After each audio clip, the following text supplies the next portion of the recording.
Hello and welcome everybody to a new, very special and very huge Kriegsspiel today. I think the music needs to be turned down a little bit. Like so, that should be work much better. Welcome to Grand Austerlitz. Grand Austerlitz, however you want to pronounce it. Here is the town of Austerlitz, somewhere in today's Czech Republic, near Brünn.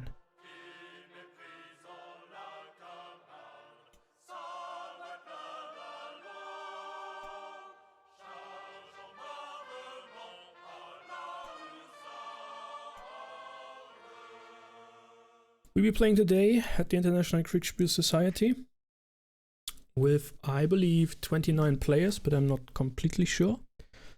And this will be a blast. We have started this game as a play-by-post game, so to say. So the preparation phase, we did some strategical moves and some tactical deployments, and we have had some first skirmishes with enemy cavalry. And now is the day of the 2nd, December the 2nd, I believe, 1805. The day of the Battle of Austerlitz. And, well, the French army is almost completely prepared. We had some hiccups with the overnight redeployments, which should be, we should be able to get them done, those that haven't been redeployed, in the cover of the morning fog. If there is any morning fog, you know, the fog, the famous son of Austerlitz probably is nothing but a propaganda trope of Napoleon himself, so there might have been some fog, but probably not to the extent we know it from the legend, the myth of the Battle of Austerlitz. Today I will be commanding 4th Corps of the soon-to-be Grande Armée of His Majesty the Emperor Napoleon. We will be covering the south. We will go over our current positions in a bit, but first of all, we are waiting for the game to start. We are waiting for our viewers to arrive, and if you have any questions concerning Kriegsspiel, how it is played today, how it was developed, how we play it at the International Kriegsspiel Society online with many players from all over the world. We have the community has over 1,000 members by now. If you're wondering what is so special about Kriegsspiel and why I personally am quite interested in it and enjoy playing it so much, please feel free to ask. Put your questions in the Twitch chat or later on in the comments on YouTube, and the video on demand will be uploaded. So for now we are waiting for everybody to get set up. All the players go in their respective voice channels. We all have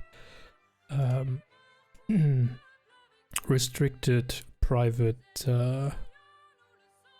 text channels as well, I believe.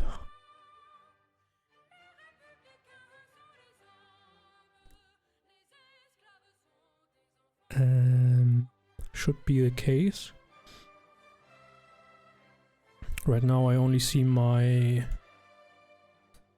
core channel. Let me... Is one of your players still to arrive? Is that right? That is correct, yes. Okay. I'll give them another 5 minutes. Hopefully we don't need to replace them. Yeah. I mean, we're only 4 minutes after the start date. Start time, so it's now.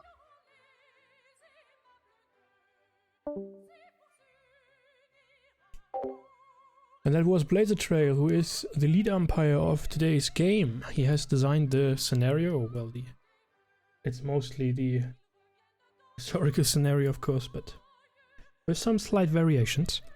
And he is he's running the game with a number of assistant umpires, some of them as Blazzertrail himself, are master umpires at the International Kriegsspiel Society, and we have some very new assistant umpires there, and all that stuff. So yes.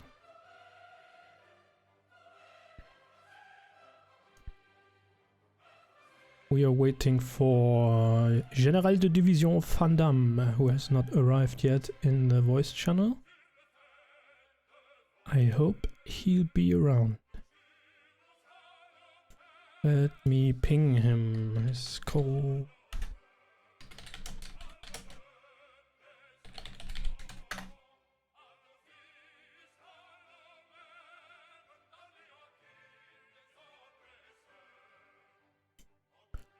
Let's ping him on the Discord. Oh man, there are so many voice channels. It's a bit hard to keep an eye on where I should be, but I think I'm in the right space here. Yes. Together with the Saint-Hilaire player, who I believe doesn't have a microphone, so he can only write, but that's okay. I guess we'll use the time to get an overview of the current dispositions of the army, the French Imperial Army. Let us turn the map so that north is on the left-hand side. My corps, which is the 4th Corps, is positioned in the pheasantry of Sokolnitz Castle, Sokolnitz Town, Telnitz, and covering down south to Klenitz along the Goldbach Creek, which was also historically a very important defensive line for the French army, historically held by, I think, Sokolnitz was held by Legrand's division, and then later on reinforced by Davout's 3rd Corps, force marching overnight from Vienna, a very far distance. And there are some reports that some of his soldiers sort of got into the town of Sokolnitz and on the spot fell asleep as they arrived. And that might be an exaggeration, but yeah. So they really marched a very long distance to arrive right in the battle. Hey, short question. Have you seen your 3rd player in your corps yet? Not yet, no. Okay, we might have to organize a replacement then. Yep. Okay, thanks. But it's probably not much of a problem. I mean, I don't expect that we will be assaulted right at the start of the game, so... I have no clue. By the way, I'm going to be your umpire, so... Perfect. And one warning, I'm going to give you your report at the start. I'm not taking orders immediately, regardless whether you have them. And when I come back, I'll give you 1 minute to give your orders, and then I'm out, regardless whether you have further orders, so be brief. Perfect. I like it. Okay, see you in a bit. See ya. Alright. Kauflon, hello, guten Tag. If you need a player, I could join in a few minutes. Yeah, sure, why not? I mean, if my commander is not showing up, Van Damme, you can, of course, replace him. I would think so.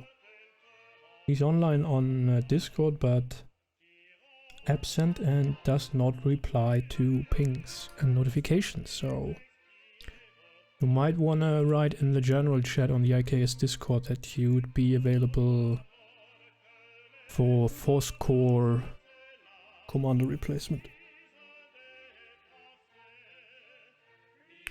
Alright, so that's the 4th Corps down here in the south.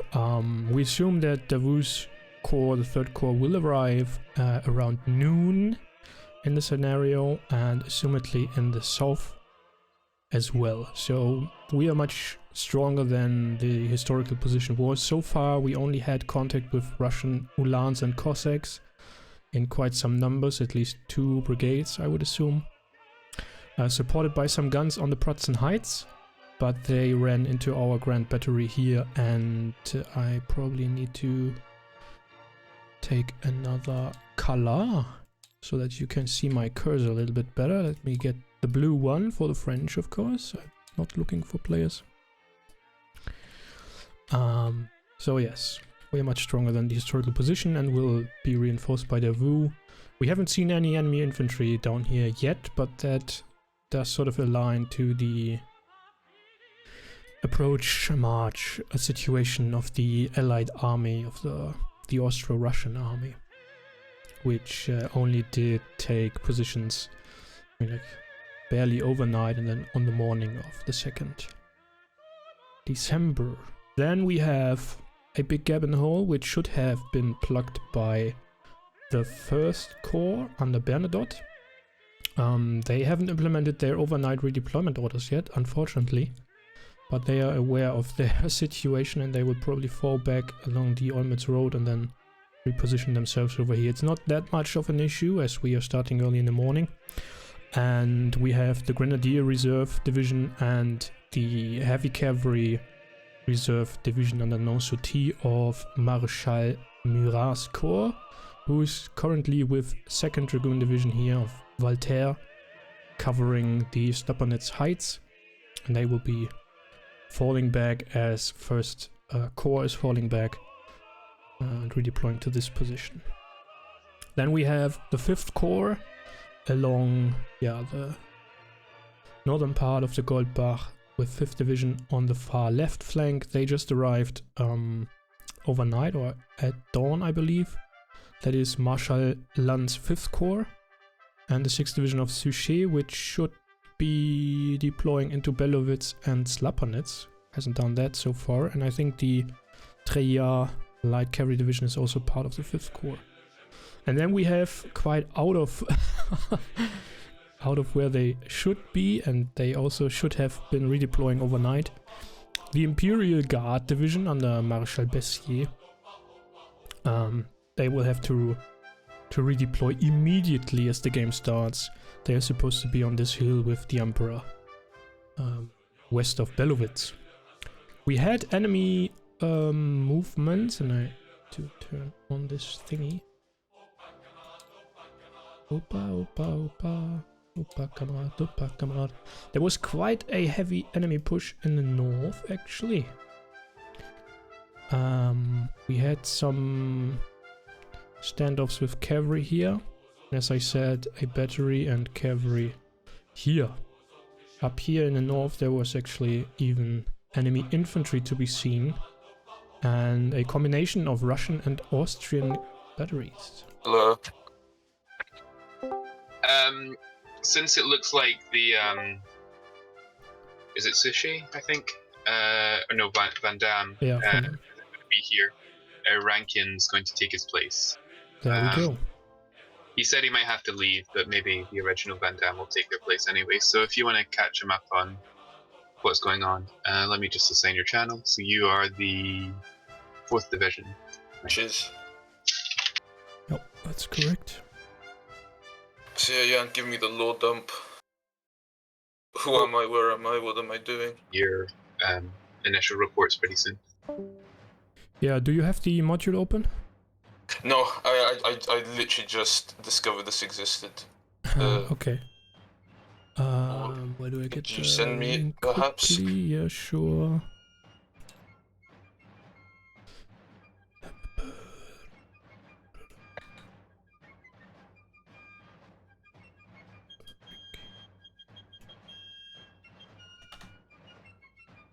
There you go.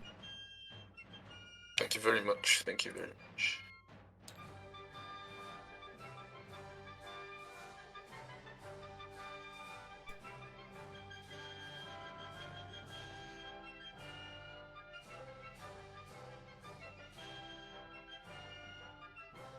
Alright. I'm opening the module now. What's up? What's going on here? So we are 4th Corps. We are holding the line, the right flank, so to say, in the south. Your division is deployed currently in the Pheasantry and the castle and the town of Sokolnitz, which is our corps' left flank. And in the center we have a mass battery, and to the south there is Saint-Hilaire's 3rd Division holding Telnitz and the heights south of it. Oh, thank Christ! Everything starts in position. Yes. And assigned to both of your divisions, there is a regiment of chasseurs à cheval, which are currently west of your positions, behind our lines. And we have an additional reserve of the 8th Hussars regiment and a light battery there. And for now we will be holding the line. We had contact with enemy guns who deployed on the Prussian Heights. Wait, sorry, I'm 4th Brigade, right? You are 4th Division, yes. 4th Division, sorry. Okay, this is... Indeed. And we were engaged by Russian Uhlans and Cossacks, but they've been driven back by our Grand Battery and our defensive line. So far we haven't seen any infantry down south. Whose 3rd Division is this? Sahila here? Yes. Yeah. So I just hold, right? That's the... For now we hold, yes. That's right. There are some redeployments going on in the north which should have happened overnight, but apparently weren't implemented by the division commanders. So yeah, there was quite an interesting heavy push in the far north of the enemy around what's that? Pozoritz, I believe, in the direction of Belartitz. So we have decided to pull back our forward forces, which were east of Slapanitz, and pull them all back behind the Goldbach. And now we are waiting to see how the enemy reacts to that, if they get confused by us pulling back, or what's going to happen. Are we ever going to push, or are we just an anvil of sorts, or just chilling here? For now, we don't know their real intentions. Maybe they want to push the north and sort of try to break open our left flank there and then get in behind, cut us off from the Ormitz Road. Maybe. Maybe they push in the center, we don't know. So for now we are holding and trying to get some indications of where they want to put their Schwerpunkt. But the idea is then, if they are not coming through the center where we currently have this gap, which should be filled by 1st Corps, then we are going to launch 1st Corps and the reserves, like the Cavalry Reserve Corps and the Grenadier and Guard Reserve Divisions through this gap and cut off the Prussian Heights, and then we would swing from the south. Short interruption? Yep. Rankin, when you have 3 seconds, please rename yourself to a historical name. Okay, I'm Van Damme, right? Yep. Yep. Thank Just you. rename myself. How do I do that? Right click on your name and then server profile, it's called, I think. No, wait, that was you, Housey Daisy. There we go. So, profiles. I don't have permission to change my nickname. Okay, very cool. What? That doesn't make sense. They used to be... And they changed all these buttons now.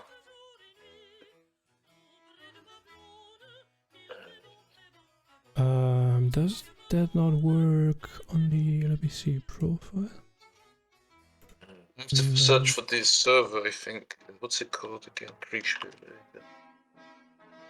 Yeah, there we go, I can rename it. Okay.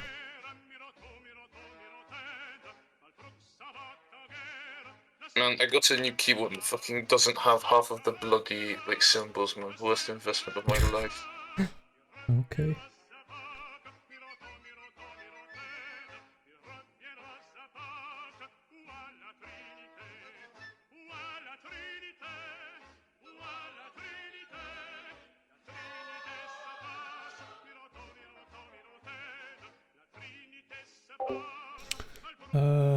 Hello, cool There stuff. we go. Okay. No, we haven't played on the Austerlitz map so far. And one other question, is this light cavalry brigade behind me mine, or is it yours? Is it a core thing? It's actually a core. I mean, all the cavalry we have down here is supposed to be one brigade under corps command, but I have assigned the chasseur brigades to both of your divisions. So the 11th chasseurs are assigned to you, you can use them. And the 26th are assigned to Saint Hilaire, and then we have the hussars as a reserve. Man, these pieces are with that like modular like thing, right? It's amazing. But you can't flip them over now. That's so good. Yeah, only thing is they don't have sort of a marching column symbol or whatever. Okay, I'm not actually interrupting. Two things. First, I'm your empire. I'm going to be your empire for the game. For you, Rankin, I already told the other two that I'm first going to give you your report at the start, then I'm going to leave regardless if you've got immediate orders. And when I come back, I need you to give your orders in less than in a minute or less, because we want to get a fast pace. All right. And the second thing is we are going to break you up into your own voice channels. Now, Saint Hilaire, please go to Force Corps 2. Van Damme and Sood can stay in the same channel because you are co-located in the past. Can I ask one question? Yes? What rule set are you using, like, for this? Blazer. If I'm allowed to ask. Yeah, Blazer has one of his own. Okay. And we're obviously not going to explain it. Yeah, No, I'm not sure. asking you to. I'm just curious. Okay. Man, not metagame anymore. They ruined what the hell. I think we have the dice. No, the dice have been removed. Okay. Yesterday when he updated the map, because the map wasn't scaled right, there were some very interesting dice here in this module, but they are gone now. The challenger to the Otovsky system, we'll see. Yeah, somewhat.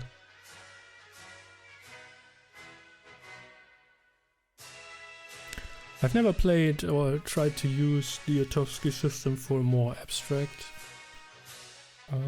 What do you mean? representation, like, I don't know, brigade level commands or whatever. Oh no. But I guess it would work the same way. It's a fast system, so it's faster than the original Alex one. Yeah, absolutely. It's also So let's see if this much guy's more Blazer nuanced. system is good. Yeah.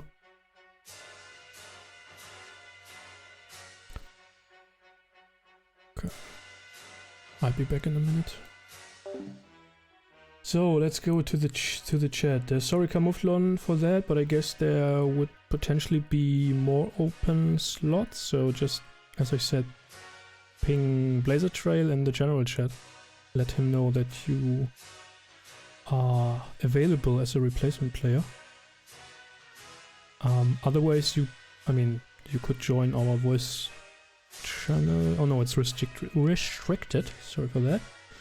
But yeah, let Blazzertrail know that you would be available. It's just, I mean, I would have appreciated you joining us, but I didn't want to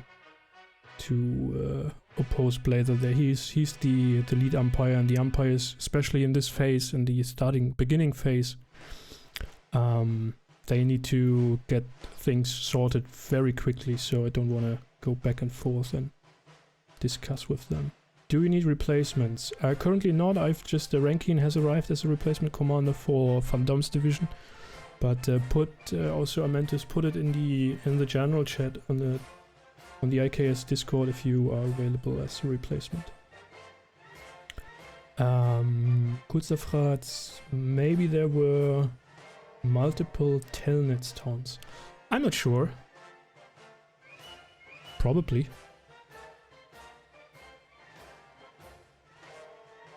Remembering Telnets. Okay.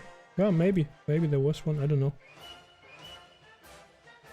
But for a live game, certainly this has never been used, and there hasn't been any play-by-post Austerlitz games so far, so.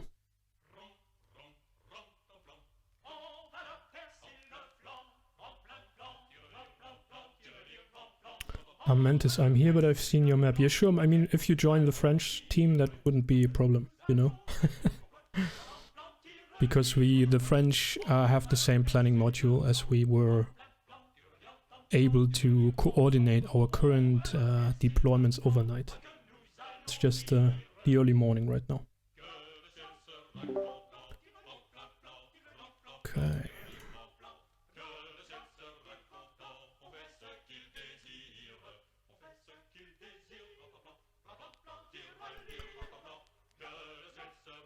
I'm also very, very interested to see. I mean, Achilles, Carter, and Dave are commentating this one today. Will be very interesting to see the video on demand afterwards. They probably come and visit us. Say a few words.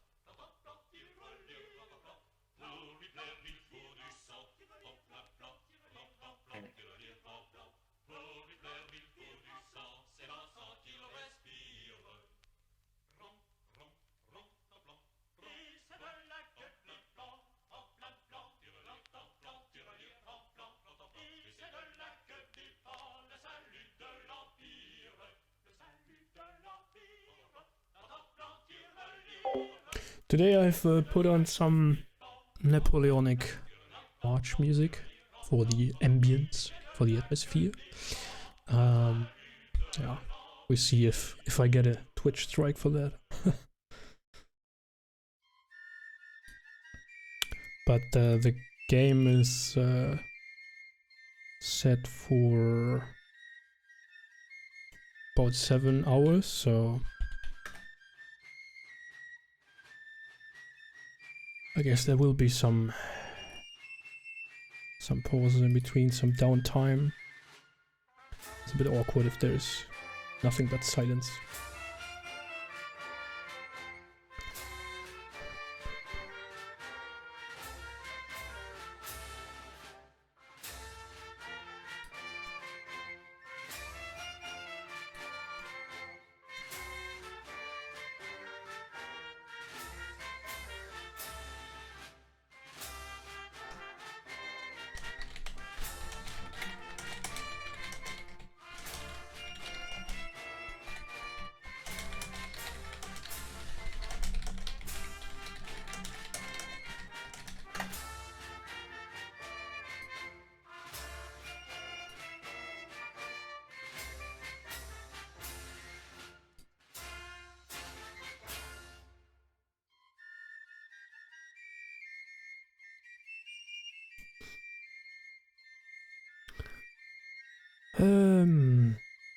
Adri Switch, or I hope I'm pronouncing that alright. I want to offer promotion. You are going to be banned, my friend.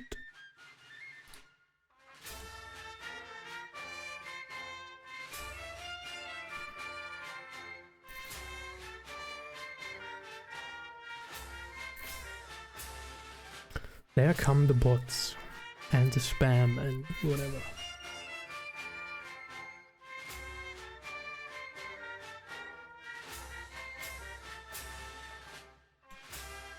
That's a very big issue currently on the YouTube live stream. For reasons I'm not streaming on YouTube for a while now, but they are getting really annoying. Why is the music so loud?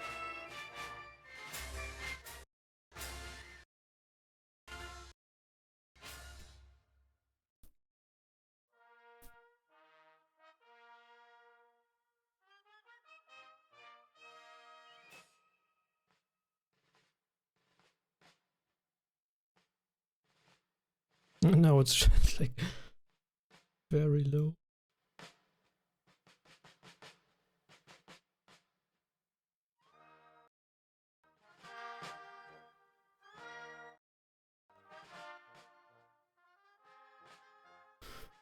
It will work one way or another.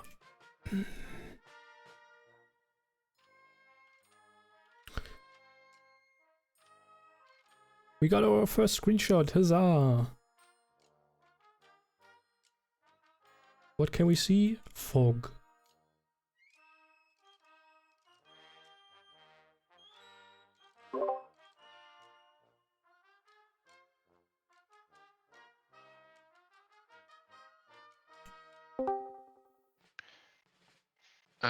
All right.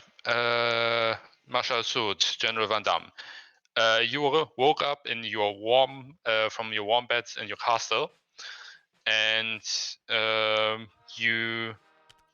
you'll get reporting that your troops have taken up basically the initial positions that you left them in the evening before, but a heavy fog has come up, which means vision is atrocious for the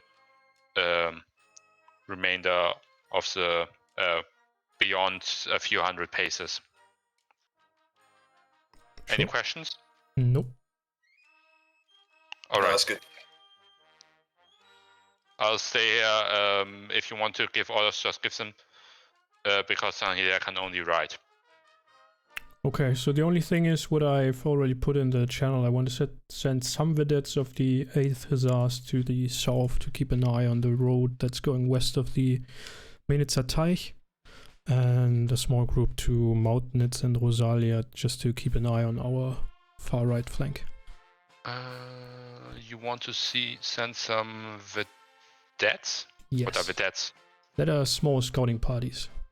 Okay, so yeah, all right. I'll keep it in mind. Sure. Should I send scouts to the hill overlooking Hostierada, just in front of me, across the hill? Sure, why not? Well, in that case, I would do that, Cookie Hunter. The hill just in front of, like, west of Hostierada. Okay. I'll send some vedettes from the cavalry behind me. The Okay. 11th Chasseur. Anything else? Nope. All right.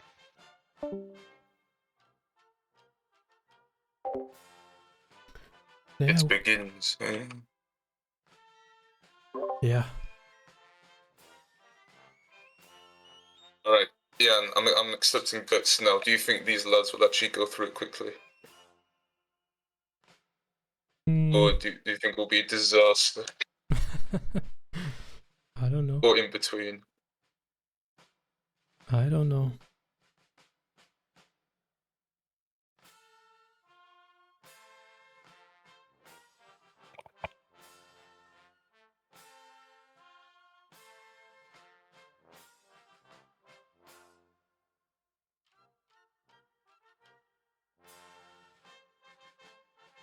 I'm also wondering how many forces the Allies actually already have deployed on the field.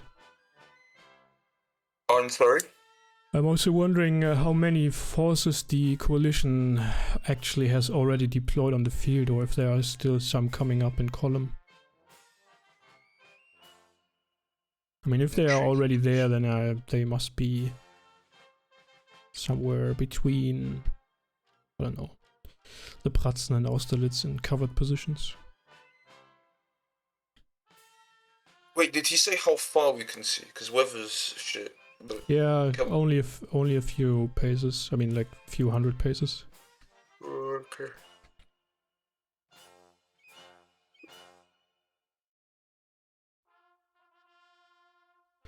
So I mean, one could use the fog to sneak up on the Pratzen Heights, but that are not. Wait, are they using a fog effect, or is this just like screenshot quality? I think there is a fog effect in the TTS. Oh, that love me. Love the evolution of TTS Kriegsspiel. Yeah, I think, I don't know, is it the spawn thingy in here in the module? No. But there are these sort of cubes. No, I know of them. Yeah. Mm-hmm. They're pretty cool.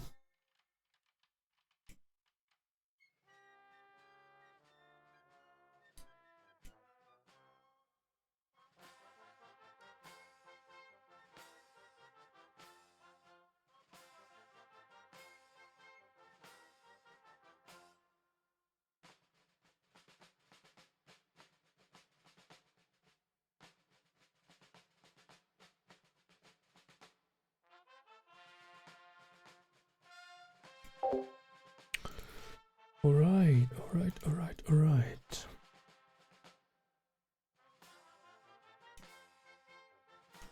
Yeah, if anybody in the chat is completely new and unaware what we are doing here, doesn't know what Kriegsspiel is all about, or is potentially wondering why we have these pieces sitting on the map here and nothing is happening, please feel free to ask right away. Because I guess as a, don't want to say casual board gamer or computer gamer, you might not, or might find this strange, and might find it strange that people might enjoy nothing happening on their board and not knowing what's going on around them.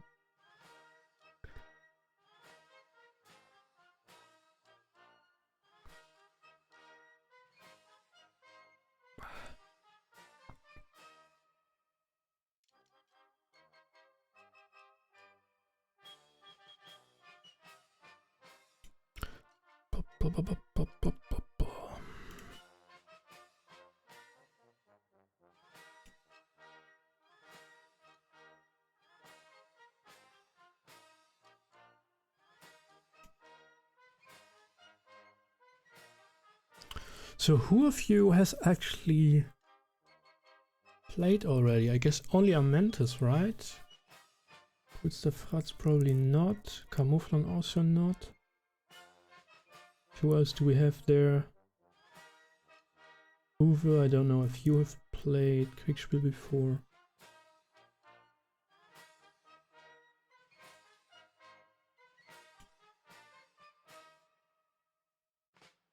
Yeah, I'm currently preparing.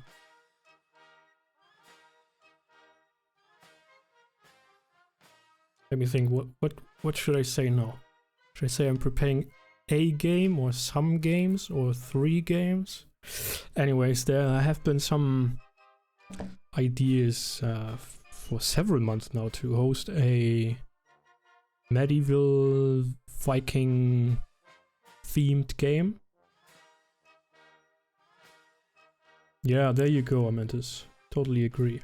Definitely a unique experience.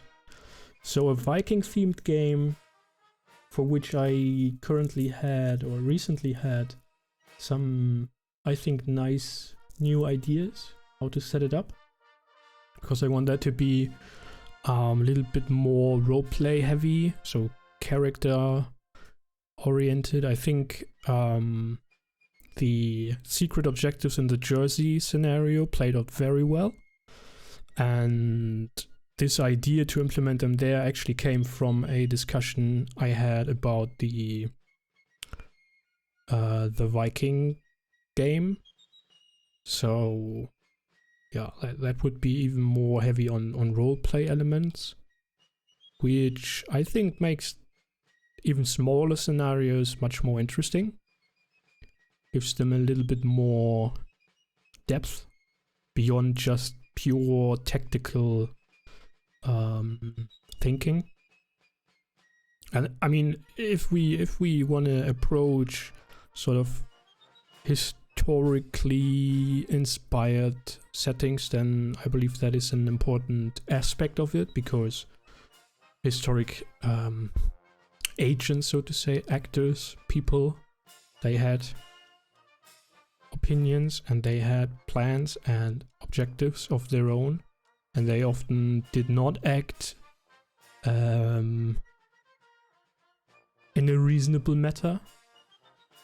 So you need to somehow, as from a game design perspective, you need to somehow introduce this.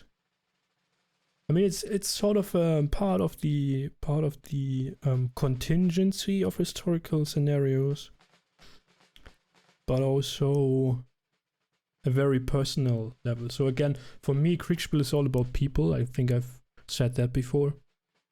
Not so much about the actual military events happening there, even though that's very interesting, of course, and all the tactical thinking and problem solving and all that is an interesting aspect. But for me, the people aspect, like how are people reacting to given situations, how are they making decisions, why are they making decisions, and how can we learn from each other. That, for me personally, that's the most interesting part of it. So when I approach scenario design, I'm trying to introduce elements of that or put an emphasis of these elements rather, without sort of taking away from the actual Kriegsspiel aspects, of course. So, and then beyond that, I have well, the Jersey scenario, which needed from the briefings and objectives, needed some refinement, so to say. I want to host that as a play-by-post game, so that everybody can just, not as a live game, but that everybody receives reports every few days and has a few days time to give orders and such. And then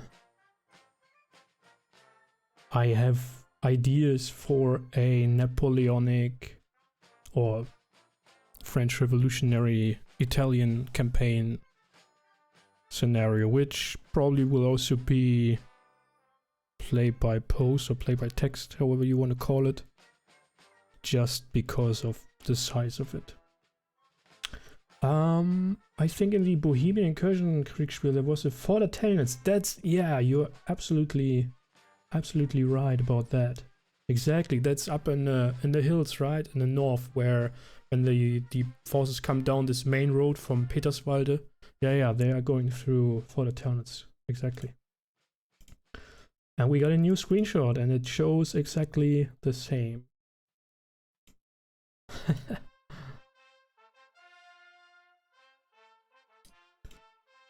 Big surprise. Or not.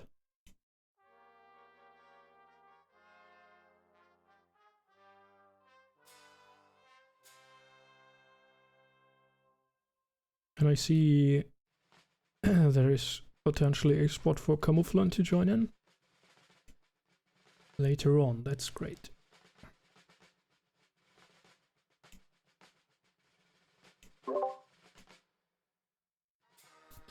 Still foggy out there. I'm sorry? It's still foggy out there. Love the fog, man. Yeah. Unfortunately, if you have the rain effects, they are not captured well on the screenshots, but... I mean, this fog stuff looks fun. General Van Damme. You have sent out your scouts to the east and the south. Till now, you've only received reports from the east because your men take a while to the south. At least that's what you're assuming. But your scouts report no contact with the enemy that they can see yet. So, but that may be solely due to the fog. Any questions? They are to stay there and report if they see anything. What? The scouts that I sent to the east, Yeah. No. No. Nothing that they could report. They are not seeing any enemy. No, stay. Like, hold. Okay. Stay there. Any other orders? Nope. Suit? Nope. Okay, thank you. Thanks. 1 second. Okay. Any questions? No, I don't have any questions. I just had to do something else. Sure.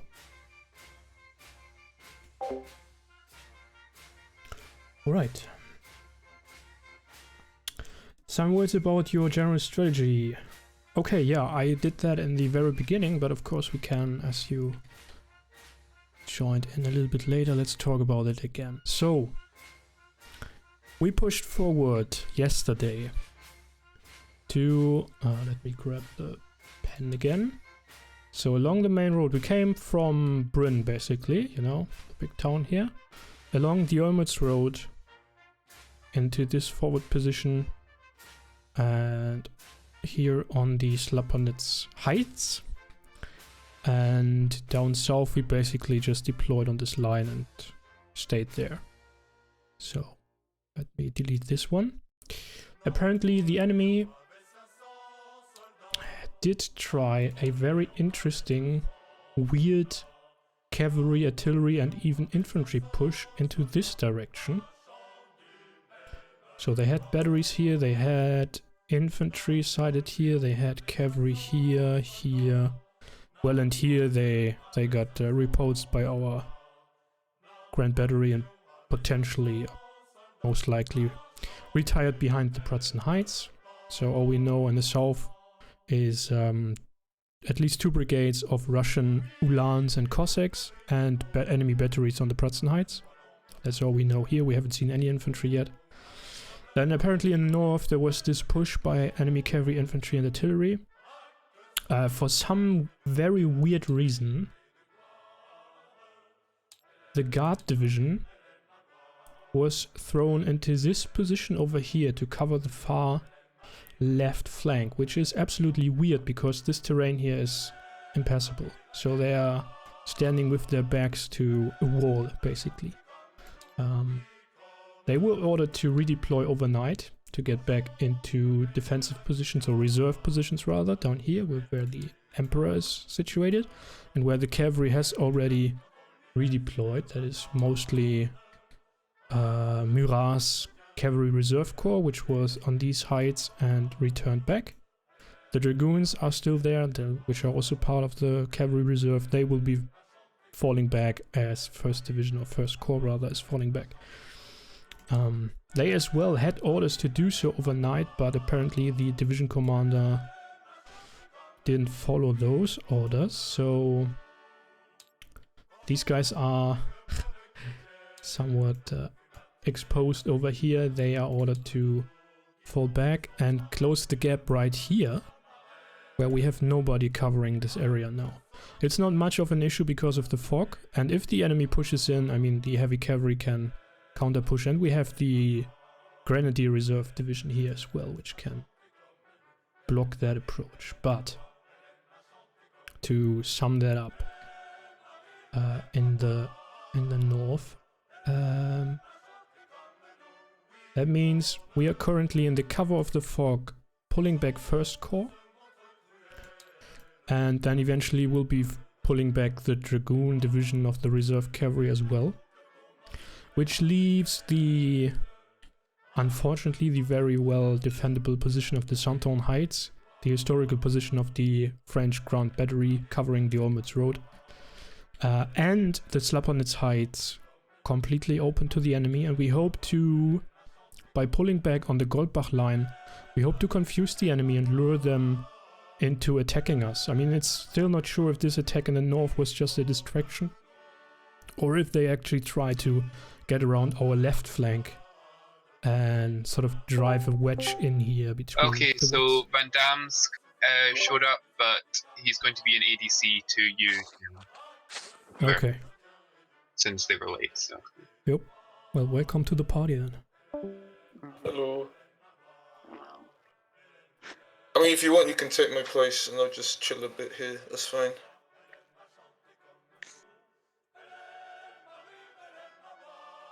I mean, we can all work together somehow. That'll work out.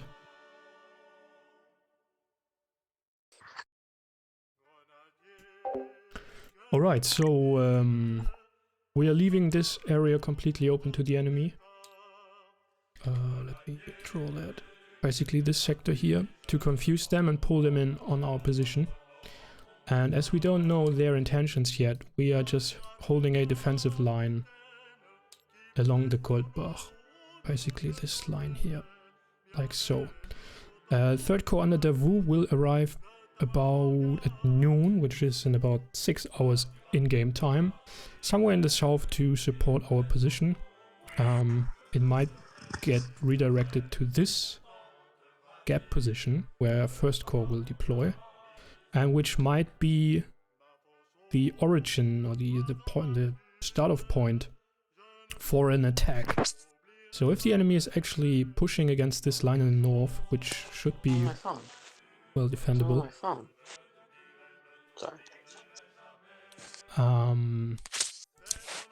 we will try to push out here and swing up north to sort of neutralize the Prussian position.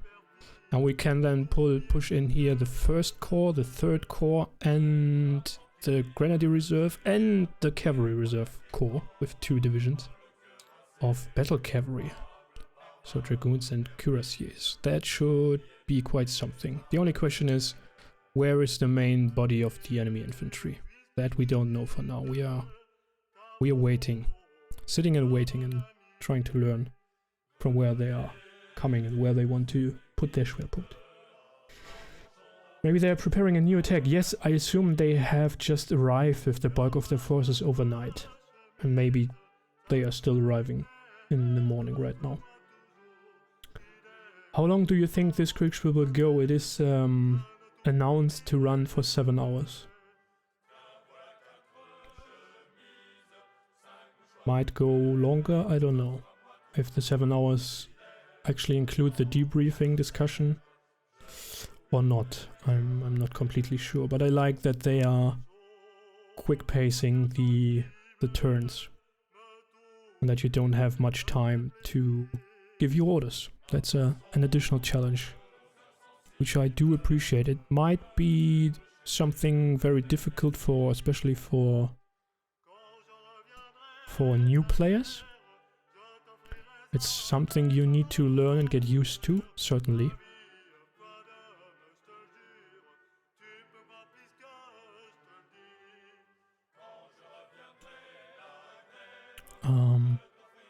But yeah. And we actually have a number of new players, so that'll be very interesting to see. They have never played Kriegsspiel before and they have no idea about Napoleonic warfare and tactics, so it will be very interesting to see how that plays out. And we got another screenshot, and it is identical to the last one, the previous one.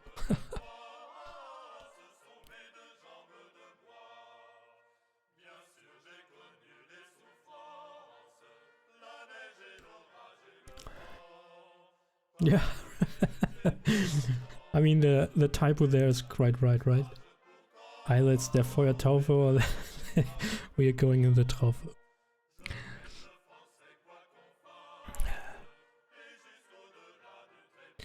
So, let me put down... Oops. Send down some vedettes to here and here, just to be sure that nobody is sneaking up in the fog to attack our far right flank. It's not good ground here to deploy and attack. Marshal Soult, General Van Damme. It's now 06:30 and frankly, not a lot has changed. Right. So you did take your morning breakfast in the meantime. Do we hear anything from the east? Drums, horns, marching sounds? Not really. Okay. Is it raining? No, it's just heavy fog. Oh, okay. Jeez. It's basically it's the 2nd of December. Yep. Okay, then I'll be up. You know that we're using the dispatch bot, yes. And you should French info and otherwise ping Felix. Sure. Using the dispatch bot? No balls, man.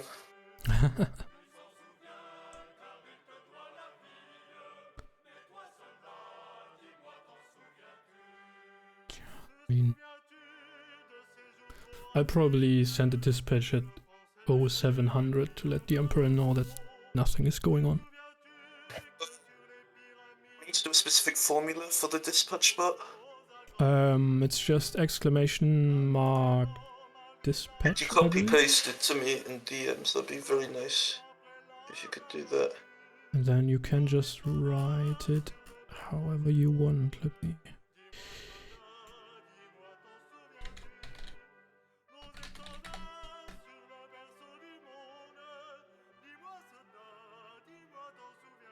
It's like that triggers it. You just need to write your message in the same Discord message, you know, just okay. use shift enter to break or make paragraphs and then write your message. And then basically the same info as always. Who are you? Where are you? What's the time? Where do you want to send it? And so on. Will it tell me if it successfully sent the bot message or not? Yes, the bot will. End of this signing up. Let's do a test message quickly.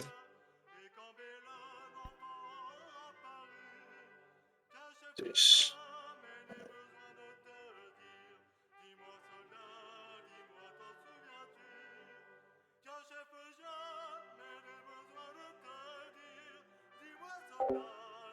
Regarding the tabletop simulator module, yes, it is in the Steam Workshop, but probably it is not public. Just because otherwise we would have been able to take a look at That's good. Okay. the Coalition one. That's good. So, but when you join, you'll probably get the link to the module. Although it will be in the original state. I mean, I'm assuming that things are moving up here, but I don't know, so I'm leaving the pieces as is for now. I guess how long will it take for first corps to get over here? Let's check. That's 1 turn, 2 turns, 3, 4, yeah, 6, 7 turns to deploy here, I would say. So that should be 7:30 then. How is the time delay working for the bot? It's not always the same. So the dispatch bot is working like this. The dispatch bot has access to the player channels. And if you write a message with exclamation mark dispatch, whatever message text, enter, the dispatch bot pulls that message from the server, from the channel, and says your dispatch was sent. Then the dispatch appears on a web browser backend to which the umpires have access. And they can then set, okay, this dispatch will take, I don't know, 3 turns or whatever to reach this and that recipient.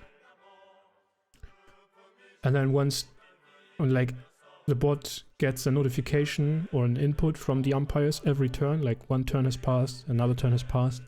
And after these 3 turns have passed, the bot will automatically paste that message into the respective player channel of the recipient. That's how it works. The only thing you have to take care of then is sort of, as an umpire, keep an eye on potential interception, right? Or dispatches being lost or whatever.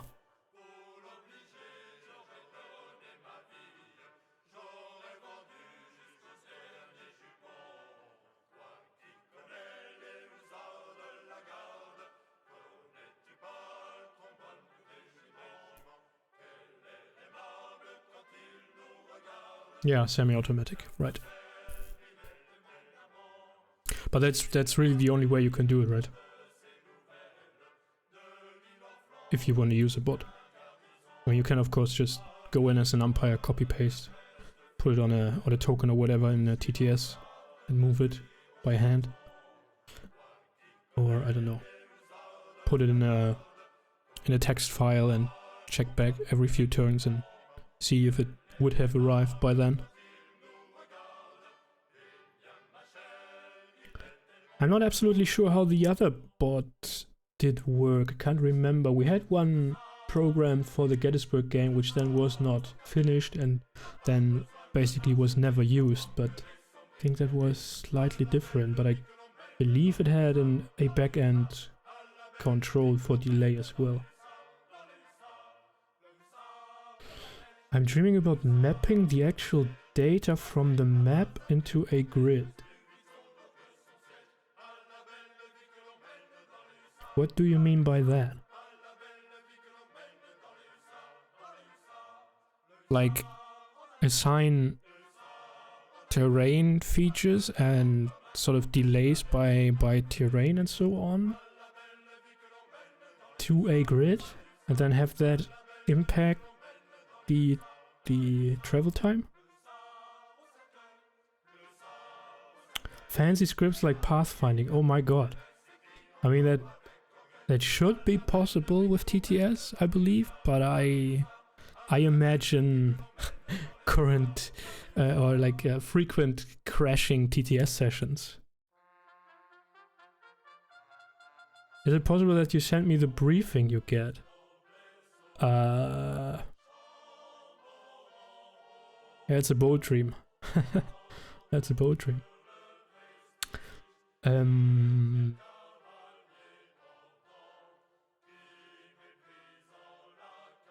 not sure we have an actual briefing that is describing everything at once.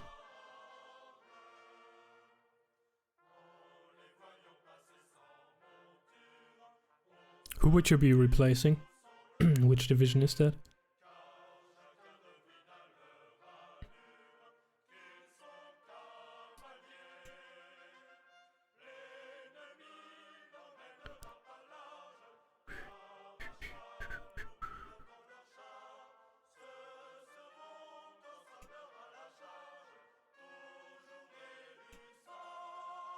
And I see Instahoppin is in the chat. Welcome. Did you actually create a Twitch account just for this stream? Oh, that's some dedication. That is some dedication there.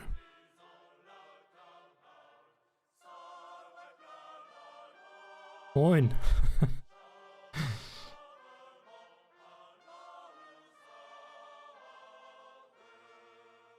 Yeah, quite impressive. Next time I want to see you play then.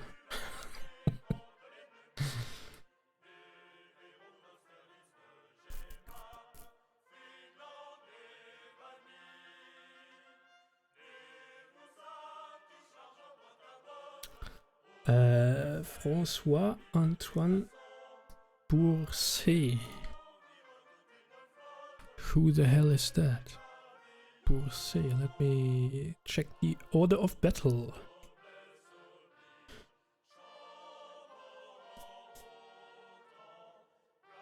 Ah, 3rd Corps Dragoon Division. Okay. Well, if you get to replace him, if you get to replace him, where is the 3rd Corps actually? Over here. Is that true? Yes, that's the Wu 3rd Corps, so you'll probably be under command of these Dragoon Brigades. And 3rd Corps should be arriving somewhere in our vicinity in the south. I mean, I assume they are marching along the main road, the Chaussée to wherever is this one going actually. From Brünn to... This is going to Zwittau in the north, but where is it going to the south? I have no idea. Anyways, I assume they are coming up this chaussee. And then probably move east through Raigan. And then arrive about here. Hopefully they'll send a dispatch to let us know from where they are coming.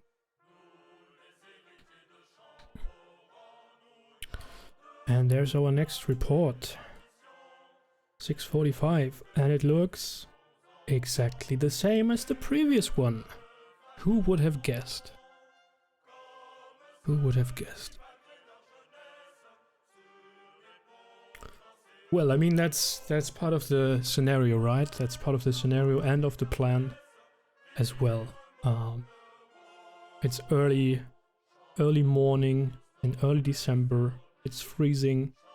We have thick fog over the battlefield, and for now we are just holding the line.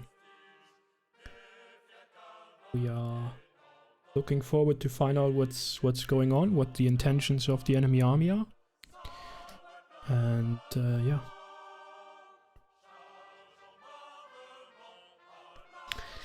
Should you be watching the stream? Probably not. Marsha Swords, General Van Damme. Basically, not a lot has changed in what you can see or hear. However, your scouts report that the enemy battery of guns that you saw last evening is still in the same position as back then. Still on the Prutzen Heights, okay. I believe we have no new orders. Alright. Then thank you, and I'll go away.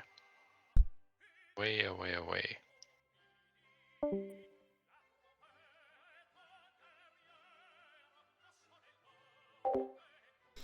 Okay, so to come back to that, should I be watching the stream? I mean, for now, I don't really know much, which I would not relay to Davu once he arrives anyway, so... But, yeah. If we get any details what's happening... I'm not sure. I mean... All I'm putting down here on the table is sort of judgment call based on the reports I get, so there won't be any accurate informations you would gather. But that is very honorable of you. Fair play first, absolutely.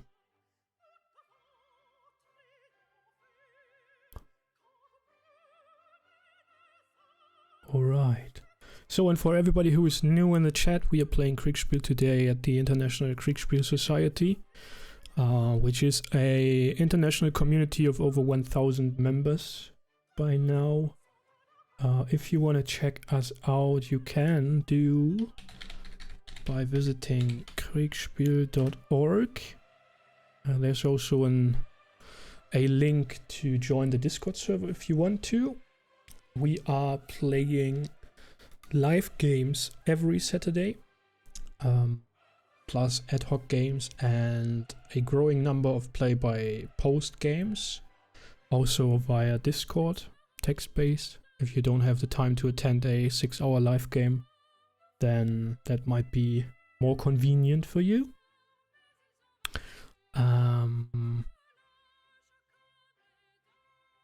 The community is dedicated to sort of preserve the idea of Kriegsspiel in a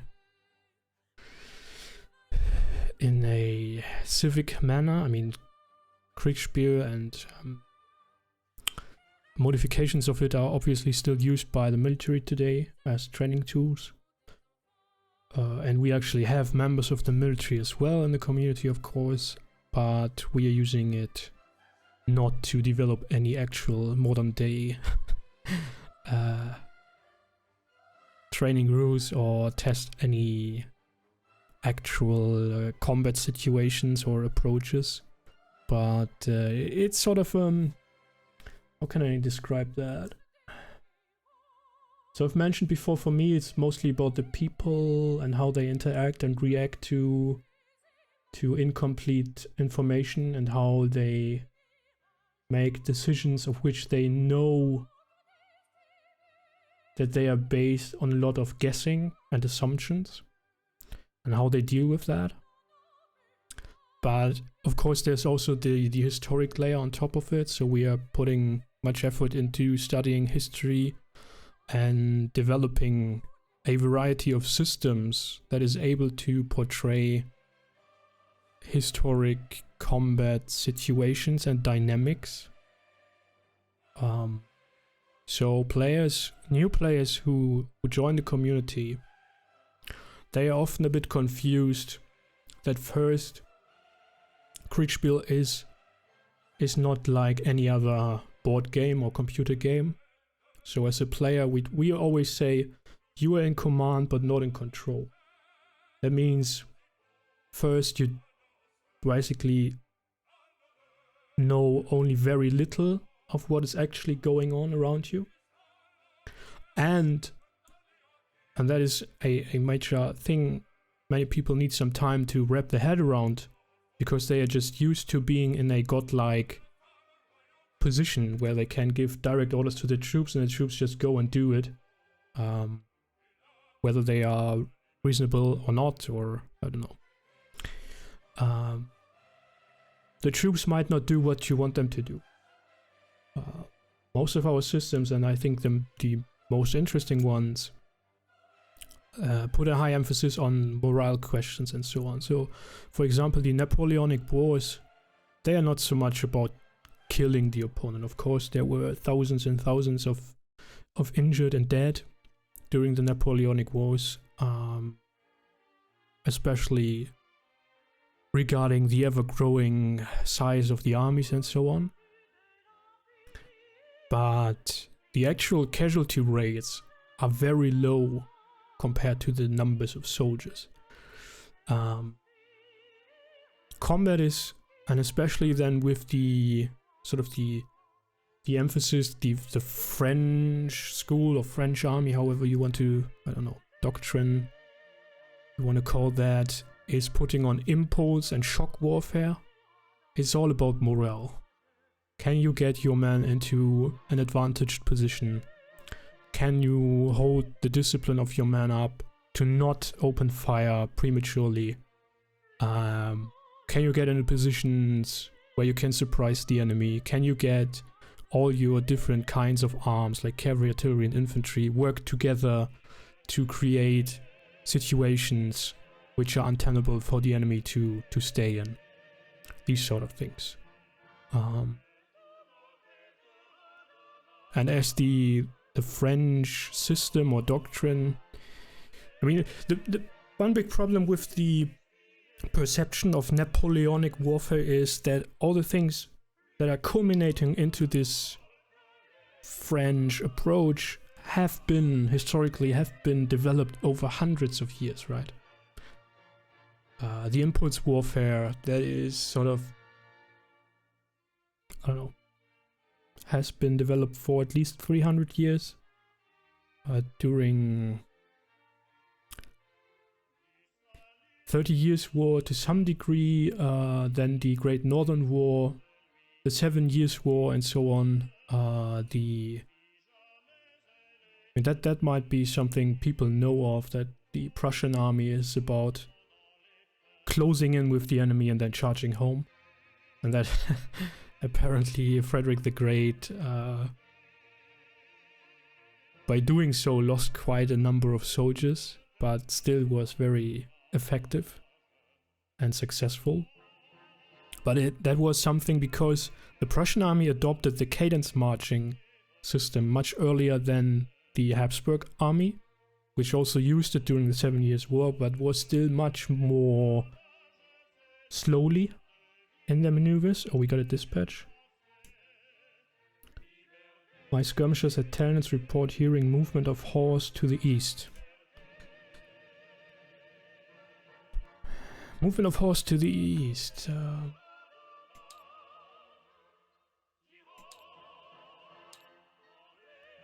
the east of Telnitz.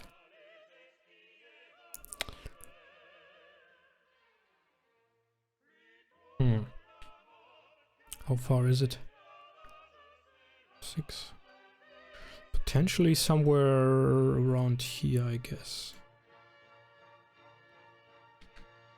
Okay, interesting. Yeah, I get back to the historical discussion later on.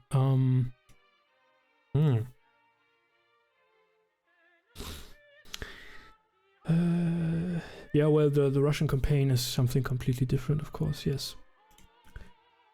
Okay, so we got that. And a new report. I might move south now to join Saint Hilaire.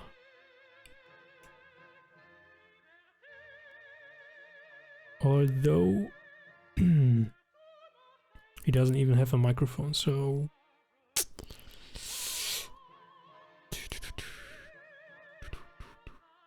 and through the fog I would probably not see the cavalry coming.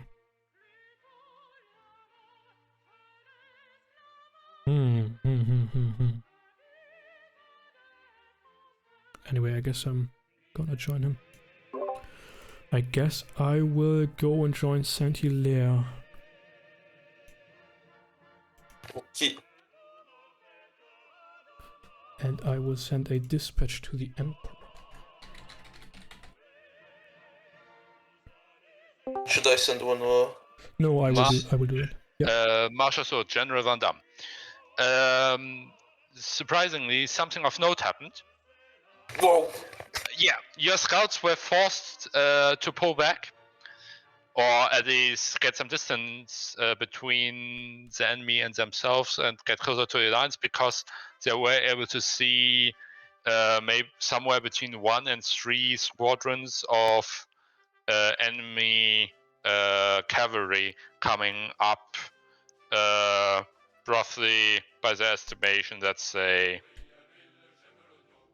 about 2,000 paces away from the castle. Wait, whose scouts saw this? Sorry?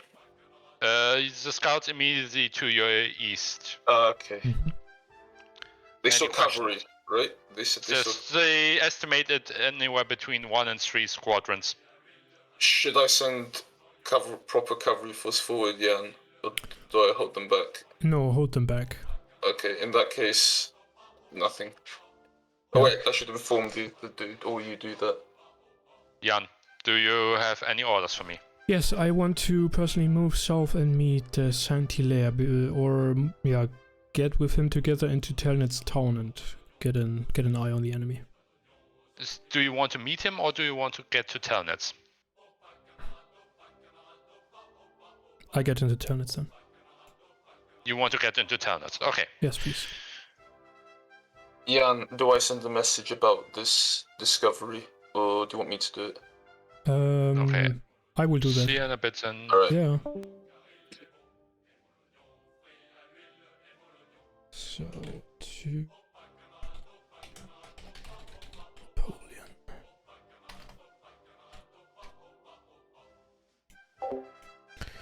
To Napoleon, and he would be where?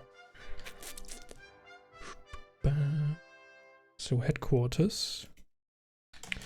At headquarters west of Belowitz. From Sold 4 Corps. Currently at Sokolnitz. It is 0700. Seer.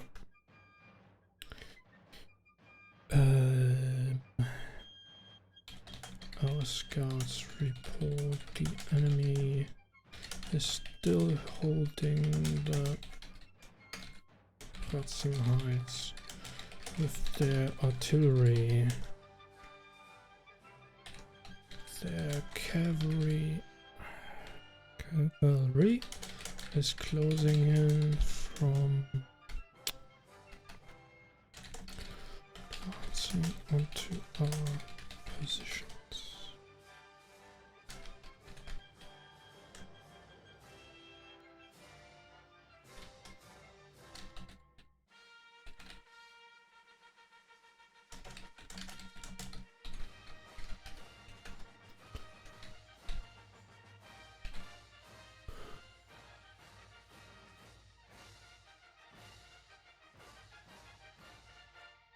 Artillery.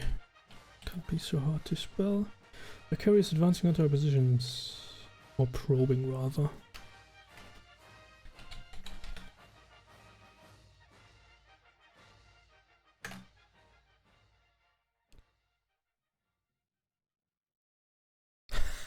Okay, the dispatch bot is not actually sending a message to confirm it, but it's reacting with a with a letter emoji. That's cool. There you go. The enemy is coming. Maybe. Maybe yes, maybe no. They're probably just probing. If I were the enemy cavalry commander, I wouldn't do that, but anyways. People do what they want to do. It's fine for me if they actually try to attack it. We have nice wards here in the pheasantry, and the creek in between provides perfect cover for us anyways.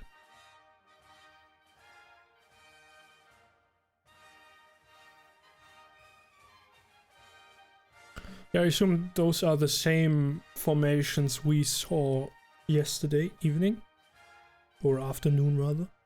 I mean, they still have their batteries up to Preston Heights, and they are probing again. Which, maybe it's not actually the worst decision to make, as they still are operating in the cover of the fog. They, yeah, I assume they just want to know if we are still here. I don't assume they will attack us. I would be very surprised if they did. Lobben, I found Kriegsspiel by accident a few days ago. Well, that was a good finding then. My curiosity led me to your playthrough of the Gettysburg game. Ha! You watched the whole game then? Another monster game today, yes. Although this one is supposed to not run as long as Gettysburg. Well, Gettysburg, and as we are talking about that, or as you were mentioning that, Gettysburg is a very interesting game. That was quite the experience. It was my first major Kriegsspiel. I had joined the International Kriegsspiel Society in June last year, after playing at an online convention in a game Marshall had hosted. So I joined the International Kriegsspiel Society, and shortly after was put into the position of commander of the Army of the Potomac for that Grand Gettysburg 2021 event. And we spent 1.5 months, I believe, to prepare for that, develop plans, develop contingency plans, get our team together. We had various different drill sessions, so to say, where we were openly going through potential deployments and all that stuff. That was quite the experience. Hey, Jan. Hello. Guten Tag. Guten Tag. And how are things progressing for you in the Fourth Corps area? It's mostly very calm so far down here. We've just received reports that the enemy cavalry is daring to probe us again. They have been pushed back yesterday by the Grand Battery and our defensive lines, but apparently they want to see if we are still here. Mm-hmm. Well, I heard from one of the interviews that we were doing earlier with one of the other generals that you're the brains behind the outfit. Yes, that this is your battle plan. Is that correct? Somewhat, yeah. I mean, obviously Sam is the overall commander, and he agreed to the plan. So. Okay. And so what was your intent with the plan? So the thing is that the enemy is outnumbering us, and that, I mean, concerning the battle as such, I think it's very difficult if you have such a popular historic battle where everybody knows which forces are involved and how the historic battle went and what the sort of debate was Napoleon played and so on. How do you approach that? How do you outgame your opponent? And we thought about sort of doing the same as Napoleon did, just because, you know, the enemy wouldn't assume that we go that obvious way. But we then decided not to do it, just deploy sort of along the Goldbach positions and see where things go. And as the enemy was yesterday doing this weird push up north, far up north, we decided to leave the Slapernetz Heights. Sorry, Jan, you got yanked from the channel there. Yeah, I've just moved south. Yeah. So sort of have the Slapernetz Heights be our Pratzen Heights, you know. Pull back from those, have the enemy hopefully be confused by that and push forward onto our defensive line. And then when we see where they want to put their Schwerpunkt, we will probably push through the center. That should be then 1st Corps, potentially 3rd Corps Davout arriving at noon. The Grenadiers and the Cavalry Reserve pushing through this sector of Pontowitz and Pratze and cut off the Pratzen Heights, which then allows us to swing sort of to, or wheel to the right and attack the Pratzen from the south. So you're intending to use, for example, Davout and the forces that are arriving as the massive decision in this case. Yeah, I mean, they will probably arrive in our sector down south, and if we need them to plug any gaps, we will do so, but otherwise we will shift them north to our center, yes, and use them together with the Grenadier Reserve and the Cavalry Reserve and 1st Corps to push through. Yeah. I see. Okay. Interesting. Sounds like an excellent plan. We'll see how it works. I don't know about that, but we will see.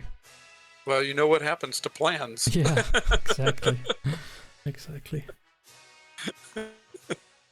Yeah, but for now we are sort of more the passive army. We are waiting for the enemy to come to us and then exploit their weak point. Very good. Sorry to interrupt. Marshal Sod, you ride all the way south past your General Saint-Hilaire into Telnitz. Mm-hmm. And there you encounter two battalions of the 3rd Division holding the town, and you can, right as you come into the town, you can tell that they are shooting at something, and upon asking, the officer tells you that they're skirmishing with what looks like to be a half brigade or somewhere between half and a full brigade of enemy cavalry. Okay. And any questions? No, so we don't have any additional reports to the previous ones, that there are just a few squadrons or brigades of cavalry, that's all. Okay. Then I will move to meet Saint-Hilaire. Hope he caught that one.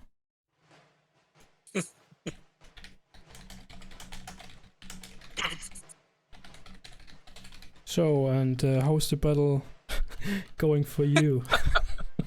Riveting. It's riveting stuff. It is quite fascinating watching it play out. Mm-hmm. I will say that. Yeah, I think so. And the different designs on both sides, and what is intended and what is actually happening, and all of those things, you know. Yeah, we had quite a hiccup there in the north with the redeployment overnight, which wasn't executed to the full extent, but. Mm-hmm. Yeah, it's interesting just to see how it is developing. Mm-hmm. Yeah, I'm very curious to watch the video afterwards and see how the Allied battle plan was and how they managed to coordinate that and all that stuff. Yeah. Jan, orders. I'll move to meet Saint-Hilaire. Okay. Easy peasy. No. Okay, well, let's go back up to the commentary box, the Achilles, and Yes, sir. do our normal things. But yeah, thanks for the chat, Jan. Sure, And, always. Yeah. All right. Good luck, man. Thank you. And there they go. Okay, so back to Gettysburg. That was quite the experience, actually. So if anybody got the time to watch that, but it's also a very special perspective, because as the army commander, and that was the point I wanted to get at, as the army commander, my main task was to prepare the army, you know? Make sure everybody understands the plan, make sure everybody understands the contingency plans to where would we fall back if things go to pieces. Make sure that the division commanders know how to use their forces. Make sure that, I don't know, the cavalry commander knows how to use cavalry and what is expected of them to do during the battle and all that stuff. I actually wrote, I did write a sort of a manual for the commanders, what they had to think about, what possible formations to use and all that stuff. So that was the main part, and then during the actual game there wasn't much I could do anyways. I mean, I tried to get in contact with our 2 corps cut off to the northeast, and I mean, tried to sort of keep the overview of what was going on and send information to the corps as they needed it. But that, yeah, I didn't have that much of an impact once the battle started. So yeah, that might be a not so usual perspective, but quite, I believe, very interesting to watch that if you got a few hours to do so. Yes, get well soon, hopefully.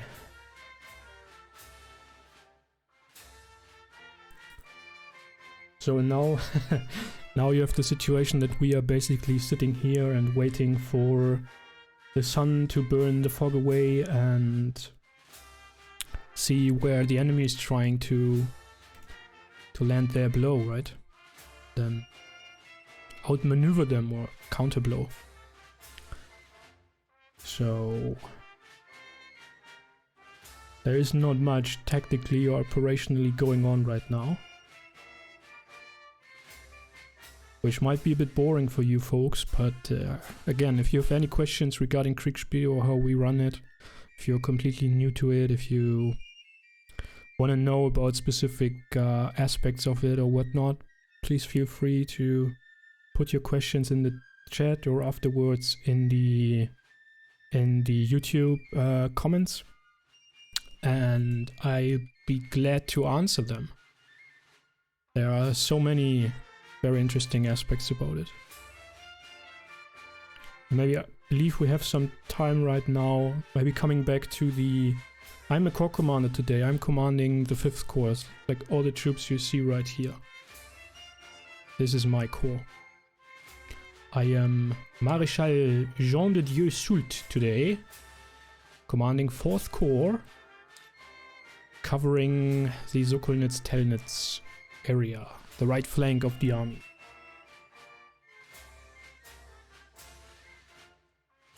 For now we are playing the waiting game.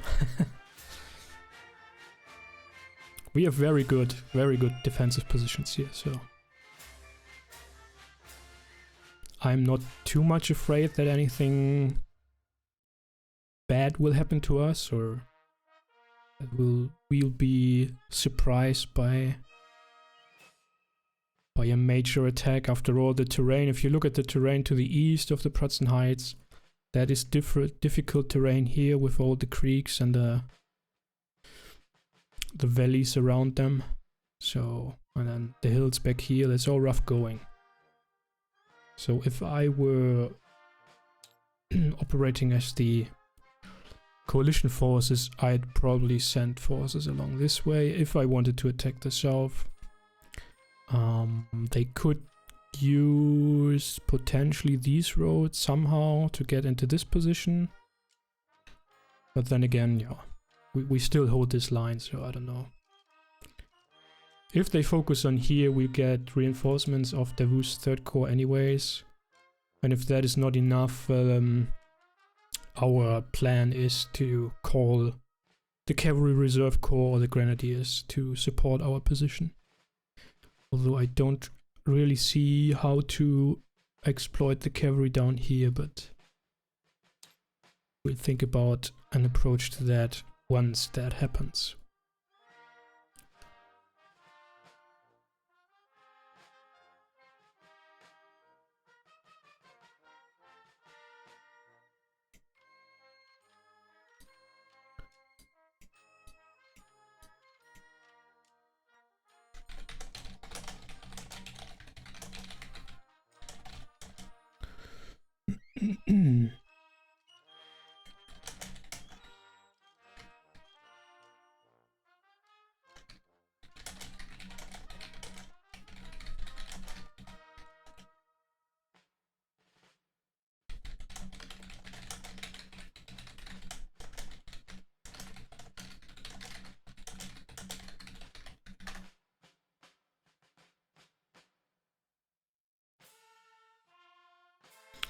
Your defense is similar to the historical one around Telnet. Not sure if the Bay was even smaller than... Yes, that's absolutely true. So, historically, Sul's core was stretched out even further. So, Van Damme and Saint-Hilaire were basically in this position here. I think Van Damme was here and Saint-Hilaire, or Van Damme was here maybe, and Saint-Hilaire was holding Koblenitz, I believe. And then there was Legrand's division, which I believe isn't actually present. Or was it just a brigade? No, I think it was a division. Was holding this complete line here, all by its own. And then, sort of, at the moment they were breaking, got reinforced by Davout, who stabilized this line again. Which, yeah, enabled the main attack to strike in this direction, or basically rather here, and cut the enemy army in half, and then with Lannes pushing here and Murat operating here, exploiting the gap. Then Soult charged the hills and took them.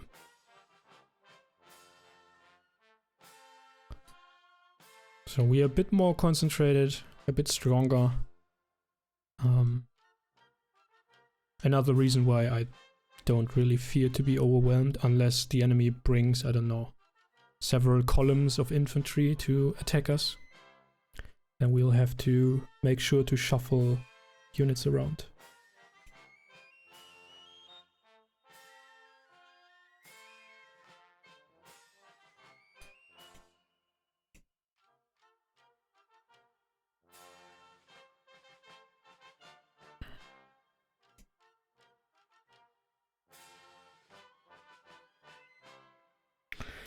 What was I going to say before they came in to interview me? And I see Stefan also joined us in the chat. Welcome today to Austerlitz. Kurzer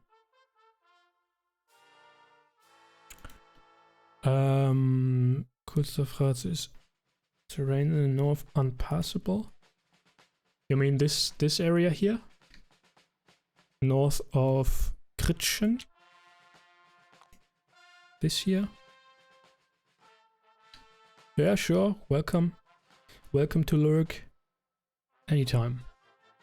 So this is, I would say, almost impassable for even for infantry. There's this small trail going through the woods here, but these are steep slopes, wooded slopes with a mushy creek valley in between, so I don't see you move any big formation through there without severe delay and disorder.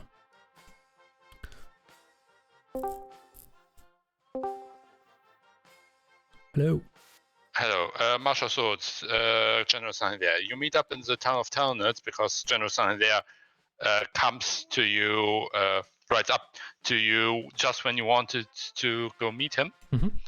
And enemy cavalry fell back to the east. Your advanced scouts can still see them, while from your position you are having some difficulty seeing them, so you can't tell they're still there. And otherwise, nothing really at the moment, nothing new at the moment. All right. And if you don't have any questions, I'll move on for a second.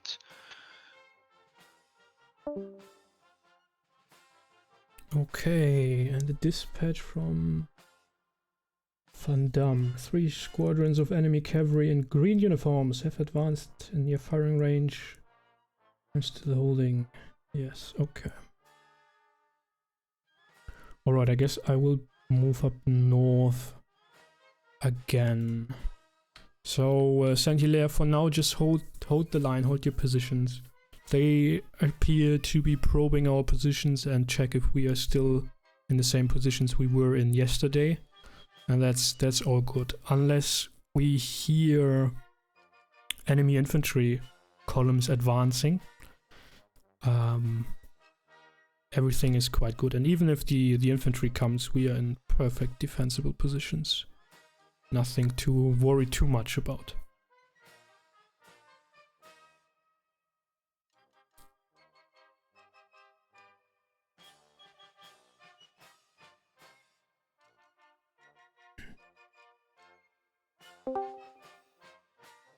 General San here, Marshal Sood, orders please. I move back north to meet the Van Damme. Okay, give me a second. All right, General San here, you don't have any orders. Okay. I've already moved. Okay.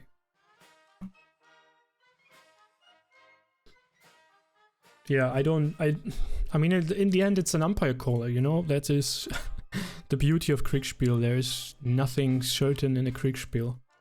I guess you could potentially do it, especially now in the cover of fog. Although, I mean, the guards were there. They would probably have noticed if anybody tried to move west from over here, but in my opinion, that would take hours and hours, and put quite the disruption on your man. You would have to reform in a somewhat covered position, I don't know, maybe here around Lash for... I guess that would take you almost 2 hours just to get through the terrain and sort of bring your man back into shape before you can launch an attack. Sorry, 1 second, because my memory is failing me, but what was the exact order? I just wanted to move back to meet Van Damme. Okay. Okay. So back to Sokolditz Castle. Okay, thank you. Let's go.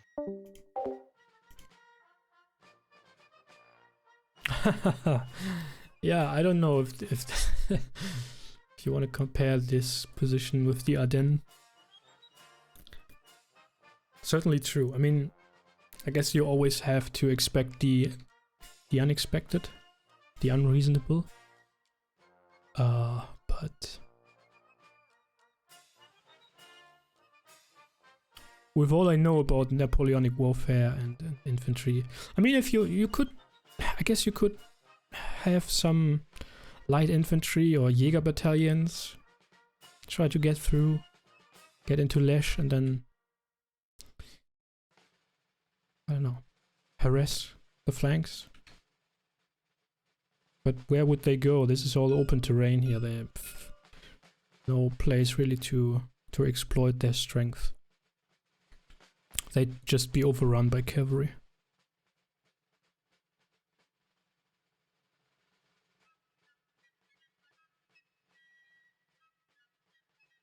And that's another thing. You can, I mean, in the end it all comes down to what the umpire decides and how the umpire processes your orders and how they sort of simulate your subordinates and whatnot.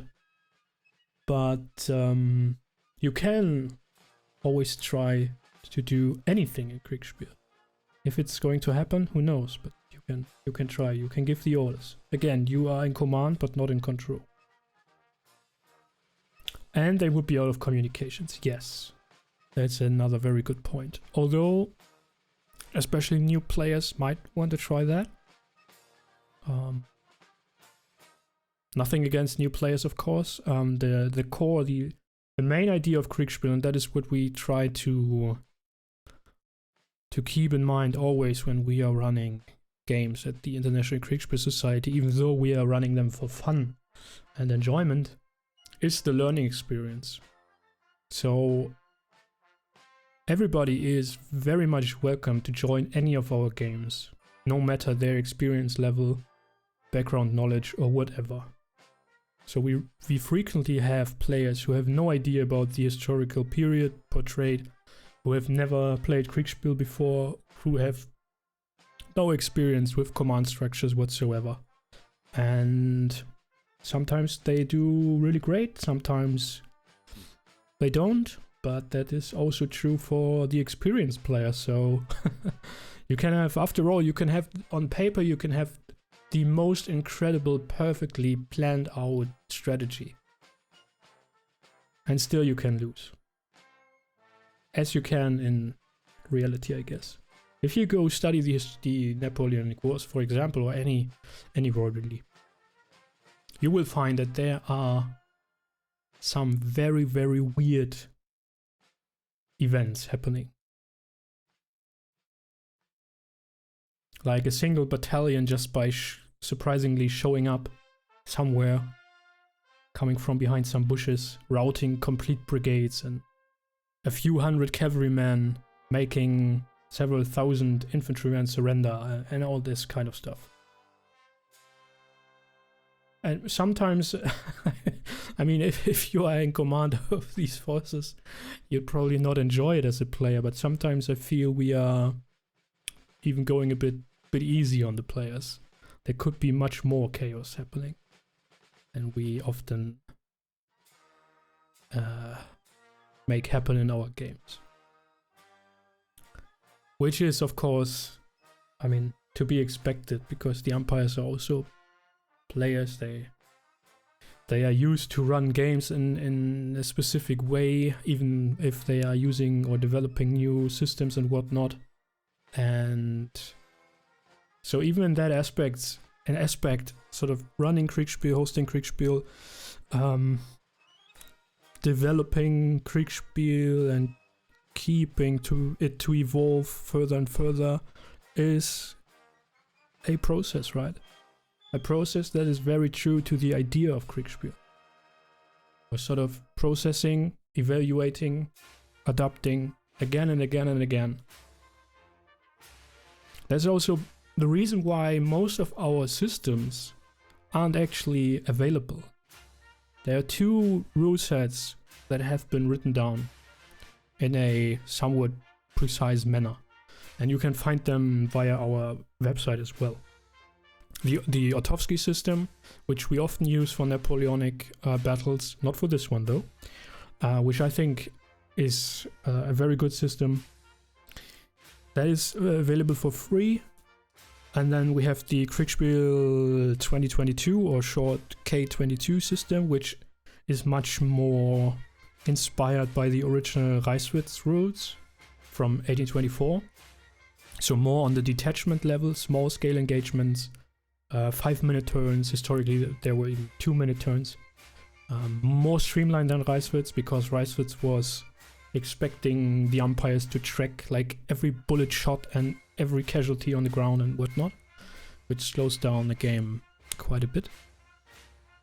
But we have so many more systems in use,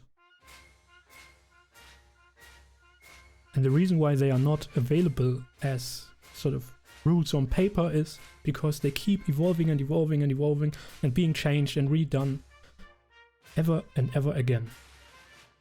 Which I think is, if you come from a historical perspective, a very, very interesting thing to observe. Because that's basically how, I mean, even historical science functions, right?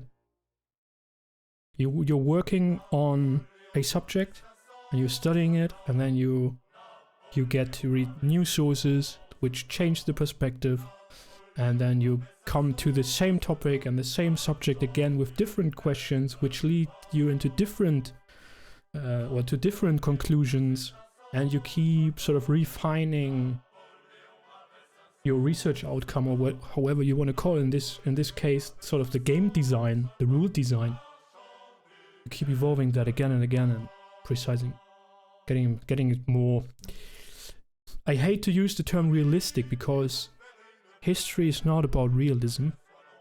You cannot accurately reconstruct or simulate history. That's just impossible. Even though in the popular reception everybody's talking about how authentic or accurate or realistic a game or a movie or whatever is, that's a completely absurd thing to talk about even, or think about. It's just impossible when it comes to history. So for me, coming from the scientific historical perspective and a game studies or game design perspective, I think these two elements coming together really much show how history works even beyond sort of the universities, the academia.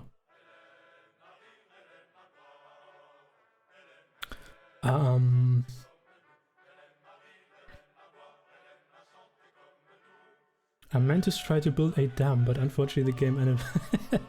Well, yeah, you can try. Brilliant explanations. I love my ass off because of the background music. No, that's actually some random Napoleonic marches playlist from YouTube. So I'll potentially get a get a copyright strike on that from Twitch later on. Yeah. That's the reason I have it on such a low audio level. I'd probably just sing the songs all the time otherwise. Same for me, yeah.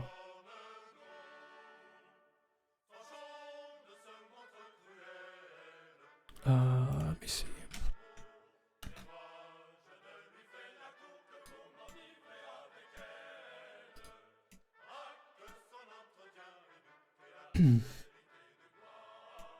I'm okay, apparently I moved up north, but Van Damme has left the castle. Where did he go? Where are my generals?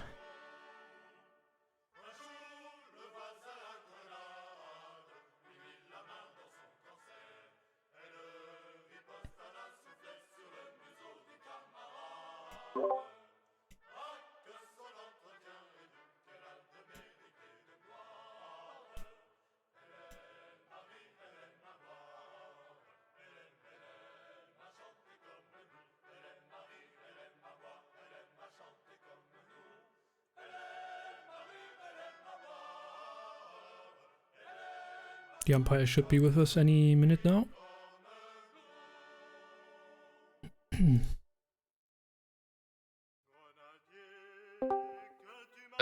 Marshal Sword.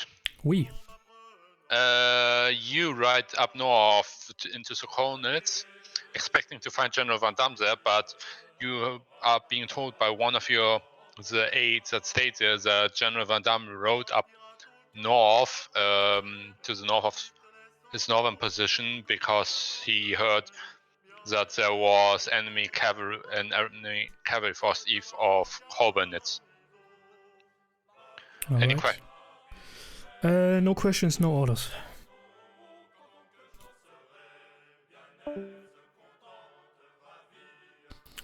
Alright, let's see. We got 2 dispatches. One from the big man himself, Napoleon Bonaparte, Emperor of the French. It was sent 45 minutes ago, 0700. Signed your Emperor. Oh. Okay, so if you get this message, then we probably have already retreated to our expected line. For now, no coalition attack has come, but we probably can't see it because of the fog. I hope everything on your side is fine. Yeah, perfectly. So just about now, he should also receive my dispatch and have the answer right away. So that means that, assumedly, 1st Division is about to get into this position. I'm just put them down there for now, just to, assuming that this move happened in one way or another. Same for the guards, that the guard division got to where it was supposed to redeploy to overnight, and the cavalry of the guard. And potentially even the dragoons might have pulled back already. What's that? Alright, Marshal Sword. Oui, monsieur. Orders. No orders, thank you very much. But you still want to meet Van Damme or stay here? I stay. Alright. Then let me find Van Damme. And then I assume that these forces have, as we discussed earlier, shifted slightly to the north. Now again, I don't know if any of that actually happened. I'm just making assumptions. Oops. So potentially some battalions in Kritchen. And the battery who knows where. Which then would mean that Suchet's division, which was supposed to occupy Slapanitz and Belowitz, did so. They have so many forces here and the terrain is, yeah, perfect for a defense. Have their batteries set up here. I don't know where they actually are, but... And I think the 2nd Cavalry of Treyard is actually part of the 5th Corps of Land, yes. Okay, who knows?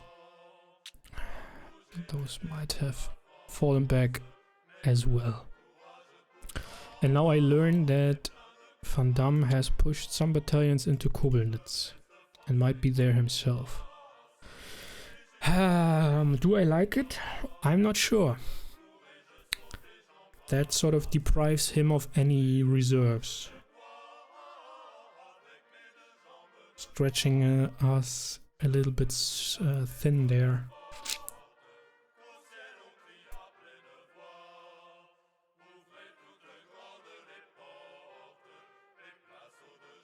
See, I'm in command but not in control. My division commander decides to do things and I cannot prevent him if I'm not there to do it. Said cavalry entered firing range. Blah, blah, blah, blah. I have moved my cavalry up ever so slightly and have extended my line to the lake west of Koblenz. Ah, so he's not actually in the... Yes, understood. In the town, but probably here. And got his chasseurs closer. Well, the chasseurs... chasseurs, cheval, they are basically like hussars, but even lighter than hussars. But they basically have the same weapons, sabers, pistols, carbines.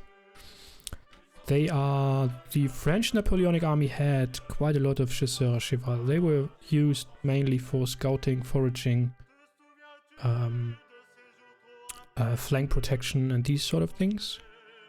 Whilst the hussars, who are, as I said, basically the same sort of thing, were more used of as a battle cavalry, a light battle cavalry. The chasseurs not so much. So, some little detail there. Because often it can be quite confusing for many folks who don't know much about Napoleonic armies and stuff, because every nation had a multitude of different types of infantry and cavalry, and they are of course not always the same as they are in the army of another nation, you know. The British, for example, they had dragoons, or even so-called light dragoons, which were basically equivalent of French hussars. But they also had heavy dragoons, which are equivalent of French dragoons. So it's all a bit confusing. But then again, as I said earlier, it's not about realism and accuracy. Who cares? You're not expected to know these things. And in the International Kriegsspiel Society, and that is concerning games as such, but also historical background knowledge and so on. The more experienced players, the umpires and so on, they are all very happy to help you out if you are new to the whole thing or the historical period or whatnot. And they will try to make the entry for you as easy as possible.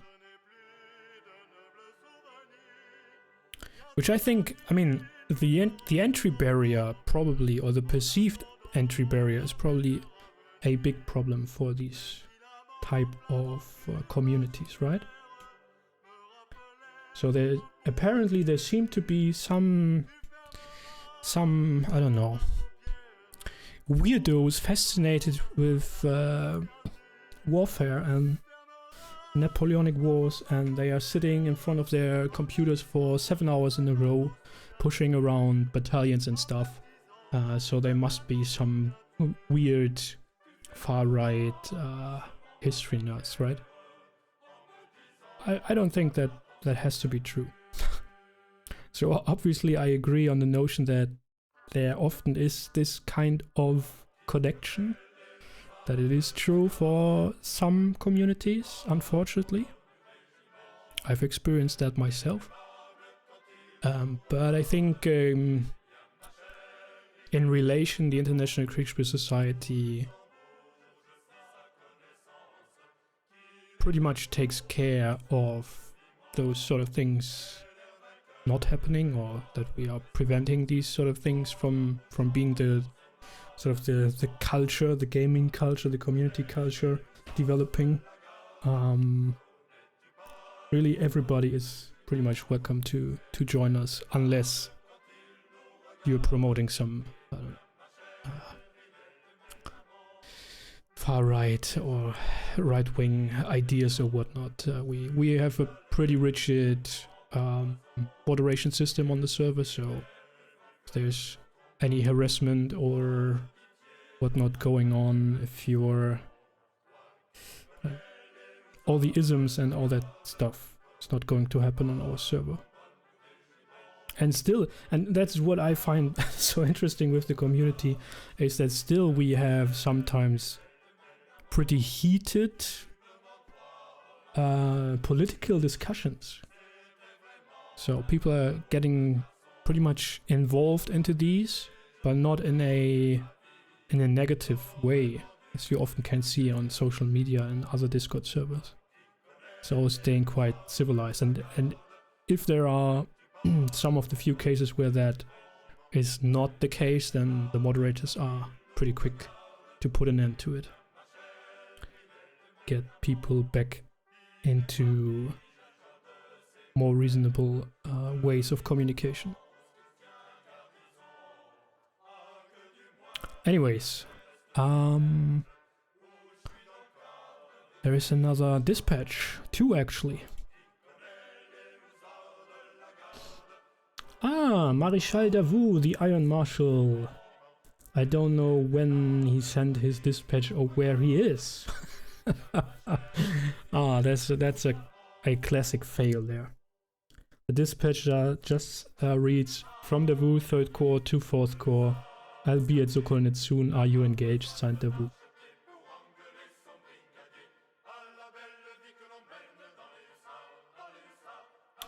General Van Damme.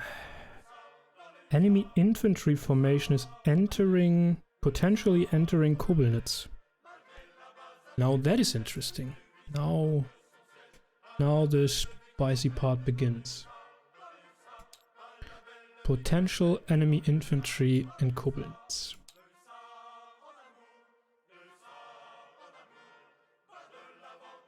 Enemy cavalry seems to be in reserve. I'm holding and requesting orders. I will immediately move into the pheasantry and try to speak to him personally. We will lead from the front. As many of the Napoleonic marshals did. I mean, that's another reason why the French were for the most time so successful, because most of their generals who were in leading positions during the Napoleonic Wars rose actually through the ranks during the French Revolution, right? Whereas the old types of armies just had some random lord or whatever, or duke put in command, and that's it. So many of the Napoleonic marshals actually got wounded in combat several times. Who is this one case who got like wounded 30 times? Is it Oudinot? Should be the commander of the Grenadiers, I guess. I believe it's Oudinot. He got wounded like 20 or 30 times.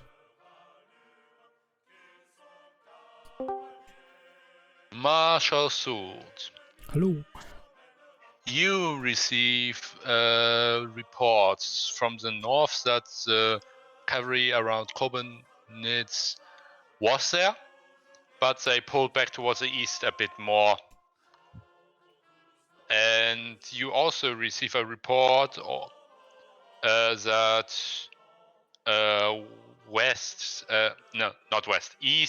south east of your location there are some enemy cavalry again, but it doesn't seem to be a very large number.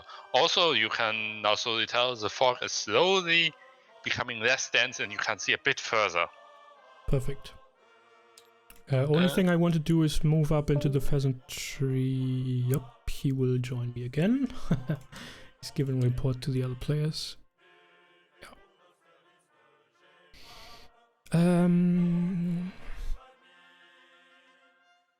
Yeah, the problem now with the dispatch from Davao is I don't know where he is, when he sent it, and where I have to send my dispatch to.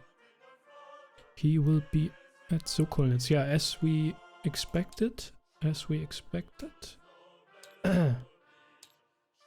They are probably advancing along this road.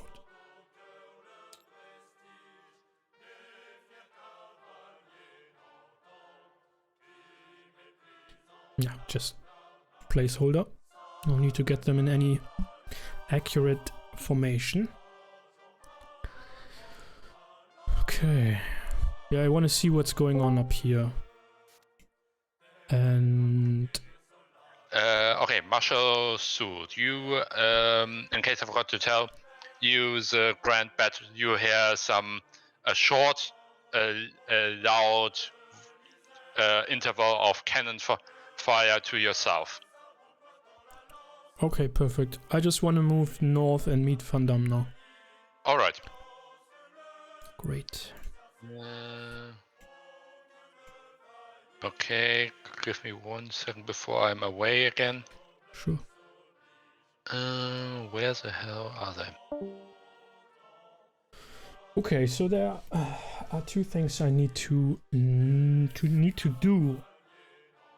First is dispatch to Davao 3rd Corps en route to Sokolnitz. I mean, so potentially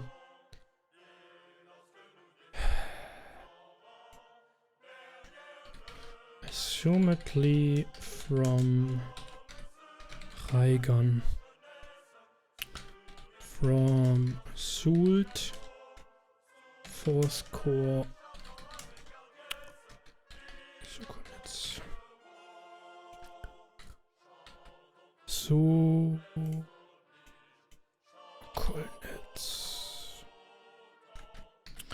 Marshal Davao.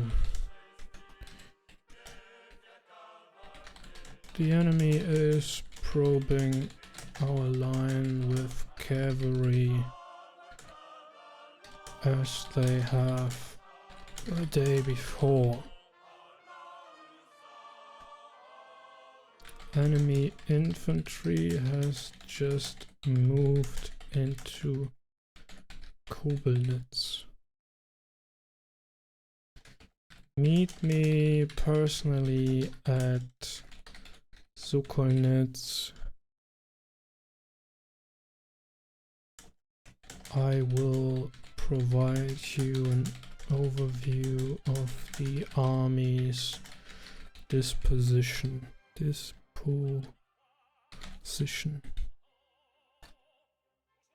Suit.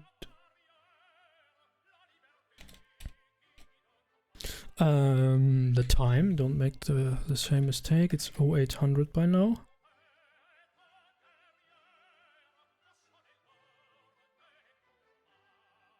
And I want to send a dispatch to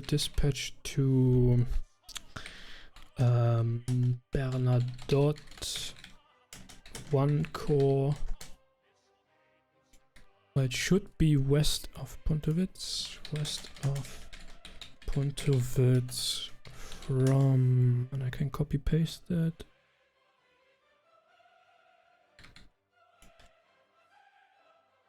From Soult. 4th Corps, Sokolnitz 0800, Marshal Bernadotte. Enemy infantry seems to take Kobelnitz. The south is calm. Cavalry probing has been repulsed again. Davout should arrive soon.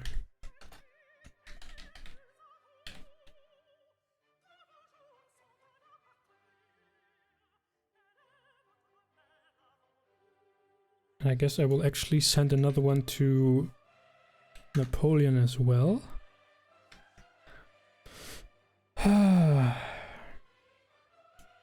To Napoleon. From where did he send his last? Didn't state where he was. West of Belowitz. Let's assume he's still there. See enemy infantry has taken Kobelnitz. Probing cavalry has been repulsed again.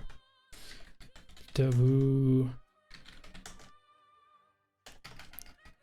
announced his arrival, but I am not sure from where and when he sent the message. His arrival at Sokolnitz.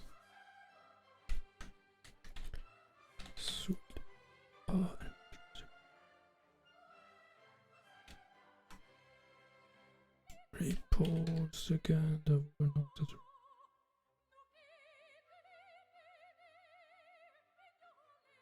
Okay, let's 3 dispatches send out this turn. So, I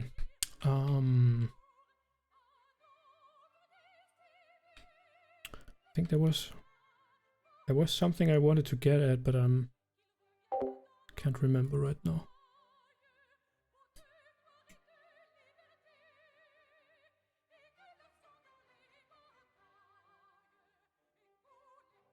I will quickly get me a new espresso and be back with you in just a few minutes.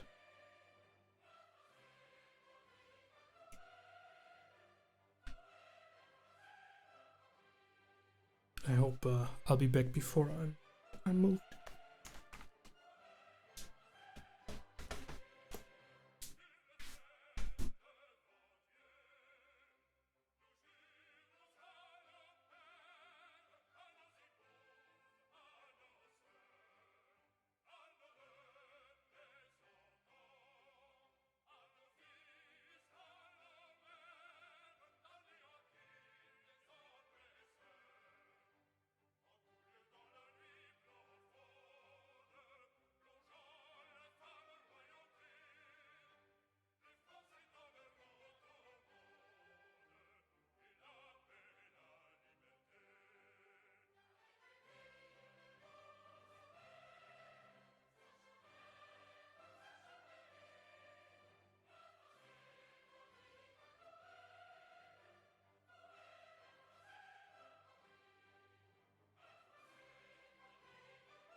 Okay, unfortunately that was a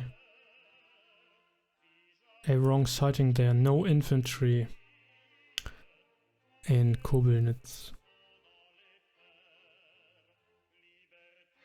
I have ordered cavalry to try and scare off the enemy cavalry away from the... Why?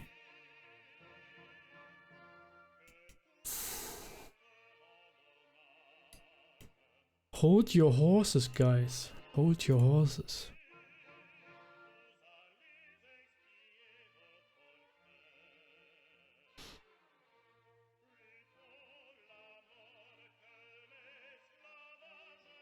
Ah, I know that would be the hardest part.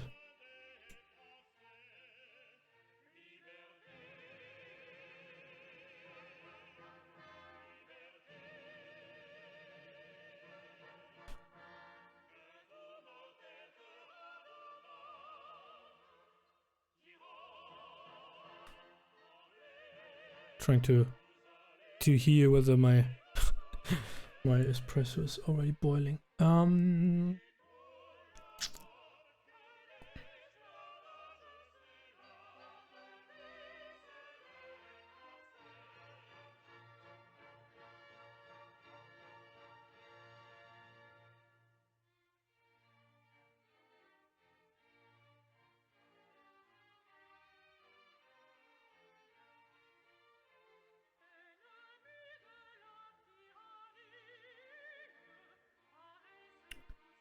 Saint-Hilaire.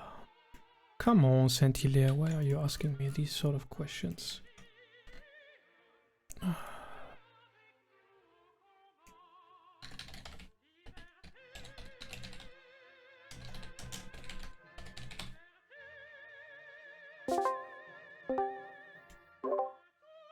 Okay, sorry for taking a bit to put you together. Both of you are in the north. The enemy has cavalry has retreated for the east, and frankly, so you don't know if it's a result of your friends' overwhelming numbers and artillery fire, or your cavalry that you sent out. Any questions? Oh, wait, 1 second, I forgot to tell you something. You get reports from your scouts that that a line of men is moving up from your west, and your scouts tell you that it is definitely French, and you heavily suspect, your staff officer tells you he heavily suspects that it's Marshal Davout's Third Corps. Okay. Roger that. Any questions? No. Okay, I'll stay here because something there will write down his orders anyway, in case you have them right now. Or you can talk for 1 or 2 minutes. Alright, Jan, Yeah. please. I just... One clarification, there was no infantry there east of... I'm not sure if you got that message. Yeah, I got that message, yeah. Okay. Okay. So we have still not seen any infantry, right? No, You well, now we have- have. Oh, no, we haven't, sorry. No, we haven't, no. Okay, good. I will move back to Sokolnitz Castle because I have a meeting with the Wu there, hopefully. Mm-hmm. Okay. And I want you, Van Damme, to keep your chasseurs in reserve because what we have encountered last time, and I assume that's the same cavalry, these are Ulans and Cossacks. So the chasseurs are... Yeah. They are superior to the chasseurs, so I don't know. Alright, I will pull them back then. Sure. All right. So Chasseurs pulling back and Into the otherwise. same position as they were before. I would Okay, move forward. yeah, no problem. And you are going back to Sokona's castle, Jan. Yes. I'm staying where I am. All right, and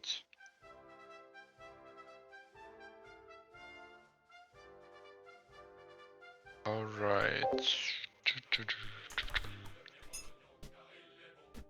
Wait, so but you, Jan, you haven't seen anything to the south? Because I heard cannons from the... Do you have any information? For context's sake.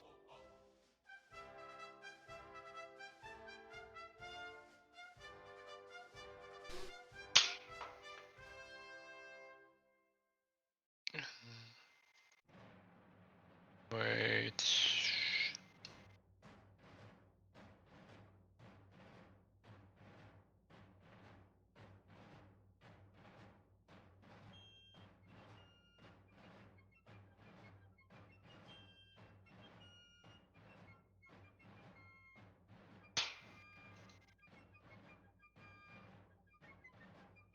Wait, whose command were these troops under? One question, whose command were the Hussars under? I'm Chasseurs. Sword? Yes. Whose command was were the Hussars? Mine. Okay. Have they reported anything from the south? Nothing up to date. Great. So, wait a second. Yeah, so last turn you received, or not last turn, but you just received a report that the enemy units have tried outflanking Van Damme's line to the south and are moving into Manitz. Or towards Manitz. Oh, okay. Okay, anything else? Then I have orders for the Hussars actually Yeah. to move up on Saint-Hilaire's right flank and put their horse gun battery on the hill, the Manitz hill. Okay.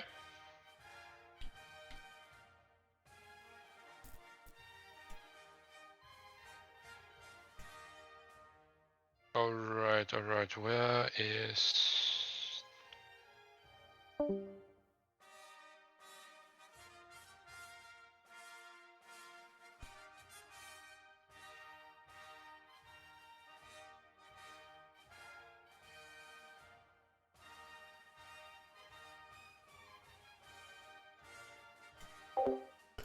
Alright, so I got my coffee, or my espresso rather.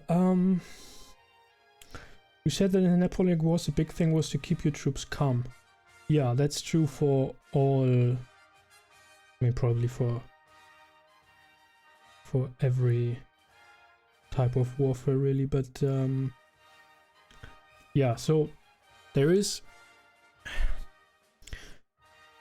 in the public reception of linear warfare, so let's say 7 Years' War, Napoleonic Wars, where we have line infantry lining up against each other and are firing volleys at each other. It is often portrayed that they are sort of mutually charging each other with the bayonet. And that is very problematic, or let's say, problematic is the wrong word. It's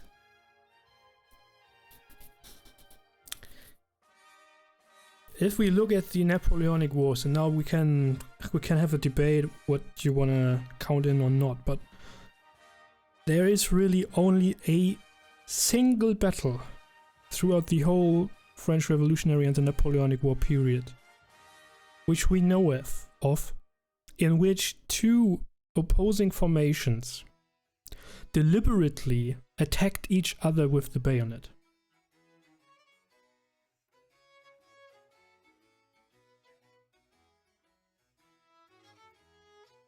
Of course, there was melee, so close combat with the bayonet, much more often. Especially during pursuits. Especially if units are fighting in disorder. Or in rough ground. Or if they are surprised. So your men are jumping across an obstacle, I don't know, a wall or whatever, and suddenly they stand right before the enemy. Okay, if they are bold enough, they will just charge in with the bayonet and probably even scare the enemy away. And soldiers will be killed by the bayonet, yes. But in open battle, that just didn't happen. So I used to say, in a Napoleonic battle in the open, it comes down to this. Is the attacker able to hold their fire until they have advanced into effective range? And that is 80 paces or less. So really close to the enemy line. Then there is a high potential that they will scare the enemy away. If they don't, if single soldiers start to fire their muskets before they are in effective range, then other soldiers in the battalion or brigade or whatever will start firing too. That will slow down the advance. That will sort of make the whole formation start firing. And that won't have much of an effect because they are out of effective range. They are not firing controlled volleys like everybody in the formation firing at the same time. They are losing much of their effective firepower and morale impact on the enemy because, okay, the enemy is standing there and sees you shooting at them and nothing much happens, right? So, if that is the case, if the attacker fires prematurely and sort of the advance is stalled by that, then they will either stay and then both sides just shoot at each other for however long they have ammunition, or one side will go home unmolestedly. If they manage to advance and the defenders manage to hold their fire for long enough, and that's also very difficult, especially if you have unexperienced troops. If they manage not to open fire until the attackers come into effective range, then the attackers will most likely break because they know what's going to happen. They are consciously marching, deliberately marching into your effective range, right? And then if the defender then is able to fire a controlled volley in effective range, the attack will just break and go home. If the defender starts firing prematurely though, so the enemy is advancing, the defenders start firing, while the enemy is still out of effective range, then that's because the reason why I'm saying it's all about morale, right? The attackers, in the attackers' perception, the fire of the defenders has no effect on them really. Because the musket fire is very, very inaccurate. And as I said, you need to be in effective range to actually, hit the target and do some damage to it. That means if the defender starts firing prematurely, the enemy will be enabled to actually close in. And then the defenders will break because they see, oh man, these guys are still advancing against us and soon they will be in effective range. And we are all like I don't know, a herd of cats firing away without any coordination. And then the defenders just go home. But then of course, whatever side sort of held their ground will then try to pursue the enemy with the bayonet. Yeah, sure. But they are not having a one-on-one bayonet fight. So, I don't know. I have the feeling that was a little bit of a confused description of what I wanted to get at, but I hope it was somewhat comprehensible. Self-repelled artillery, welcome. J'aime l'oignon, oui, oui, oui. Fruit à l'huile. J'aime l'oignon. Fruit à l'huile. J'aime l'oignon qu'il est bon. Opa, camarade, opa, camarade. There's also a nice legend around that song, right? Which is connected to Austerlitz, of course. Well, no, it's actually connected to Marengo, is it? Or is it to Austerlitz? Now I'm confused.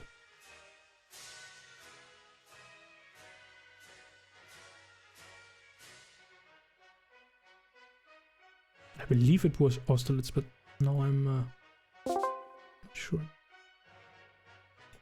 I have been moved.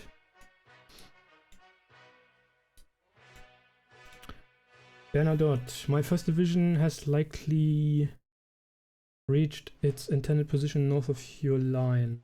We were able to withdraw without any trouble. Very well, very good. My light cavalry is going to be screening Russian cavalry to the east of Kobelnitz. Russian infantry has begun to move on the Stepanitz or Slepanitz hill. That's interesting. So, Kellerman is somewhere here. I assume these guys have fallen back. I don't know, but what we know from this report is, whoops, that we have Russian infantry advancing and taking the hill as expected. Would be good to know what's going on in the north, but then again, and that is again the you're in command but not in control thing, we can't know unless someone tells us, but we also don't have to know. Our objective is to hold this line, and that's all we are concerned about. If any development up north would impact us, we need to rely on the overall commander or our fellow corps commanders to tell us. And then we can start bothering about it. That's also, if you play Kriegsspiel, something you need to learn very quickly. You cannot be everywhere. You cannot know everything. That's just the modus operandi you need to get used to. And I see on my screenshot, which appears to be Marshal Davout leading his men, and he is about here. So he'll be with me in the castle very soon, which is good. Next turn we can give him a rundown. However, this movement turned out not to be true.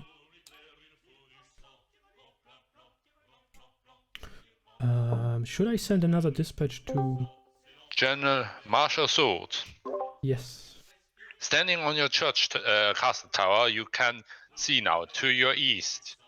There's two, what seems to be like two squadrons of cavalry in that small ravine.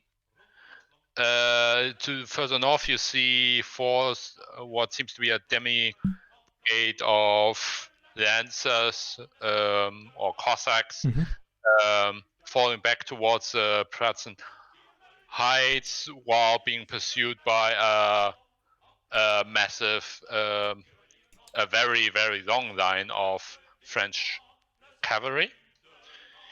To your south, you can hear some cannon fire erupting just recently. And you see to your west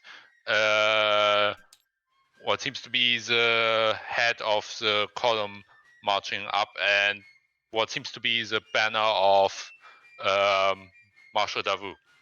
Perfect. And yeah, I'm not giving orders yet, so. Okay. Sure. Okay, so let's see. Saint-Hilaire sent me a dispatch as well. Enemy cavalry formation outflanking me around Menitz. I've ordered the chasseurs to stop them, but there is another formation following them, so I may need the hussars. Yeah, the hussars have been ordered, and the chasseurs apparently as well, to stop this flanking maneuver.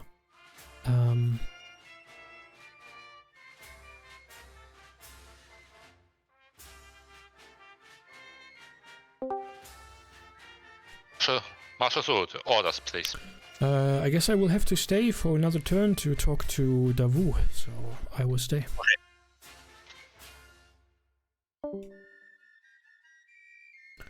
orders to the hussars have been given, but yeah. I remember it was born just before Marengo. Okay. Huh. Yeah, I think there's this, I mean, as I said, I can't quite remember, was it Marengo or Austerlitz, but Marengo perfectly makes sense. This, the myth or the legend that Napoleon rode by some campfires of his grenadiers, or rather than must have been the consular guard, putting things on fried bread, I think, or rubbing things on bread, and the story goes that he's asking what they are doing there, and because they don't really have any supplies with them, they tell him, yeah, we are just frying some onions in oil. And that's how the background of the song, right? Because it's just going, I love onions fried in oil, I love onions fried in oil, no onions for the Austrians, and all that stuff. Which is, I don't know, it's quite a funny song.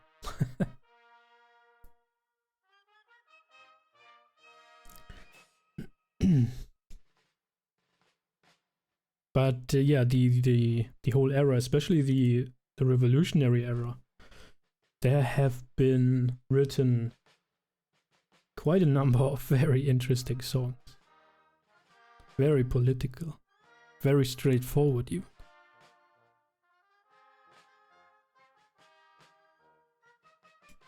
So the big question is whether the Wu has any orders from the Emperor or not. So I have sent my dispatch to the Emperor at 0800. It is now 8:30. So 8:45 the Wu will hopefully be with me at the castle.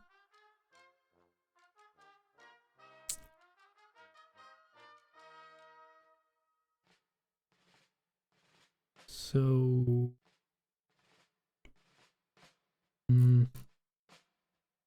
yeah, the orders for him from the Emperor would probably not arrive next turn. I would need some more time.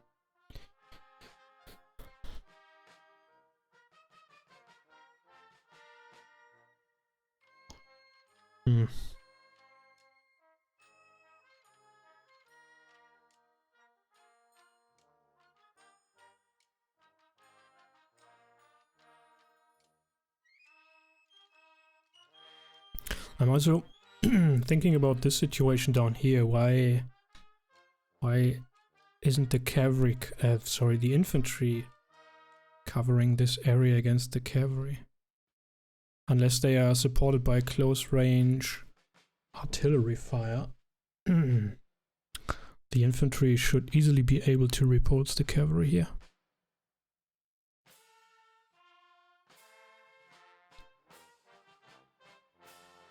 Although, I'm just was just thinking about this slope.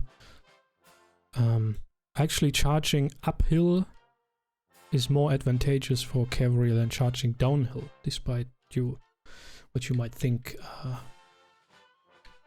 that when they are going downhill they get more momentum and all that stuff. That's actually not true.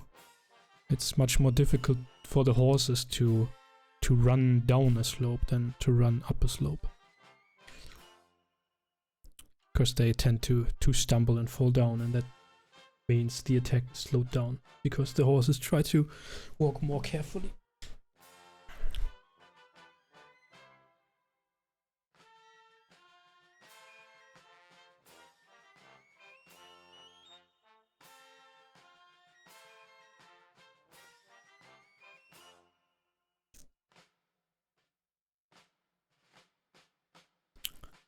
Okay, can we make any assumptions by now by which we could prompt Davout to move somewhere particular? I mean, maybe he can just stay in reserve for now and rest his men. They have just forced march from Vienna to join us here, right? If we have them set up around these crossroads here and sort of prepare to be part of this central attack. That would probably be the best. I don't think I really need them down south.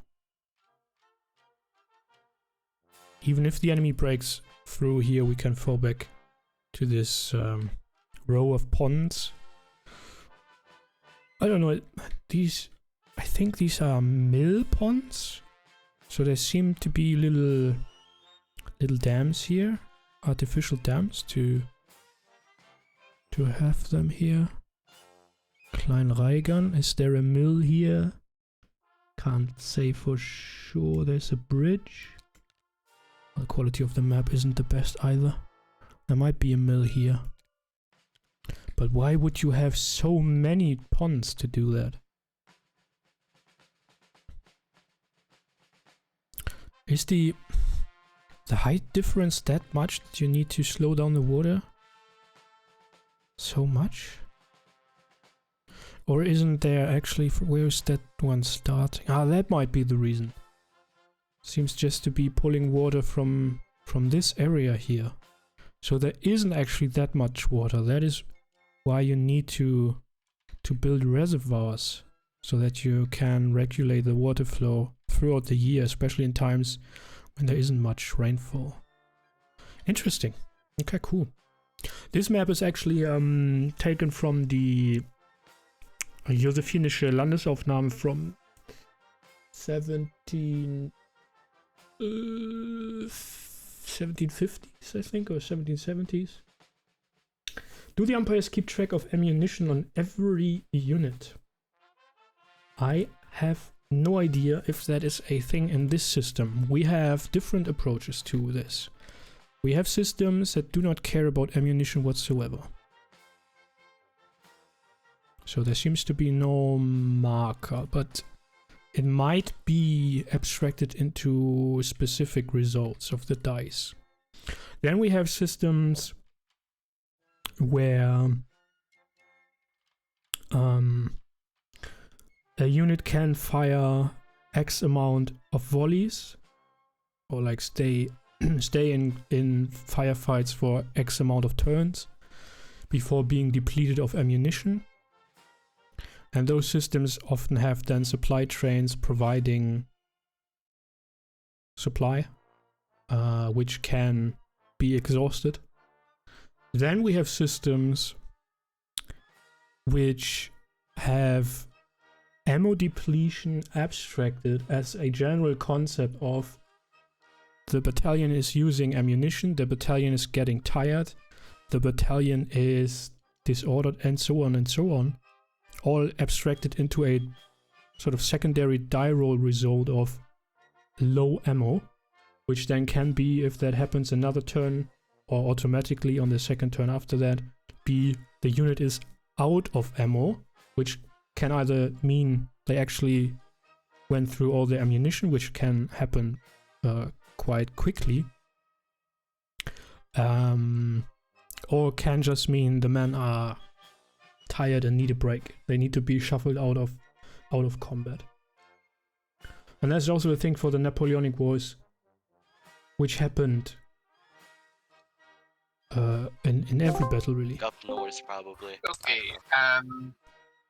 Marshal Soult, Marshals de Vue, and one of his commanders, the commander of the 1st Dragoon Division, Antonin Bousser, I think that is, have ridden over to you. Just as the smoke is finishing up clearing, they've ridden over to you beneath the walls of Colmans Castle, and have come to speak to you. Perfect. Behind you, you can see the forward elements of the corps, the looks like cavalry moving forwards, and you can also see some infantry probably from the corps as well, south westwards, seems to be deploying around those dammed up lakes there. So yeah. Perfect. I'll leave you to discuss for a few minutes. Hello. Hello, welcome to the battlefield. Thank you. We've had a lot of fun on our trip. Okay, so let me give you a rundown of the current situation. Down in the south, we have been engaged yesterday by enemy guns and Ulans and Cossacks. They've been repulsed from our defensive positions. This morning they were probing us again, but have been repulsed again. Currently there seems to be an attempt to outflank our far right flank, like the southern end at Menitz, but I guess the chasseurs and hussars will counter that. So far we haven't seen any enemy infantry down south here. We are basically, so 4th Corps is basically holding the southern sector from Menitz to Koblenitz basically. Yeah.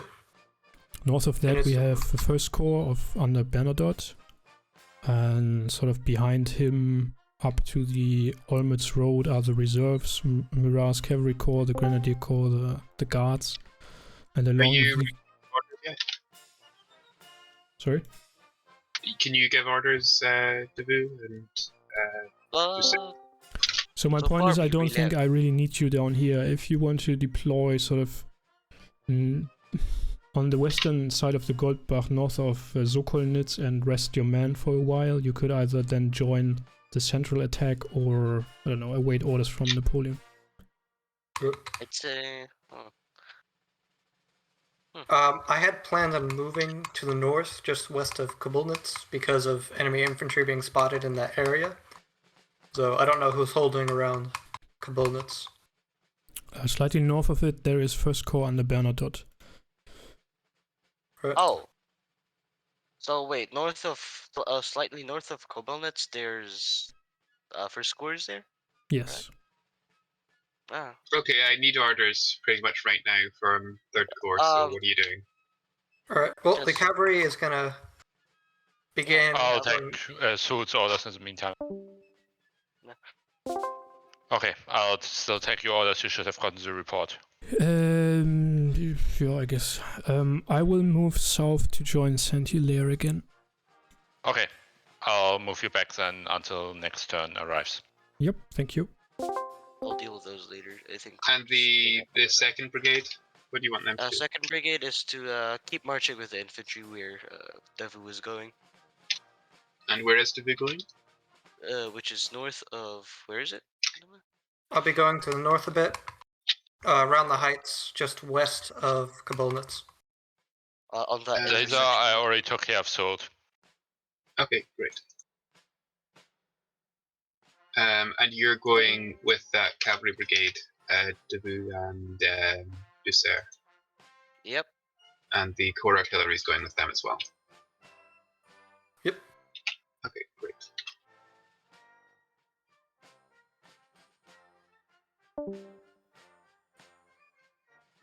That was short-lived.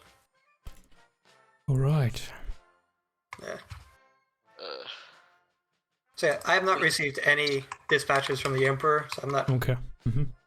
Yeah, currently is- we are still in the sort of sit and wait phase. Yesterday we had pushed forward on the northern side, on our left flank, and had occupied basically the Slapernitz Heights and the Chanton, the steep hill there at the main road. And then the enemy pulled off a very weird push in the far north with cavalry, artillery, and even infantry. So we decided to pull back the forces that were beyond the Goldbach, and they are now basically holding a line from Kritschen, Belowitz, Slapernitz, and then down to Koblenitz. okay, so pretty much as of right now, we are at the south, right? We are at the very far south. Yeah, right, exactly. of the line. Mhm. Okay. And then the very north is north of Sapalnitz, right? It is at Kritschen, that is slightly north Oh. of the main road, the Olmütz Road. Okay. Okay. But I haven't received... Oh, I actually received a report that... Let me see, half an hour ago or so, Russian infantry has started to occupy the heights east of Slapernitz. East of Slapernitz. Yep. Okay.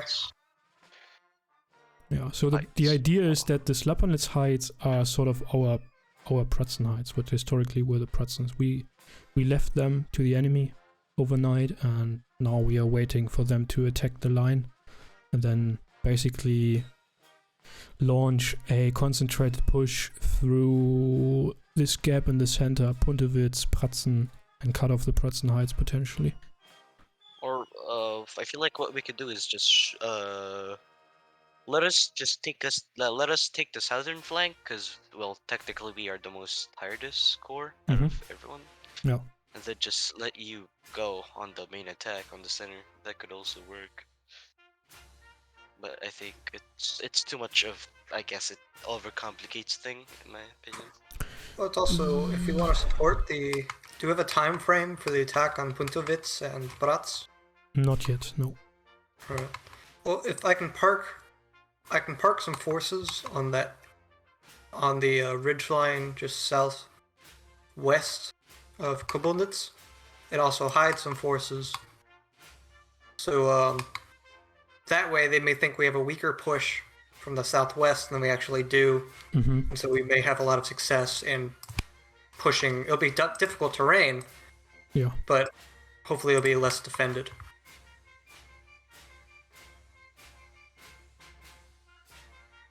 Though I would probably actually want to take the heights around Hoisterek and then turn on Pratz that way, so I can attack with... Instead of having the heights on my flank, I can attack from the heights. Yeah. So... most likely, our infantry will march to Kolnitz, just because that was the last order I gave them, and they're pretty close by. But I'll reroute them to kind of prepare for this forward assault. Perfect. I did send, as soon as I received your dispatch, I sent a notification to the Emperor that you were going to arrive soon. So I hope he sent some advice. Well, it's, as soon as I had entered the field, I'll let them know that I was within the vicinity. No.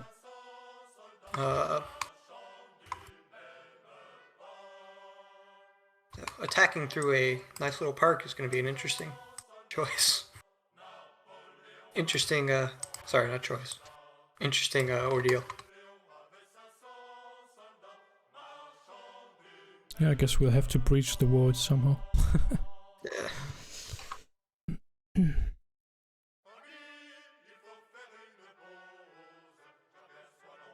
So, I'm surprised at how light resistance is down here in the south. I would expect it a bit more, at least here. Yeah, I'm not sure if the enemy was actually able to deploy the bulk of their forces already overnight, or if they are sort of still marching up. I guess we were yesterday, and just the hours before now, we were just been probed by the advance guard, I believe. Okay. Well, so I have my corps has 3 batteries. So if there is, sorry to hyper focus on Kobelnitz a bit, but I can park 3 batteries within range of Kobelnitz and start shelling the town if they want to stay there. Alright, perfect. Yeah, I guess from what I've heard, I believe that would have been Kellerman with the 1st Light Cavalry Division pushing the enemy back on the Prutzen, but I'm not sure how that fight is going. Yeah.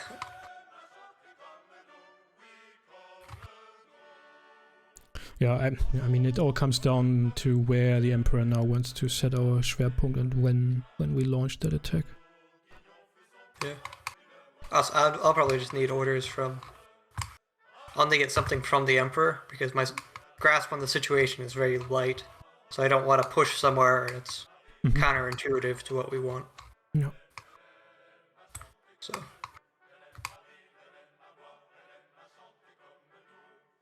Then, of course, as soon as we go anywhere, that's when the main assault just lands here in the south. So, yeah, it might. Well, actually, if they wanted to hide forces, though, the nearest they can even start hiding them is around Hoster, AUSTERLITZ Mm-hmm. and What? Silby and Nogel, something like that. Yeah. Or in the woods. I believe there's woods near Stenhaft, but that's a little bit. It's hard to tell, but I think at least we're consolidated for the moment, so that's good.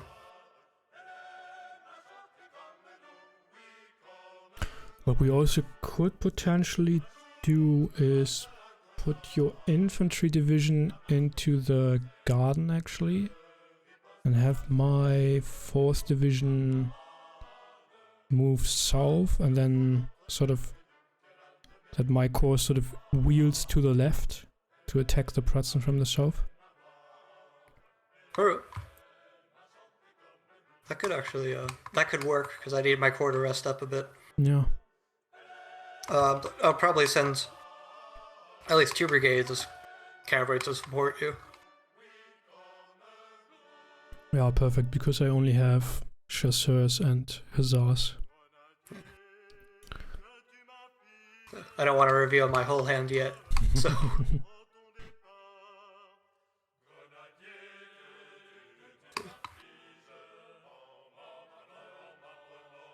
It's an interesting situation. I thought just a full-out battle would have erupted by now. Same. Yeah, same. I honestly expected something worse. So, is everyone just being a little bit tentative, or is it just kind of a complex situation at the moment? I mean, from our side, this is sort of how we wanted to approach that. Let the enemy sort of reveal what their intentions are, and then... Oh, I've been moved. Okay. Apparently, I moved south. Here we go. So let's see, you sent me another dispatch. The hill has been taken, but some units of cavalry have slipped past and are now advancing west towards... Where is that? Ah, there, yeah, okay. Marshal Davout should be informed. Yeah, Davout just arrived at Sokolnitz and has forces down there. I have ordered the hussars to support you there. I mean, if some squadrons got through, that's not much of a deal. The big question is there more to the east? Are they supported by infantry? Is there anything coming? That's what we need to know.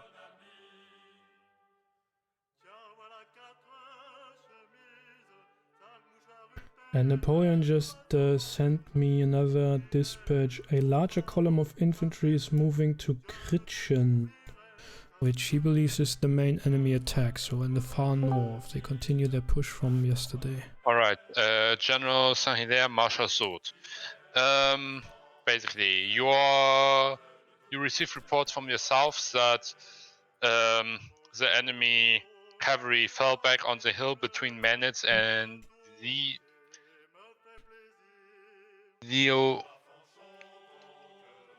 Lausitz, I think. I can't speak out that name, it's that goddamn right.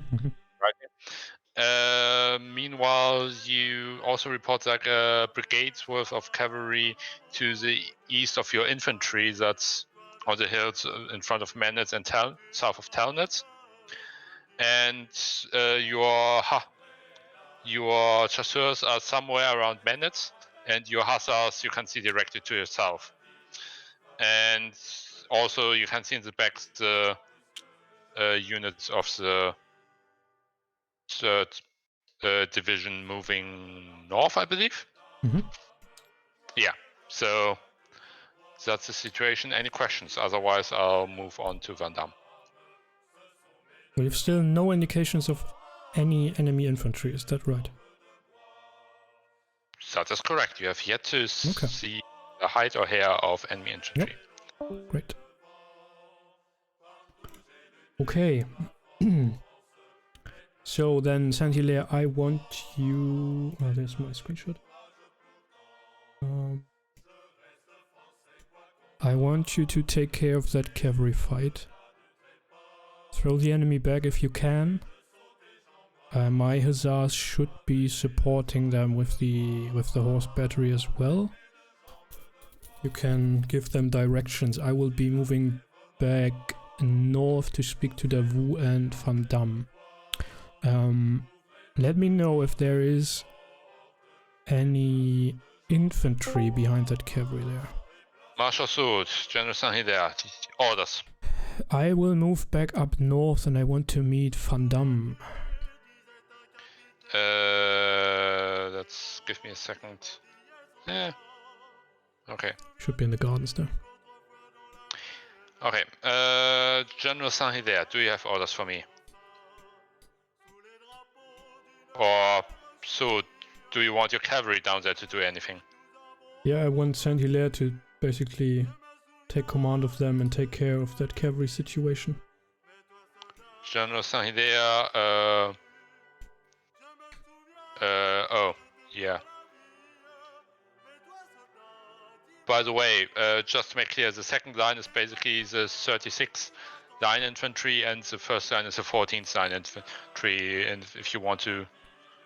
yeah, you want your cavalry to continue skirmishing with which block? East or west?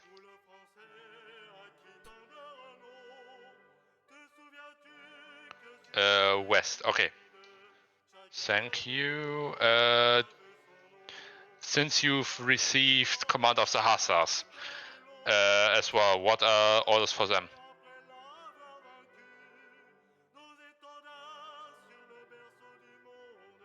And the horse battery?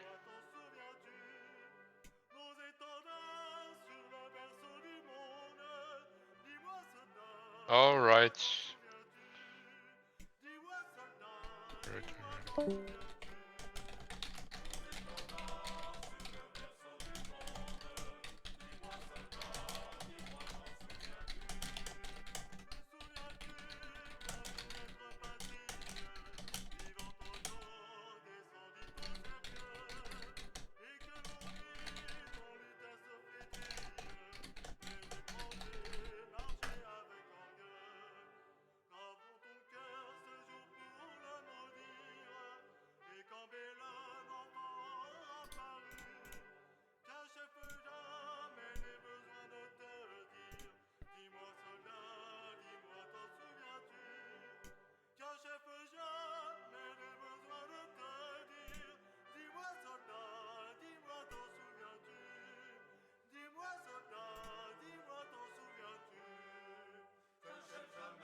Ah, there's the chat. Ah, yes, I can see it. Just wondering what that notification was.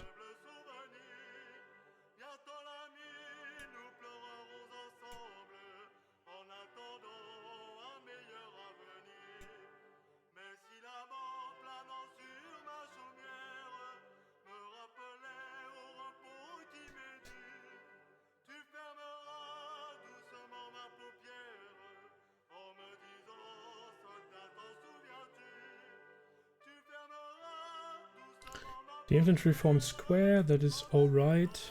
Unless the enemy brings artillery, then they should probably get into cover behind the hills. But for now, if there's only cavalry, then that's perfect, yeah. And you sent the hussars to the west, okay. Sure. It's not much of an issue if there are single enemy cavalry squadrons, then so what? But yeah.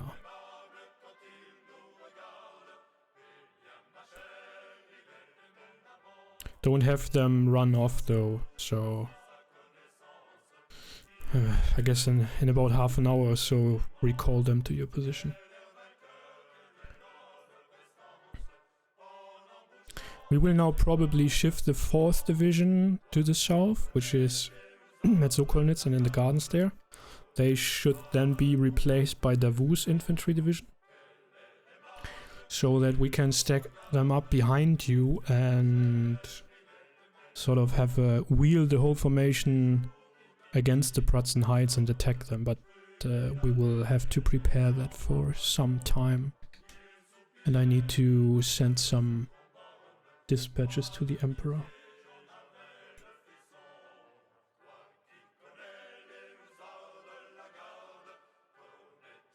Perfect.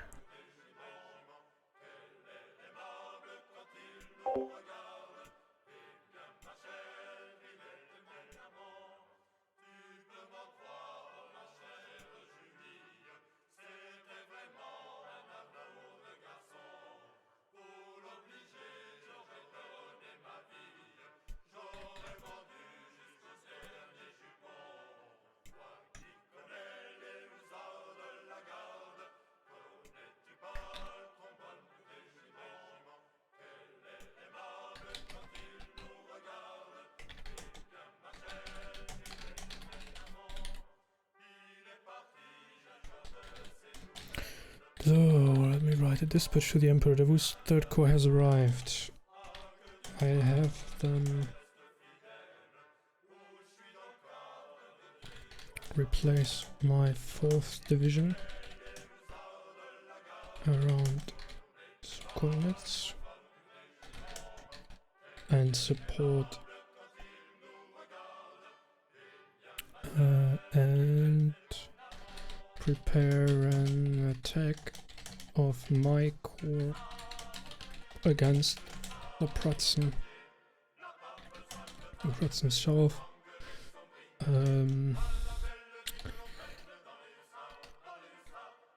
Supported by the Wus Dragoons.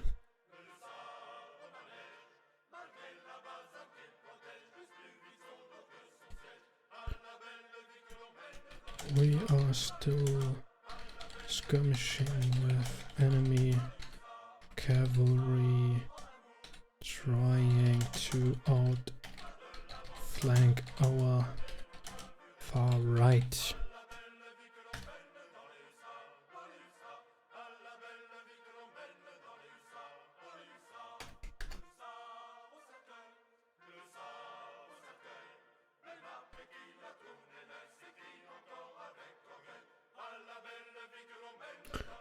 Okay, that dispatch was sent. Lobben had to go in the meantime to get some dinner. Enjoy, thank you very much. And has seen the ammo depletion mechanic in some computer wargames. Yeah, I think it's a very reasonable way to streamline that. Because, I mean, there are ammunition runners and all that stuff, so you don't want to really start working with Excel sheets to take care of ammo depletion. I mean, that's what the Reiswitz system did, but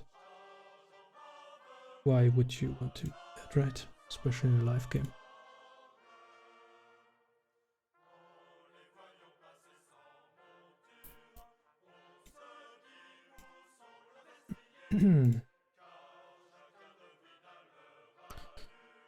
Alright, so I need to talk to Van Damme and to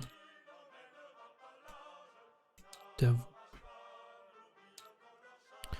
And I want to pull this forces out to stack up here.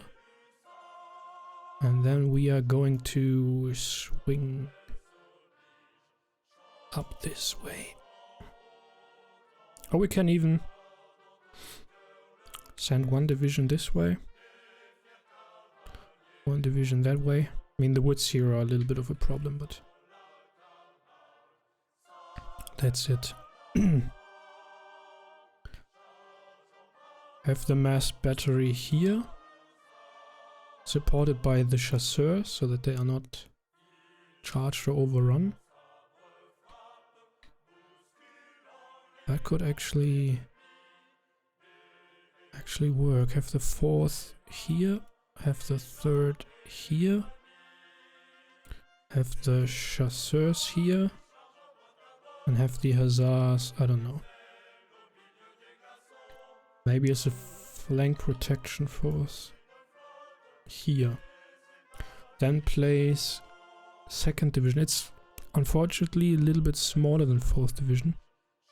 But have 2nd division go in here At least he has 3 batteries, so should be able to hold Sokolnitz then.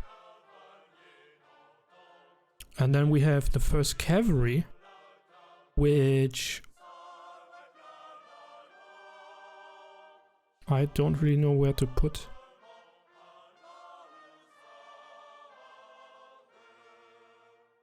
I mean, they could, I guess, in waves attack here. Once the mass battery has negated the enemy guns. Okay, so now things get a little bit more complicated.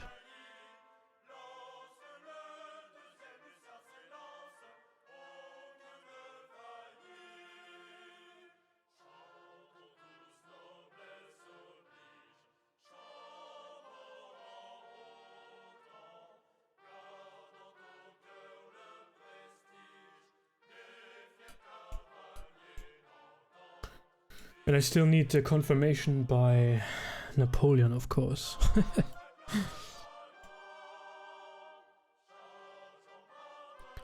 The good thing is he has all the reserves up north, so he can just reinforce this position. And if the enemy is running against this position, so what, right? Put in the grenadiers, put in the guard, throw in the cavalry. If they actually manage to break through this division, through 5th division, then throw in the cuirassiers to smack them against the woods. That's all fine.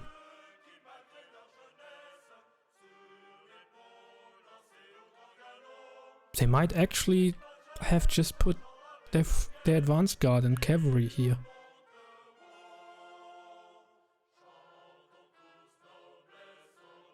And sort of play the same game with us. Who cares about the Pratzen Heights? That would be interesting, huh?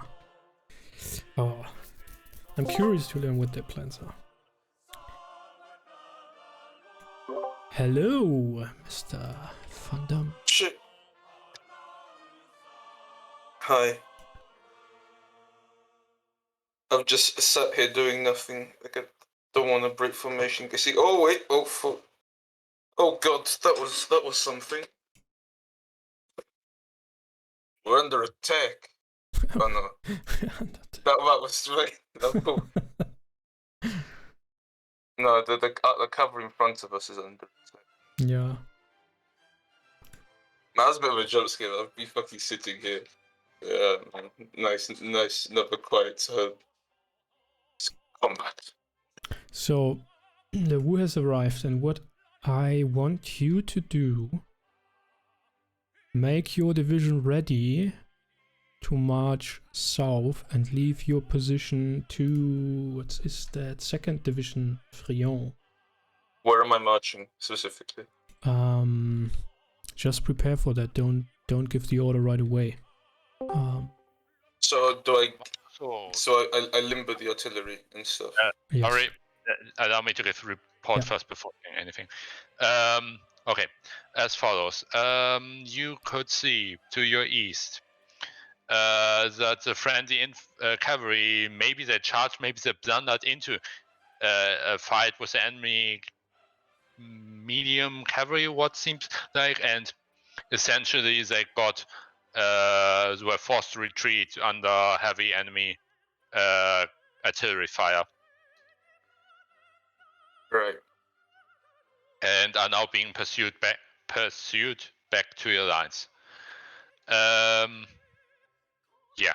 Do you have any orders? Can I give my orders in a bit? Yeah, you have 1 or 2 minutes. Alright. So Jan, do I limber my artillery and already? Or No, leave it in place. Pull the cavalry back. that's not my cavalry. My cavalry's behind my line.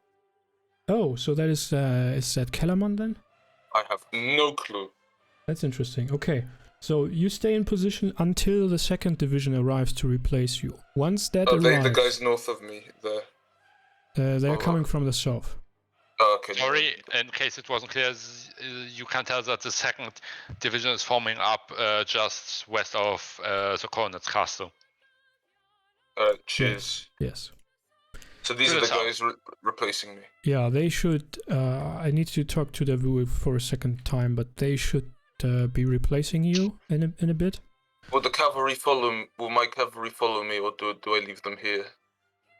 You take them with you, and then you get into position between Telnitz and Menitz, basically on the western side of the. Oh of wow, the that's creek. far south. Yeah, and get into column of waiting should be good, but I'll join you down south once you are there. You want me to move next turn? Sorry. No, you only move once. One second division Sorry. arrives to Swords, replace Van you. Damme.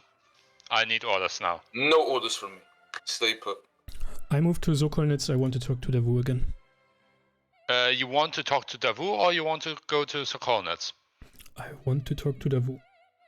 Okay.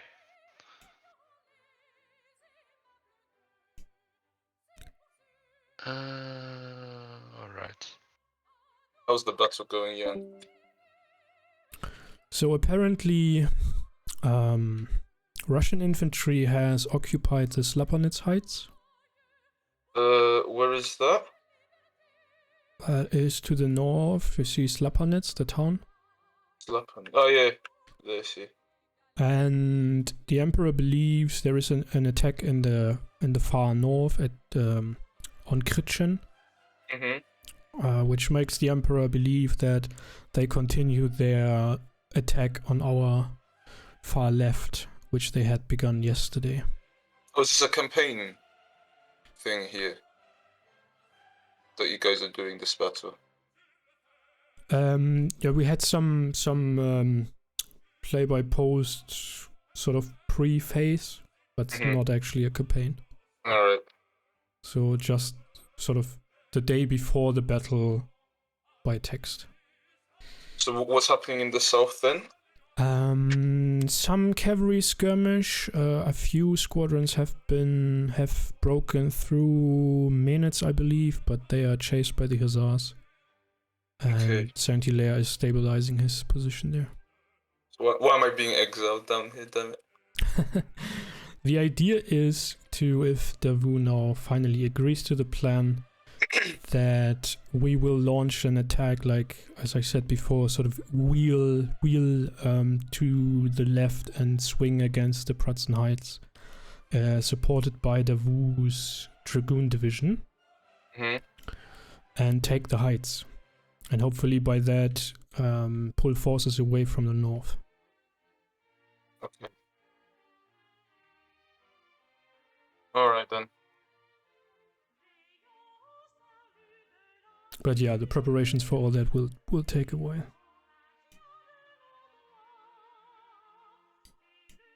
For now, just stay put. Yep.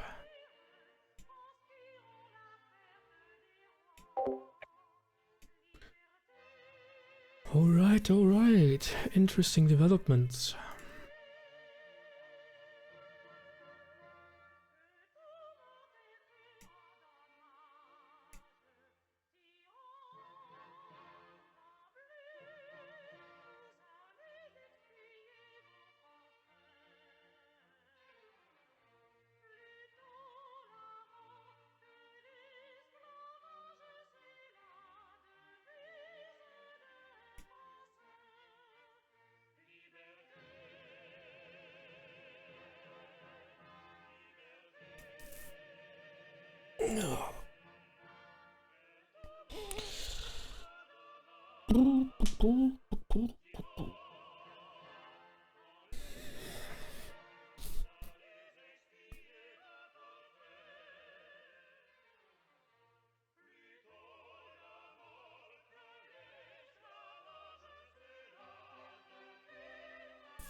I'm currently thinking about where to have the divisions deploy into attack formation.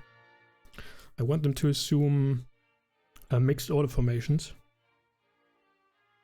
before we advance against the Prussian Heights.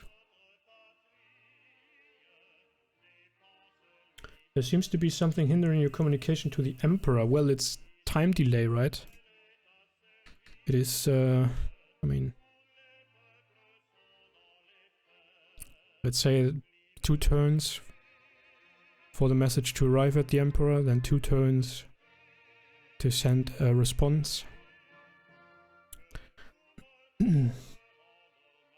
Shouldn't be his answer here already. No. I mean, we are sort of sending dispatches out of sync back and forth, but the message that I want to launch this attack has only been sent 15 minutes ago. So I guess we have to wait for at least 2 more turns for a response. But if he, I mean, if he has other plans for Davao, those orders should probably have arrived by now. That's why I need to talk to Davao.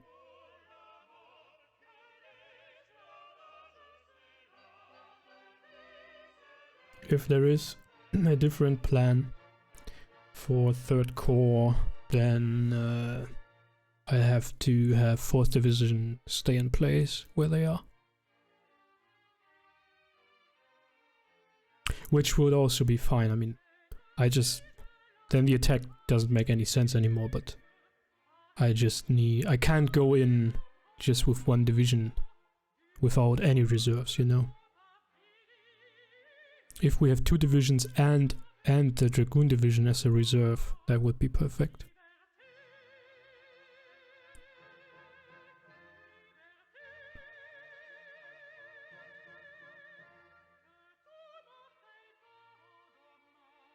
And maybe even both brigades should take this way, up here. Oh, we have 1 get into Gabrianov. Of course, this is also a very nice position a defensive position even, to control the surroundings.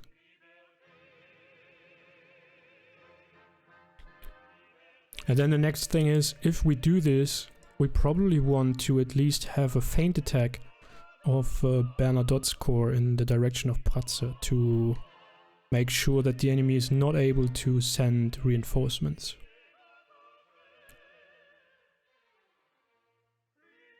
So that's the big problem now, that we don't have a Berthier as our chief of staff coordinating all movement and orders. And that we instead have to communicate back and forth and ask for permission and sort of, yeah, unaware of what's actually going on in the north and what plans the Emperor might have and so on and so on. That is a bit of a communications issue, actually.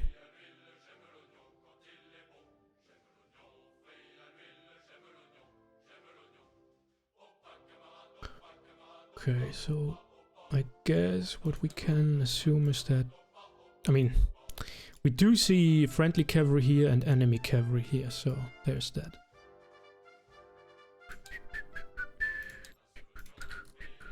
Here is a regiment of light cavalry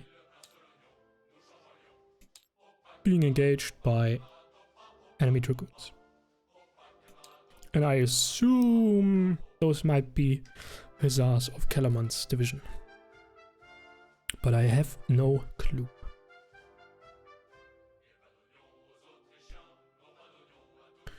I might send a dispatch to Bernadotte to let him know what we are planning, so that if it comes together, he knows what is going on. Dispatch to Bernadotte.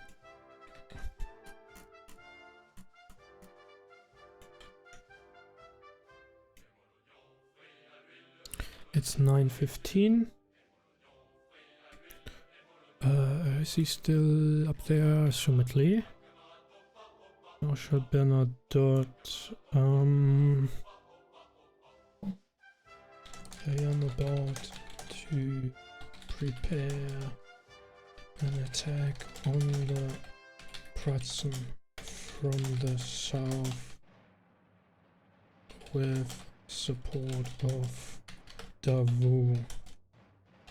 If the Emperor agrees, we will make the arrangements.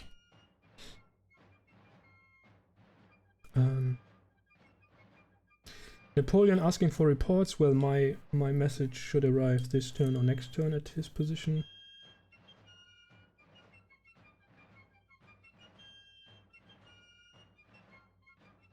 There you go, there's the message we have waited for. The enemy is attacking the north as expected. When you get this message, the enemy should be already committed into this attack. So you should roll their flank, but coordinate with 1st, 3rd and the cavalry corps. There you go. There you go, that's the message we waited for. That is the message we have waited for.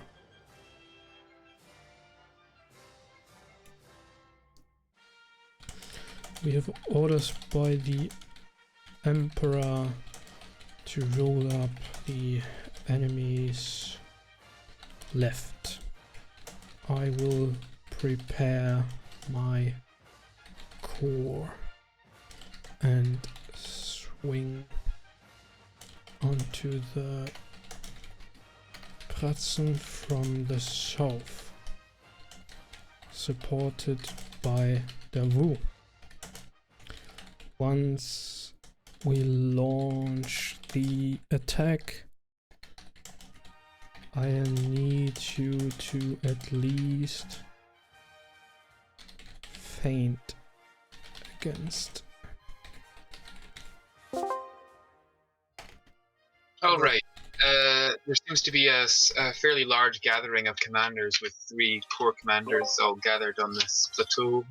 The cavalry is moving into position in line in a flurry of activity. Yeah, I'll leave you to discuss and report on what's going on. I'll give you a couple minutes and then I'll come back for orders. Blazer, should I take 2nd Division? I'll take the orders for all of 3rd Corps and Okay. yeah, if you Okay. want for Salt. But leave them to discuss for a few minutes. Yeah, I still have to do the other one. Okay, gentlemen, we have received orders from the Emperor to roll up the enemy's flank. So Oh, okay. what we are going to do is that I will pull out 4th Division from Sokolnitz to have them stack up in the south. They need to be replaced by 2nd Division. And we will then swing around to attack the Pratzen from the south. The big question is where we can actually commit the cavalry. Yeah, it's pretty bad ground for us at the start. But once we're through, I feel like we can just go all out. I see that Marshal Murat is here with us as well. Yep. Do you have all your forces available, or only 1 division, or what can you commit to our attack? All our forces are ready for battle. We just have them a little split up. It's not that hard to do them to binds. Yes. So the commander of one of my divisions is off, so he'll probably be back this turn. Okay. For 3rd Corps, my men are still tired from their forced march to get here. Yes. So, if possible, I would prefer a reserve position. However, the cavalry has had some time to rest up. So. Yeah, perfect. Okay, I need you to send the 2nd Division to replace my 4th, and have your 1st Cavalry Division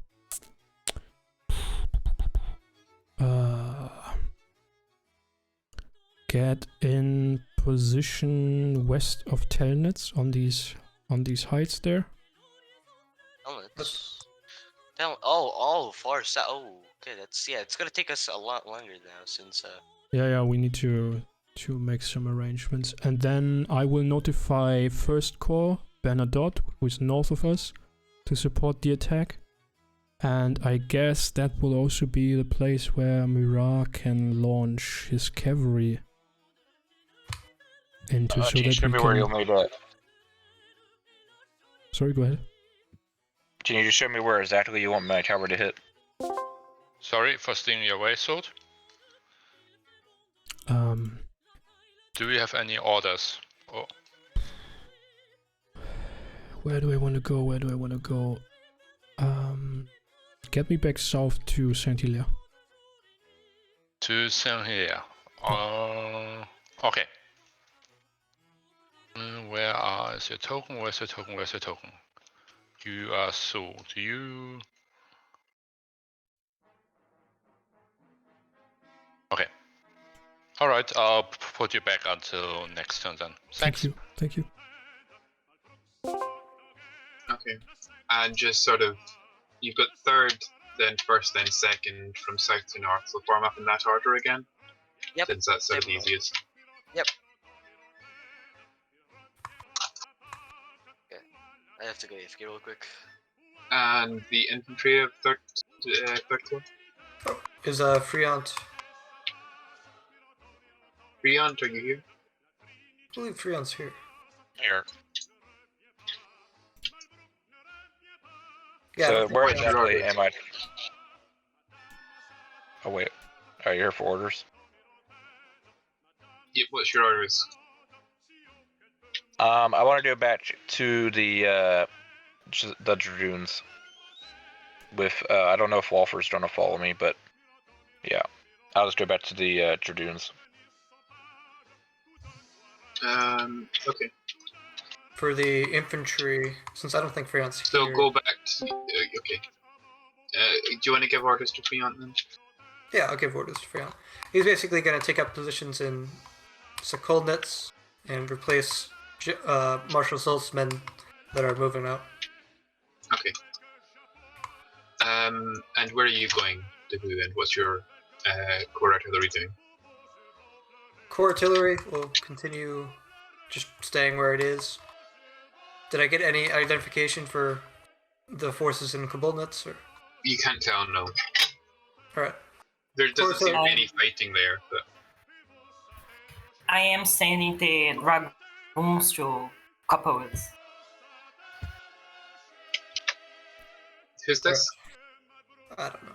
That was Walter. I didn't hear what you said though fully. Yeah, it was me. You're sending what to Copperwoods?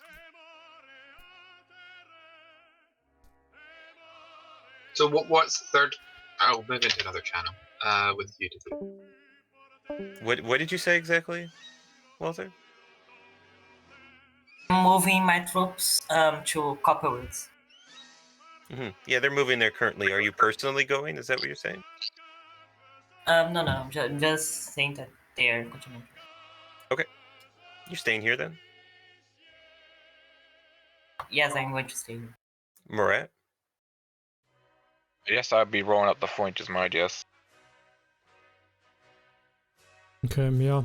The big question is, do you want to go in with Bernadotte, basically support him, or sort of use that hill there to push against Pratze? Or do you want to send your heavy forces to the south, but I don't think there is much space to maneuver for them. So where am I going? Where were we saying? I just set the map up. Okay. So, first corps, that's Bernadotte, I will inform him, and your heavy cavalry, I need them to attack in the direction of Pratze town, which is right north of the heights. When I give the order, not immediately, but prepare for that. Where's Potsdam? I see Potsdowitz and I see Pratze. Do you see Puntowitz? Pudowitz, yeah, I see Pudowitz. So southeast of Puntowitz is Pratze. Okay, yeah. That's yeah. This sector really is the area I need you to attack. All right, do you want me to cross right now or just wait? No, just prepare for that. I will send you a dispatch and let you know once we are ready. All right, I'll hold firm for right now.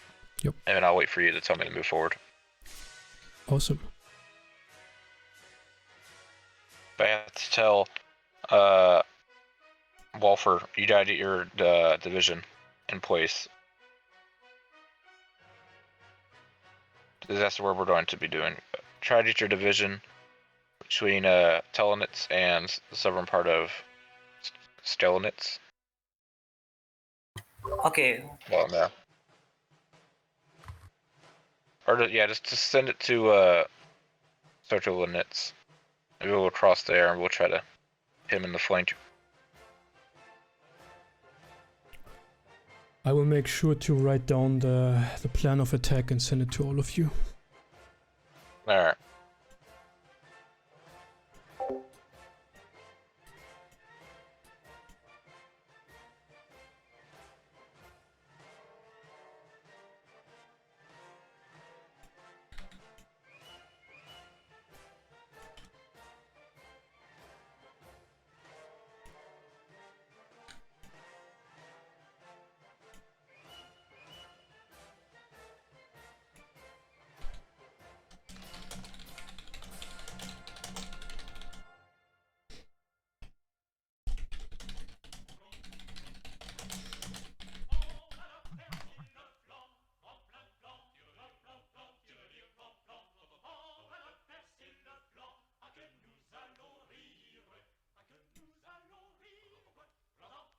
Alright, so now I need to write down the battle plan so that all the commanders know what they have to do.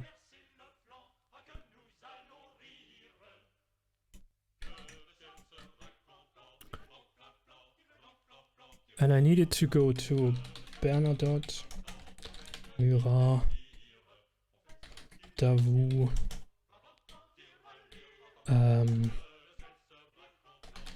Van Damme and Saint-Hilaire. This is really important now. It's 9:30. Messieurs, we have received orders from the Emperor to roll up the enemy left flank. Foucault will concentrate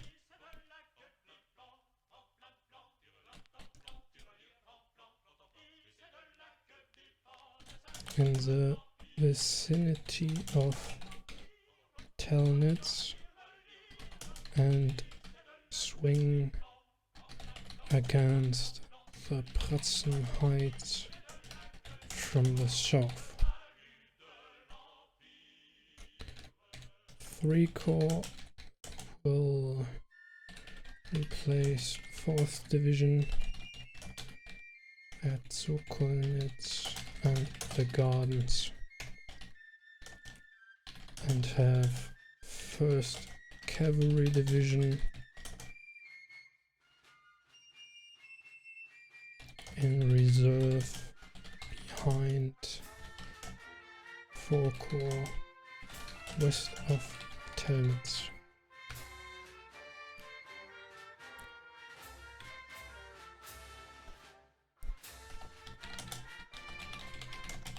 Those divisions will form prescribed battle formation once they crossed the Goldbach to the east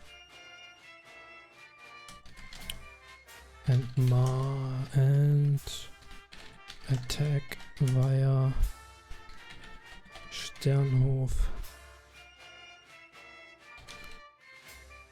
and attack, what's the name of this thingy here? Hostieradek. Hostieradek, Klein Hostieradek. Klein Hostieradek and the Heights via Sternhof.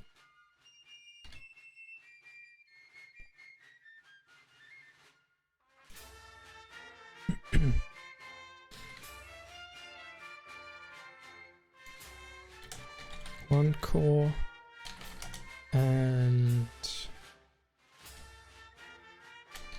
Cavalry Reserve will attack the sector Pontowitz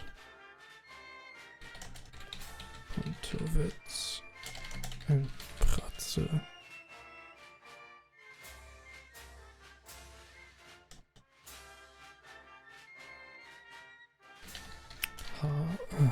Yeah. 13 minutes after the attack in the south has been launched.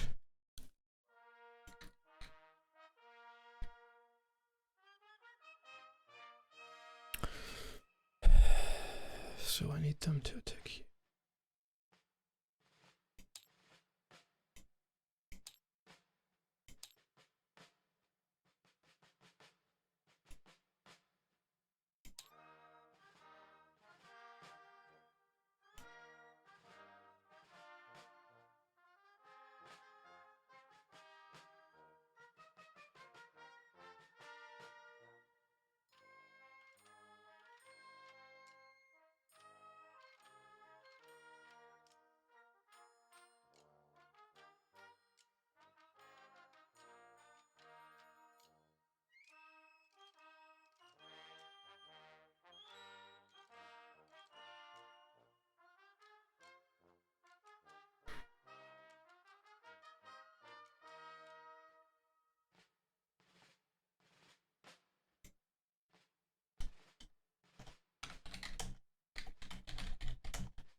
Second division. Sorry that I'm a bit concentrated on the writing the orders down right now. So I have in the orders for my corps, I have the orders for 3rd Corps, I have the orders for 1st Corps and Cavalry Reserve.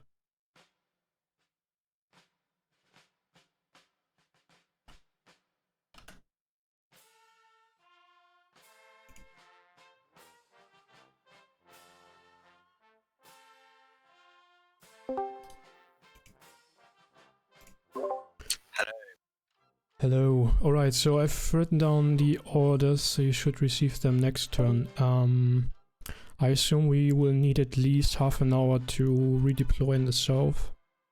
So I guess I will... Once you hear my Grand Battery open fire again, that's the time we start the attack. Quick interruption. What did you say? There was a slight... did one of you ride away? One of either Henry or Walter? I mean, Murat or Walter? No? Okay. I was supposed to be with it. I was supposed to be with the Okay, everyone. division. I'm here specifically for the units of 3rd Corps, but I can give a report to you. The cavalry of 3rd Corps has a...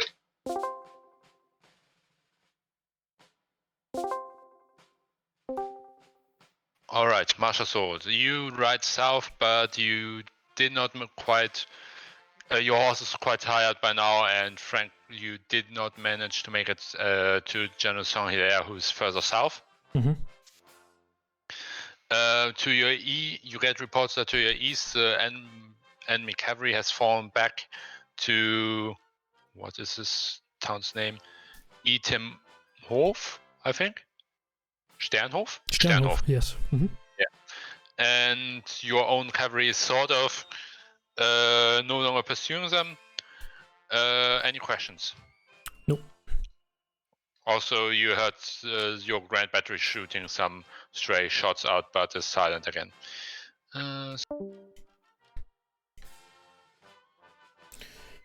Ooh, things are starting to get interesting for us eventually. Now that will be quite the task to coordinate this attack.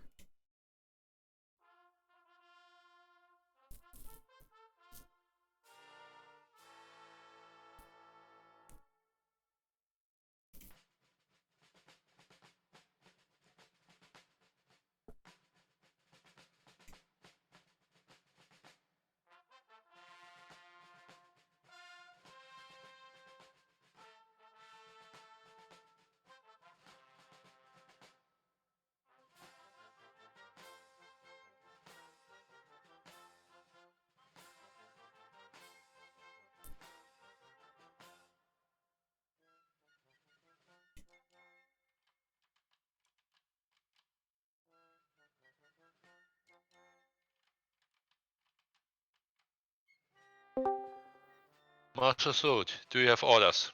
Except continue riding to Saint-Hilaire. I will actually take command of his division, of what the forces which are around me, and have them form up, like move to the east, slightly out of Telnitz, and form in mixed order battle formation. And also What is a mixed order battle formation? Sorry. Pull his battery to support us. That would be 2 regiments in line in the center with the guns in the middle of them, and then have 2 regiments on both flanks in assault columns. Okay. How many batteries are you pulling? They should have 1 light battery, I think. So okay, so you're not taking the core level battery. Not yet, no.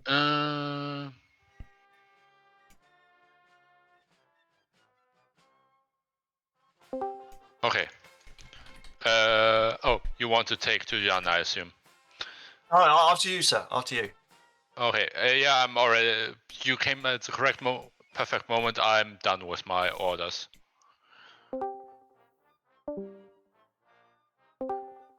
Hello. Hello. Well, things are getting interesting for us down south. Yeah, tell us about it. We have received, so Davu arrived, and we did make some plans, but now we have officially received word from the Emperor to launch the attack and roll up the enemy's left flank, as apparently the north seems to be where the enemy is committing. That means we are going to prepare an attack formation. I will pull down my 4th division from Sokolnitz to have them form down here at Telnitz together with the 3rd division in attack formations.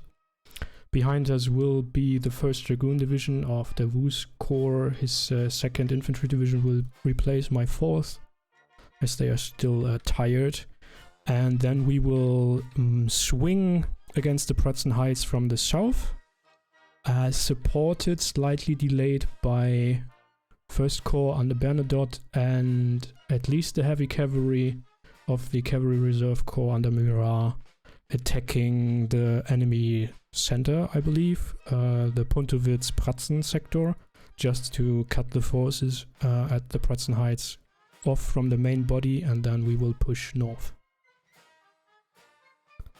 Fantastic. Now I think Achilles did have a very poignant question. Yeah. To ask you. Achilles, do you want to shoot? I'm not sure which question you were referring to. Well, I mean, do you think, the way, you designed this game plan, do you think it's working so far? I would say so, yes. So what we assumed could happen seems to be happening. The enemy is still focusing on the north. We should be in good positions there, and the reserves are there to cover that position, so that's all fine. And what I find interesting is that the enemy seems to have had the same idea, sort of who cares about the Pratzen, and committed to the north. But that just allows us to now get 3-4 corps into action and push north. So what is the what's the objective point for the assault? First the heights and any forces that might be there, and then we will continue the push if we can further north to attack the enemy flank and relieve our left flank, basically. Okay. The difficult thing to do or achieve now is coordinating all the various corps and divisions and whatnot. Do you have any intelligence on what the coalition force in front of you is? So far, we still have only seen Ulans, Cossacks, Dragoons, and gun batteries. That's all. Okay. So there might be more. Meanwhile, on the Pratzen, who knows? Okay. This is fun. I'm having a great time, Jan. The nature of Kriegsspiel. Yeah. Let's Shall we go to the commentary box for 1 minute? Yes, sir.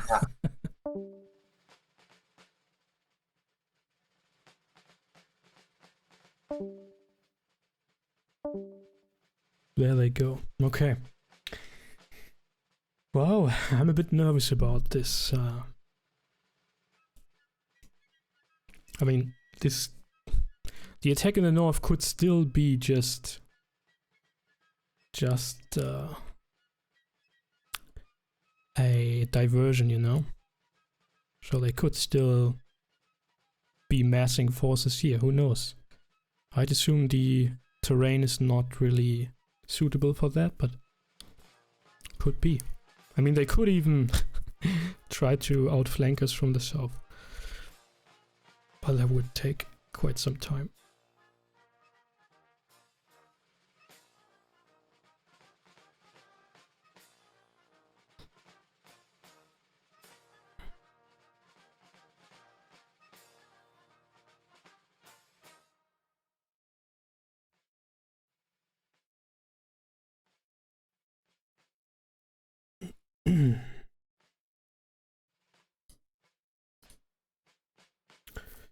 Whew.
Yeah, I bet there are some crucial things going on which we don't know about. I mean, obviously, as Dave and Achilles said previously, that's, yeah, a Kriegsspiel situation here. So they of course do see things we don't, as they are the commentators. They have access to the umpire table.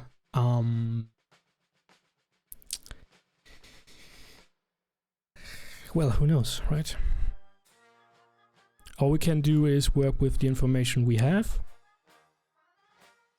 prepare the things we want to achieve as best as we can, and then try to bring them to a conclusion. For how long are we playing now?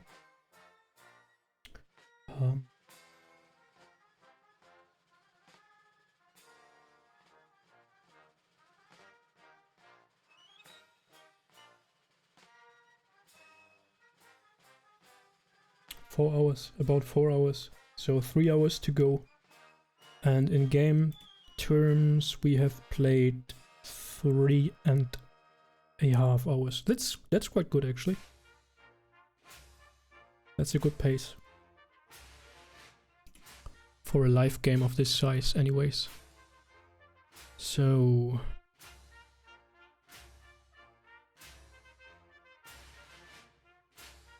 let's hope this redeployment doesn't take much longer than half an hour. I guess it will, though. 45 minutes, 1 hour.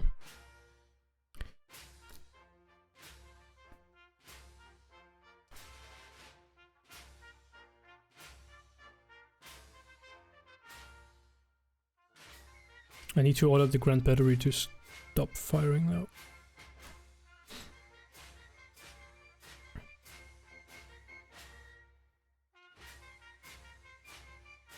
Have I received any more dispatches?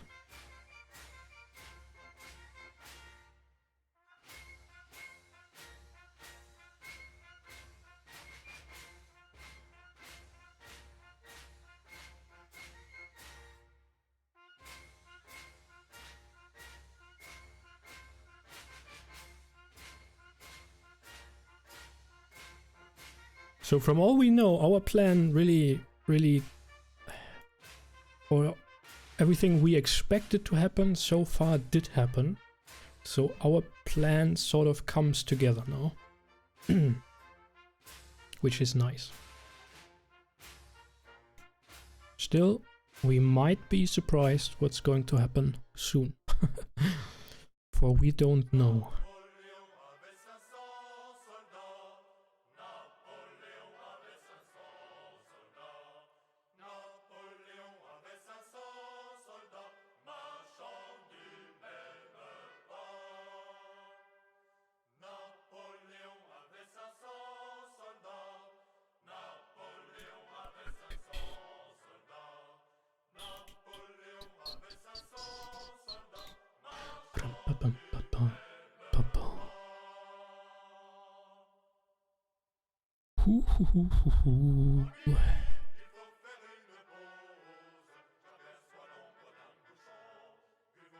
I'm actually a little bit excited about how these things develop.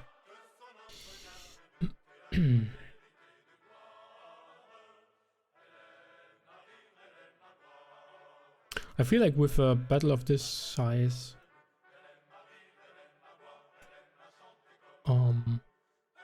and the amount of forces involved on both sides, it just has, I don't know, a special, it's another special experience.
I don't know if anybody has taken a look at the International Kriegsspiel Society YouTube channel to see what's going on all across the table. If you have, of course, please do not tell me what you have seen there, because that would break the fog of war, obviously. But yeah, might be quite interesting.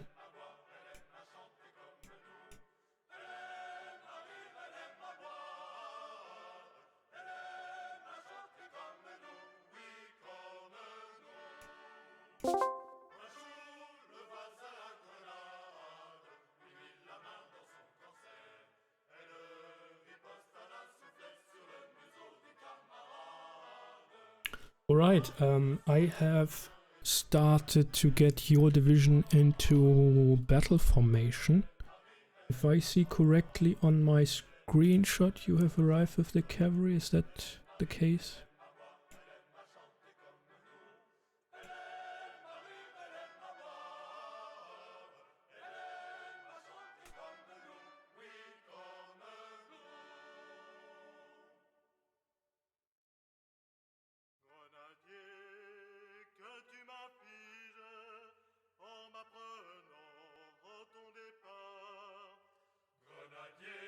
Ah, there's a dispatch from you, actually. The enemy cavalry apparently returned towards Sternhof. There's a small detachment moving south between the hills. I've ordered my cav to return back to our lines. Yes. Perfect. That's great. Okay. So then you can take command of your division.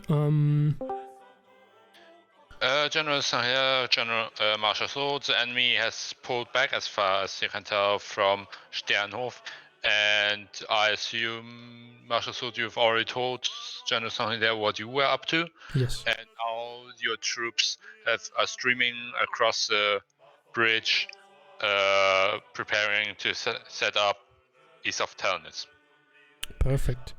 To your east, there's a Dragoon division forming up, and yeah. And I'm going now to back soon. Right? All right. You can take command of your division again. I have ordered your guns to come up, yes, and the division to deploy in the prescribed battle formation, that is mixed order with the guns in the center, two regiments in line, and one regiment on both sides in assault columns. It will take some time for 4th Division to come down south here. I will meanwhile order the Hussars and also the 26th Chasseurs to get on the hills east of Salchau, I believe. Do you have orders for me yet? Yes, I want the Hussars with the horse battery and the 26th Chasseurs Archival to move onto the hill right east of Salchau. Okay, I know which one you mean. Yeah. Alright. That might or might not be possible. We see. We shall see. Any other orders? No. Alright, then I'll...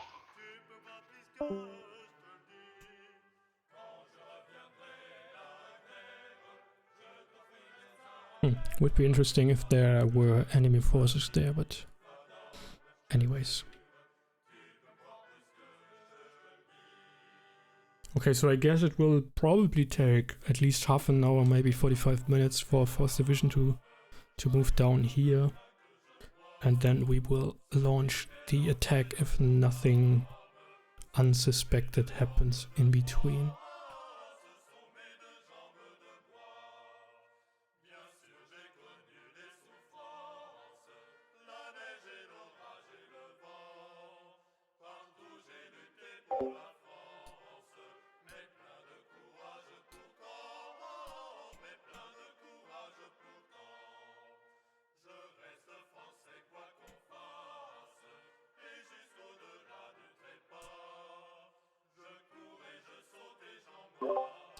No, we are basically giving up the town of Telnitz.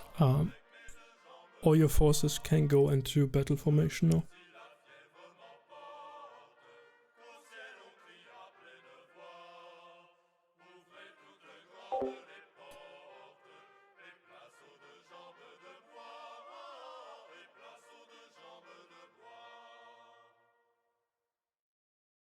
The only thing I can tell is that the situation is completely different than you think. Yeah, okay. That's just okay. That's not giving away anything, because that is just as Kriegsspiel always is, right? I mean, it's perfectly possible that the enemy is sneaking up a column down south, although the Hussar vedettes should have reported then, if the umpires didn't forget about them. Yes, but...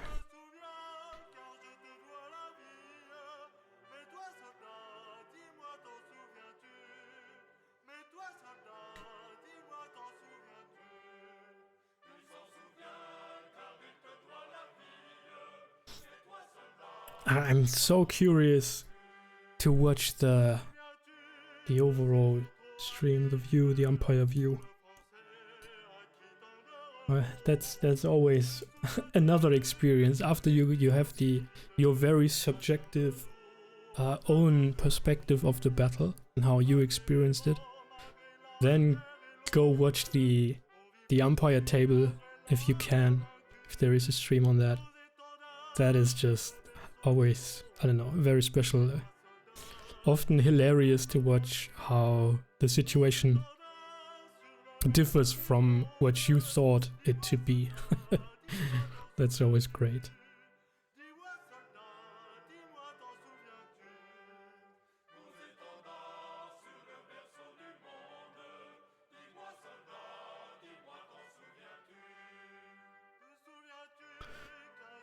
Let me go back and check what Bernadotte wrote. So the cavalry conducted a probe, spotted Russian cavalry near Pratzen, so the town of Pratzen probably, which moved forward in response to my maneuver. I'm not sure what you have to your east, but my cavalry reported the enemy guns on the hill east of Sokolnitz were unsupported. The guns on the Pratzen Heights. Yeah, that's what we sort of expected or know so far. I've only seen 2 battalions of enemy infantry near Puntowitz. That's already far south for our concerns. Far north, sorry. If you don't have anything in front of you, I wonder if the coalition threw their whole army at the north. Or if there is more we haven't seen. It might be that there is more hiding behind the... I mean, that could actually also be the case, right? There could be the main body or part of the main body could be hiding behind the Pratzen somewhere. I mean, the center or wherever. And be waiting for us to take the hills. So that they are playing the Pratzen trick on us. Could also be the case. Or they are massing down here at... Ottnitz? Probably Ottnitz. And waiting for us to swing north and then get into our flank. That could also be the case. Fortunately, we got the dragoons to cover our flank if we get attacked, but... For now, I'm positive about the developments. We'll see if the situation develops as we expect or not.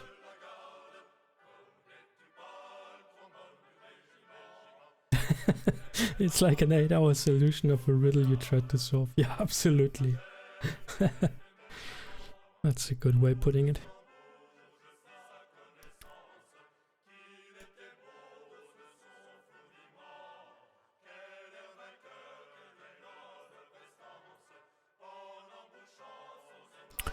Okay, I guess I could update the position here. What do we have here? Cavalry, so I can remove the enemy cavalry arrow. Don't know who's in front, doesn't really matter. They are basically about here.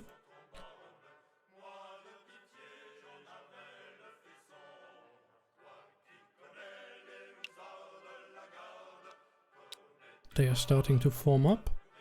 Don't know where these guys went. Yeah, I'm not putting them into marching column, but they are currently marching through the town. And we are over here. And First has brought one of their brigades here. I don't know which one, doesn't matter. The other one seems to be there.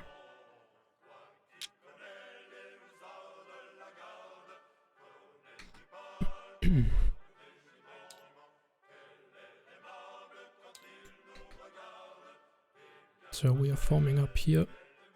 Remove this one. Yeah, I need to remember to pull up the core batteries, of course.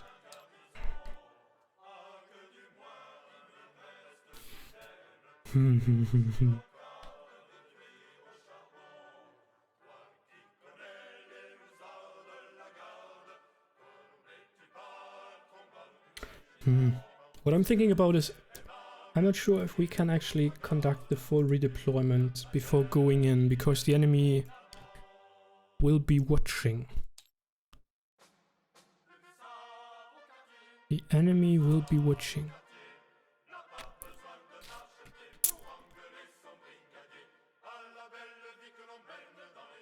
So these guys should be moving up here. together with the core guns, and I have no clue where Devu put his core supply train, but it doesn't matter.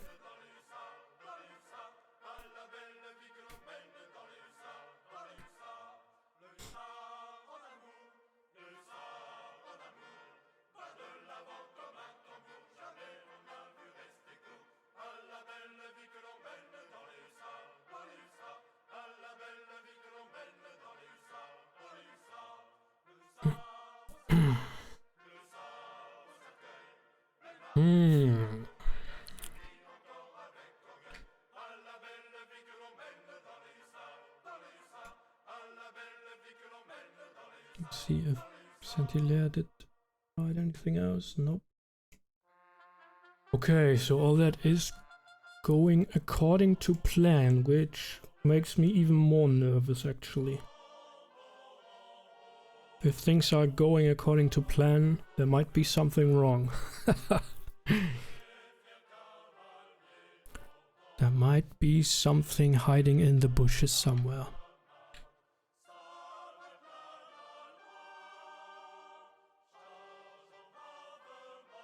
Because the enemy army is outnumbering us. Why should they push everything along the Olmütz road?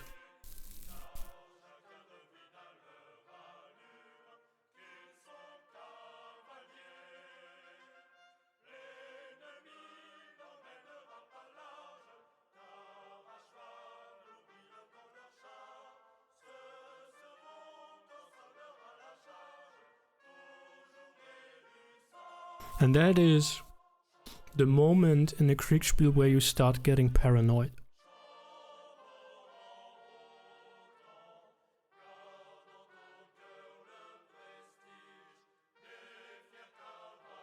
Because battles never go according to plan.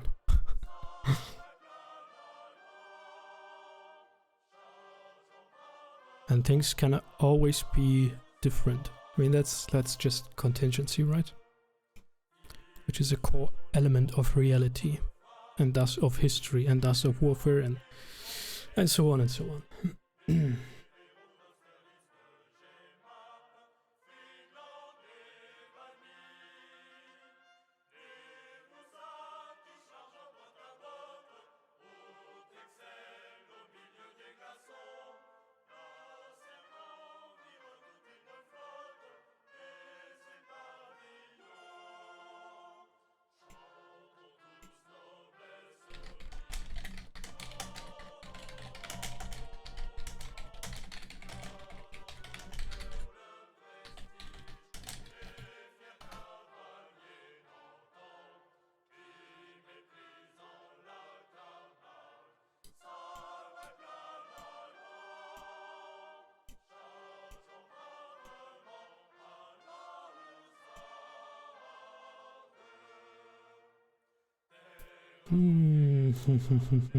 Very, very interesting.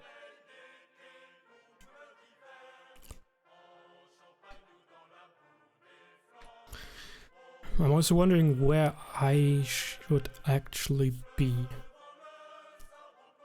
The problem is that I have a core to take care of, but at the same time I'm sort of the overall commander of the majority of the army right now, which is also a little bit weird.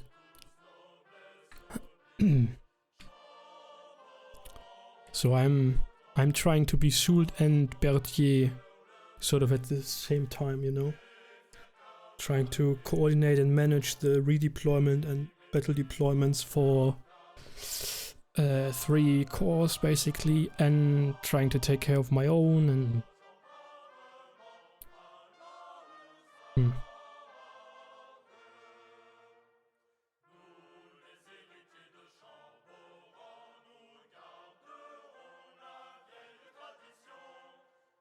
So has anybody of you in the Twitch chat or later on in the YouTube comments, anybody of you been to Austerlitz before? Like in real life? I always wanted to, but never managed to so far. I know my cousin has been there. I did a little battlefield tour, so to say, a few days ago on Google Maps. On Street View, actually, but yeah.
Marshal Sud, General Sanghilea, you've basically set up your division in front as you wanted them, so you still have some infantry to yourself, and your cavalry has entered the town, so that you described, so not a hill yet that they were supposed to go to.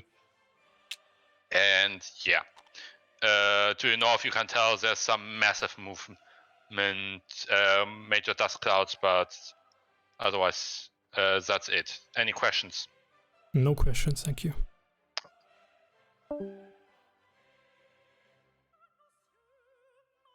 Okay, I want you to pull your remaining battalions up to join you. I don't think we need them down at Maynets and the hill anymore.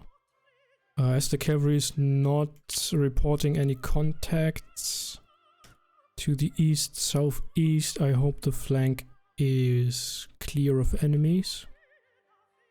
And I want you actually to slowly start advancing your division in the direction of Sternhof and Aujes, this town there to the east, basically. The Emperor wants us to make haste. I will be moving north to meet Van Damme, I think.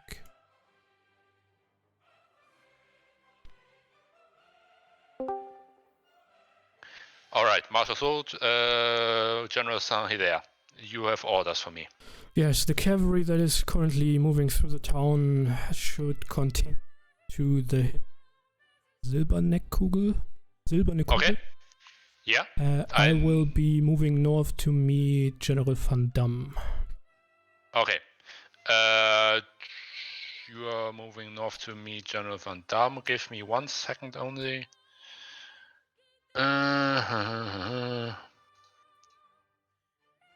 All right, General Van Damme.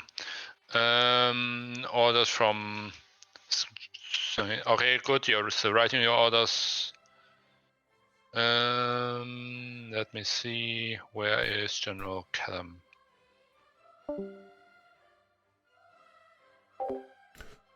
Okay, time to write more dispatches then.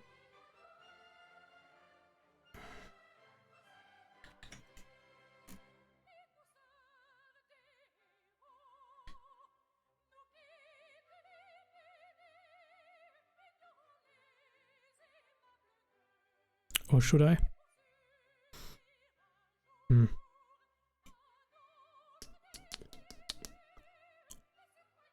Van Damme.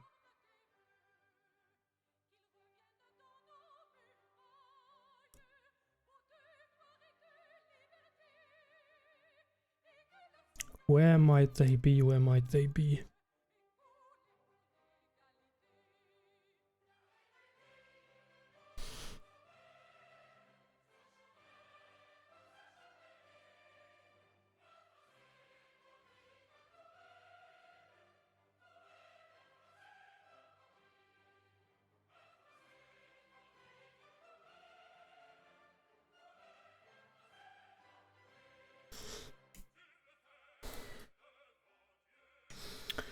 Okay, what time is it? 10:50.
So, attack within 30 minutes from now, which means Murat's and Bernadotte's attack should commence in about 45 minutes. Please inform Bernadotte. I want you to swing north. Swing north. Once you have reached Pratzer and attack the enemy flank.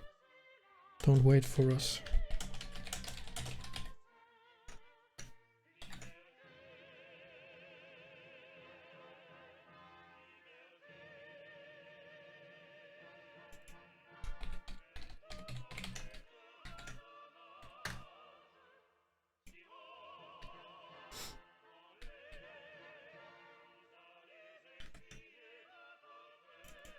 Another one to Davos.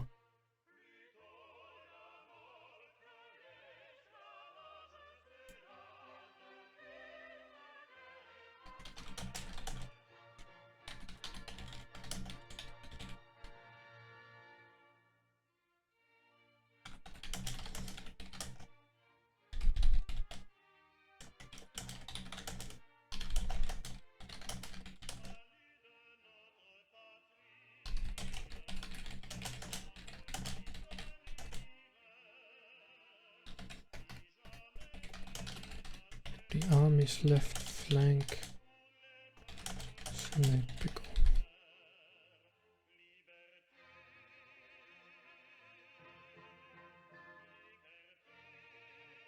Okay, I'm going to talk with Van Damme that he should immediately form his division east, and then all I need to do is give orders to my battery, so we are not sending them this way. That will be the job for the cavalry to get here,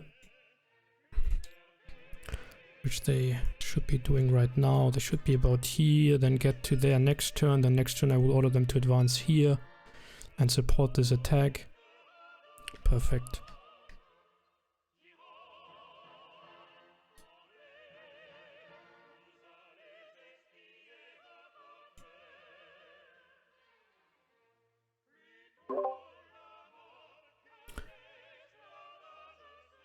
Okay, Saint-Hilaire, we are going to try at least to speed things up a little bit. We are not waiting for 4th Division.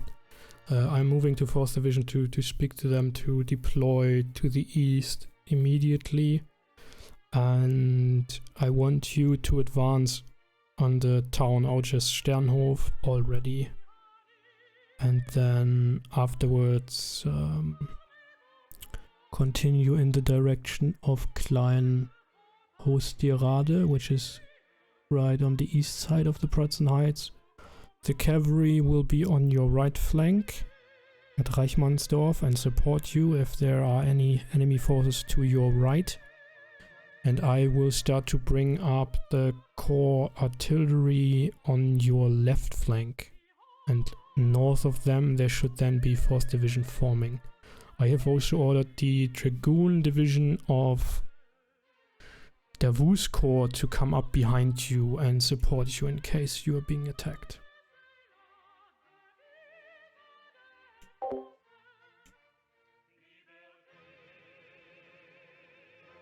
Perfect.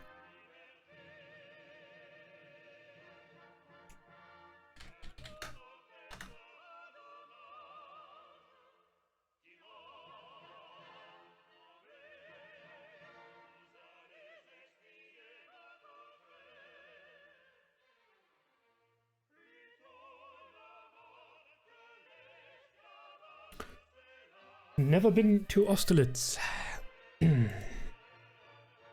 Okay.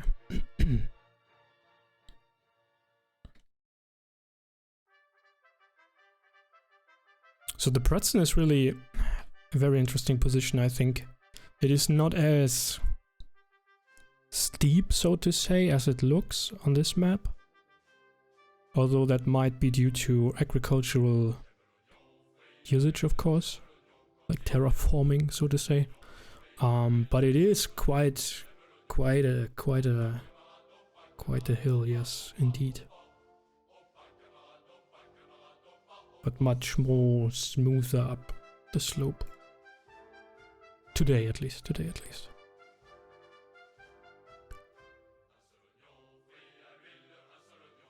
And there's the Onion song again in the background.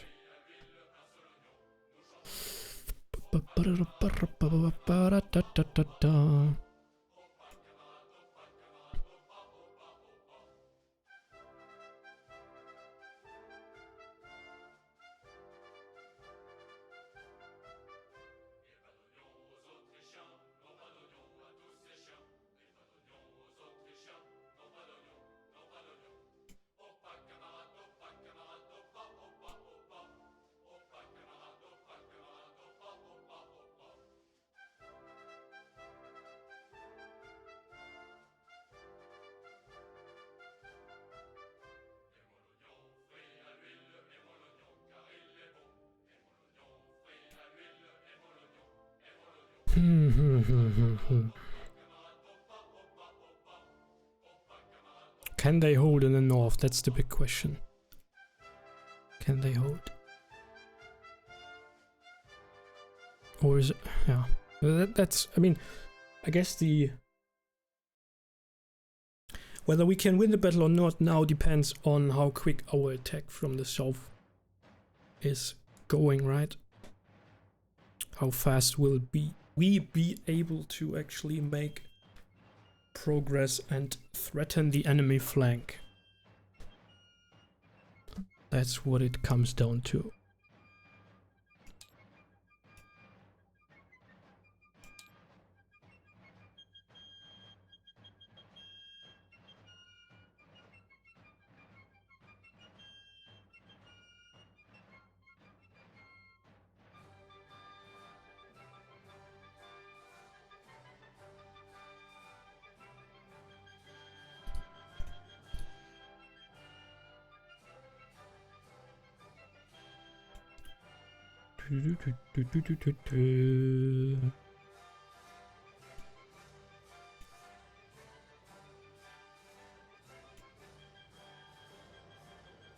Resolve the turn already. I need to talk to Van Damme now. Like now.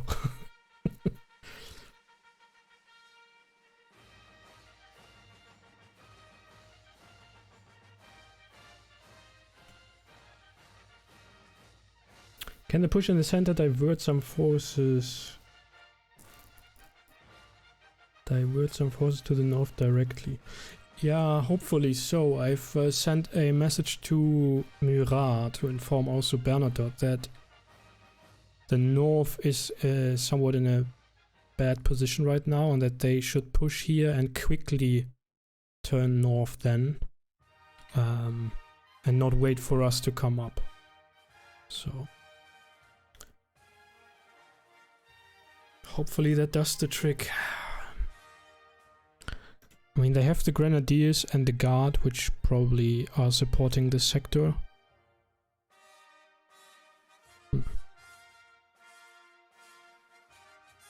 So the Imperial Guard might actually be engaged in a defensive fight right now. Who would have thought?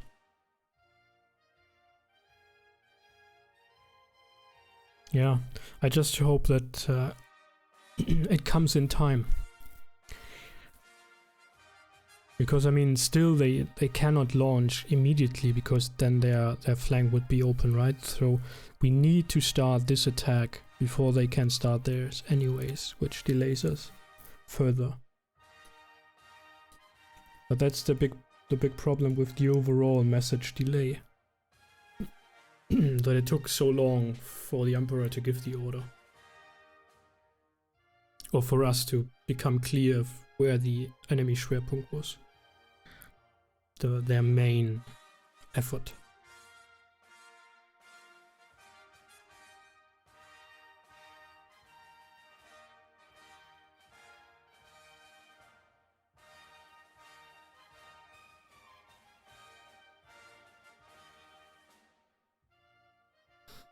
Do I have any coffee left? No. I probably shouldn't drink any more today.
Now I have received a message from Van Damme that he is moving. Okay, so hopefully I will be with him in a second and can tell him to immediately cross the Goldbach and deploy to the east. We have no time for redeploying him to the south.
What are these lies? Why aren't you moved, Van Damme? Alas!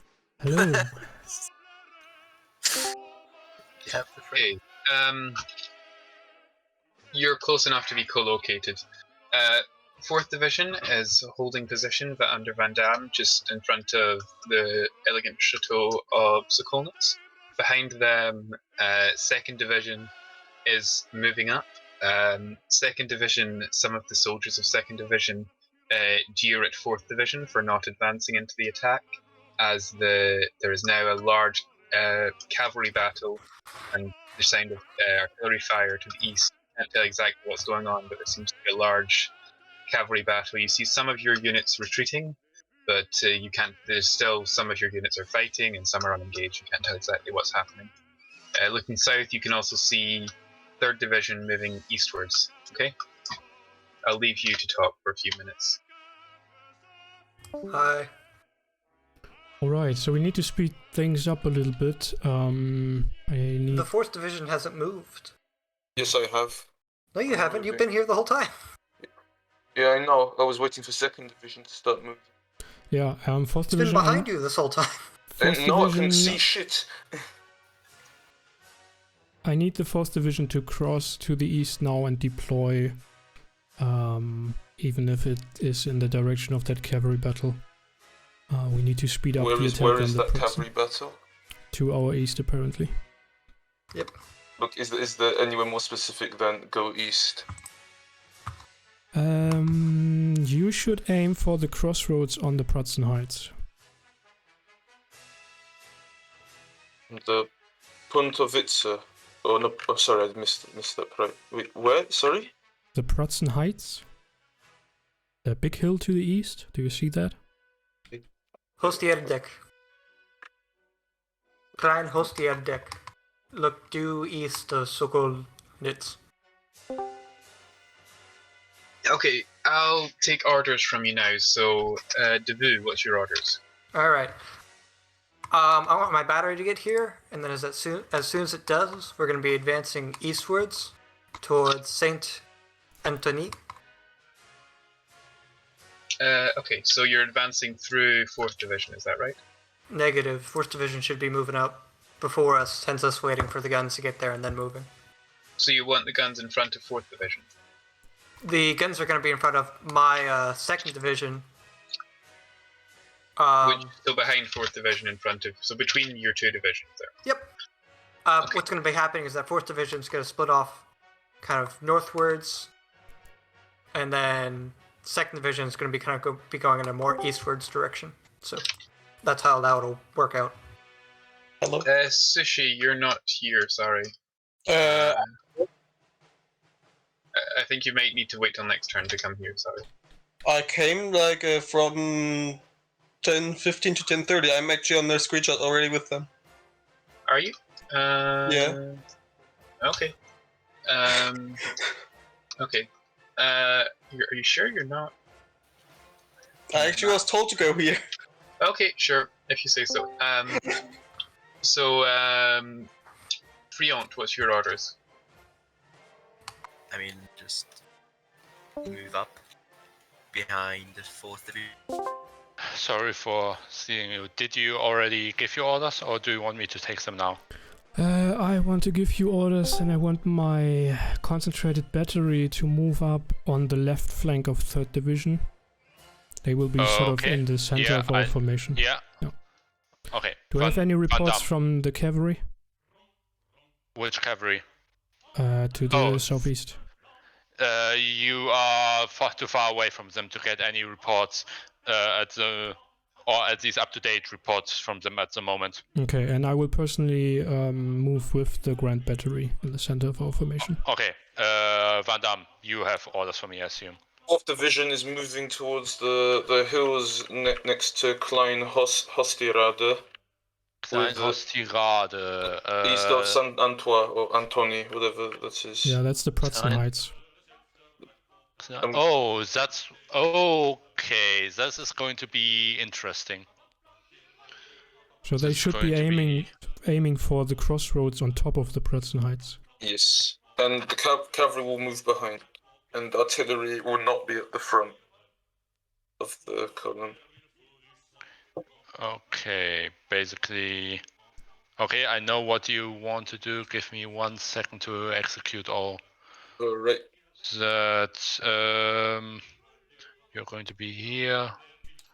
The problem is you had all your forces moved down to Telnitz, which is the reason it's going to be a massive mess. It's really cool. Okay, you pinged me here. I mean, they are with the roads right in front of them. They should be in a good position to just cross the Goldbach and get over there. You imagine it's so easy. Okay, I'll try to do what I can. Sure. This is...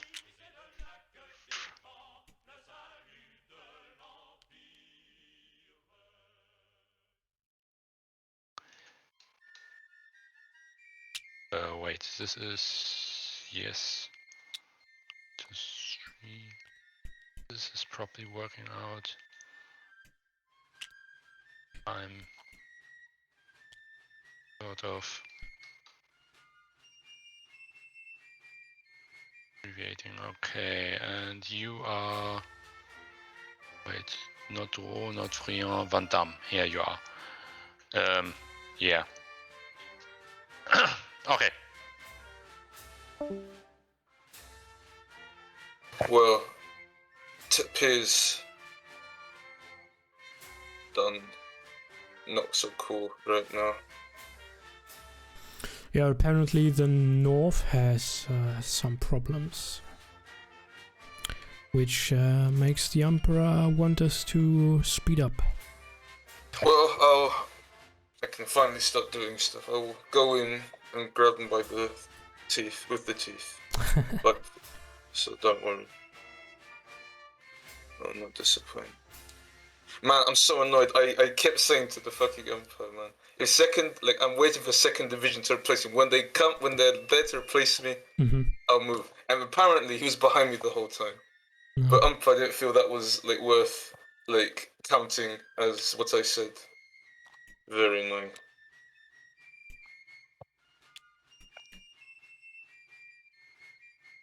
Guess I can send you a screenshot of what I believe to be the current situation. And just point on my map. There you go. So basically, third is already advancing through St. Antoni onto the hills. Then I have the cavalry brigade on our far right flank in the south. And you would be the other arrow aiming at the crossroads on the heights. And I will be with the massed battery. Wait, which number am I? Here? There is no number actually. It says 1, 3, and H, or 2. And this thing you sent me. Oh, there's 1, 2, 3, and H.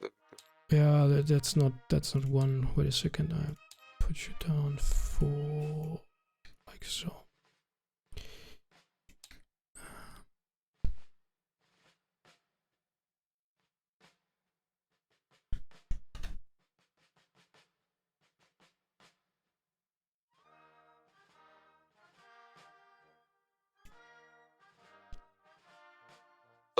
But man, apparently I'm in Telnitz now.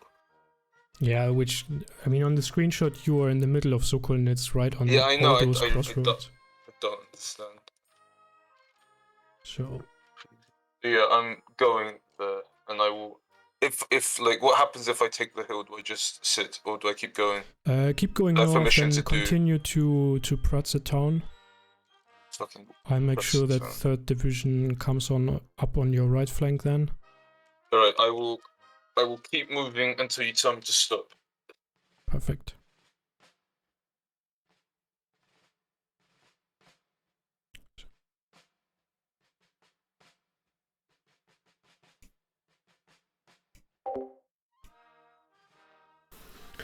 Well, everything is a bit chaotic right now. But that's, I guess, how battles go, right?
Yeah, I also don't know if that's Kellerman who's still fighting over here. Cavalry battles going on. Anyway.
I guess if there is nobody here, we will have the cavalry advance via Gabriano, Birnbaum, actually to sort of to Krenowitz Hill.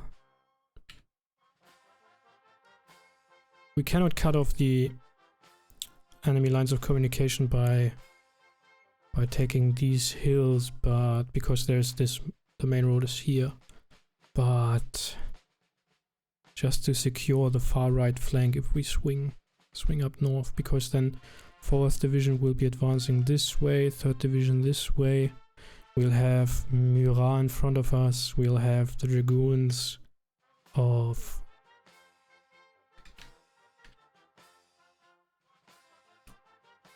Mr. No Name.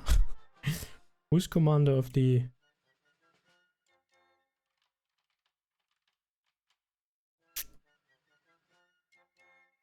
reserve, the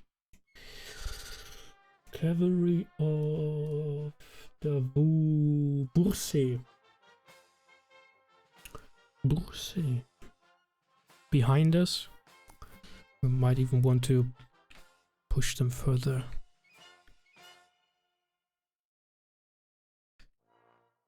But this now is also going to be a mess for communications, because everybody is now moving and it's very hard to keep track of who's where, what's going on where, and coordinate the advance, especially as we don't have a chief of staff who could take care of all the stuff. We have to do it all ourselves.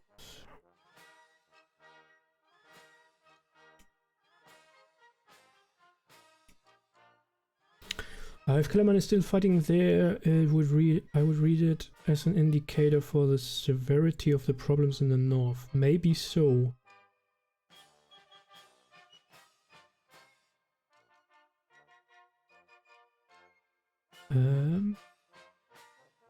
Could send his whole force. He should have reached the Pratzen easily. I assume he had to divert a relevant part of the force. I am not sure. So these forces are also of Kellerman's division, I think. Yeah, they should be.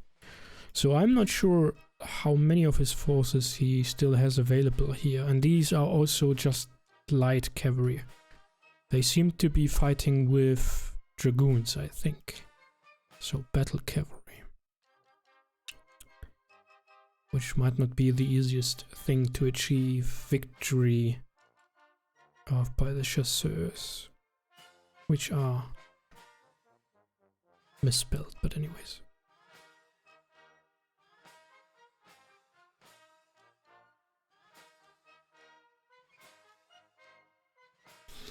The time delay is driving me crazy right now.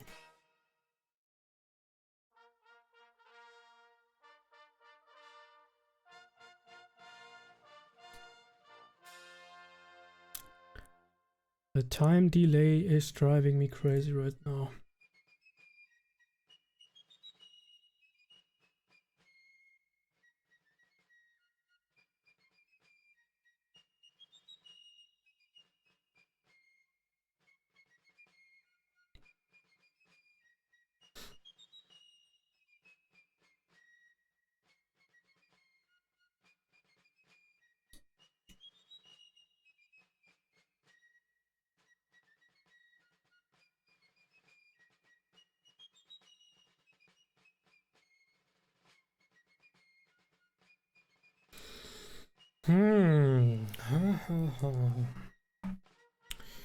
All right. Just to repeat that, if there are any new viewers currently watching, if you have any questions about what we are doing here, please go ahead, write them in the chat. Let me know if you've ever played Kriegsspiel before or not. Or other war games. I'd be interested to hear what you think about this one, and I'm also happy to give you a rundown of the overall situation and what currently is going on.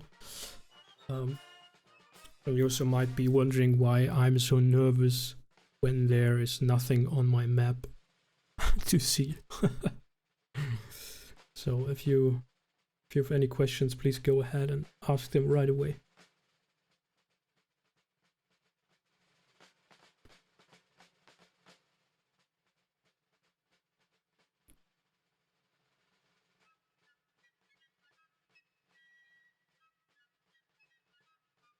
I'm also wondering why Kellerman was even fighting there from the beginning. There was no need to, or was there?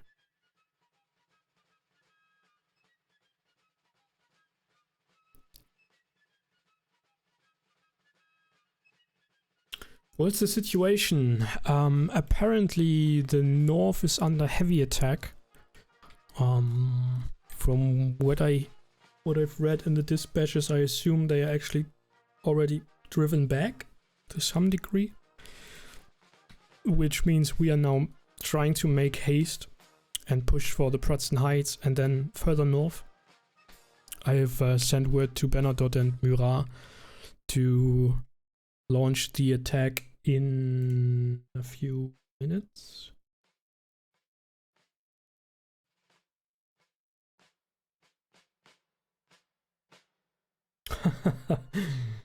Napoleon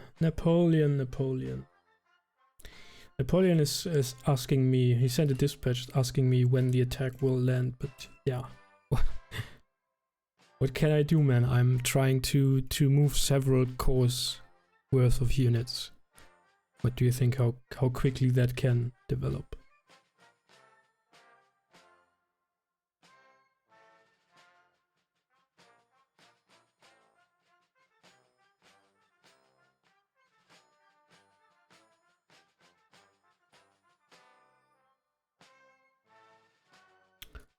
Let me send an answer back to Napoleon.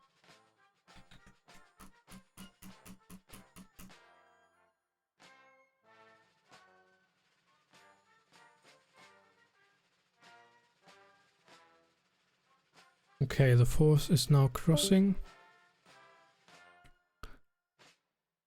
They are getting their elements across in one way or another. We are moving the guns up. The infantry is trying to keep up here. So we are basically attacking the Prussian Heights right now. And we hope that the attack will somewhat relieve the north, but from the messages I'm receiving, I've got the feeling that we are coming too late.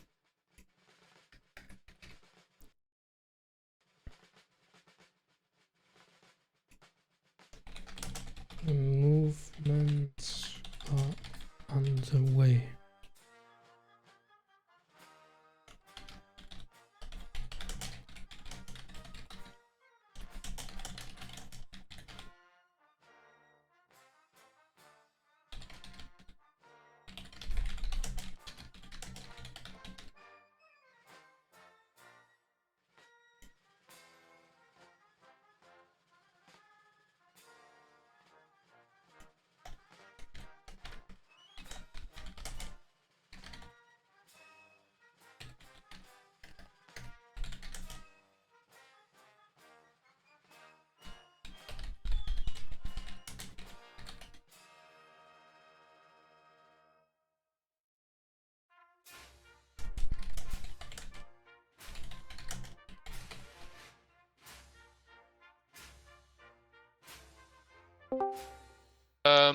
Marshal Sword, you basically managed to get your artillery simmered up and moved east of the what was previously the stream, and they have just cleared the banks of the river and are moving forward.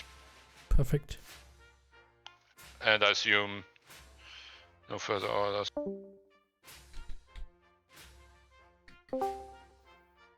You don't have any further orders, or? No, not this turn. Okay.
So, the North is in trouble, we're starting a major relief attack, yes. Apparently slower than the Emperor would have liked, but what can we do, right? I mean, one needs time to get divisions and corps moving, and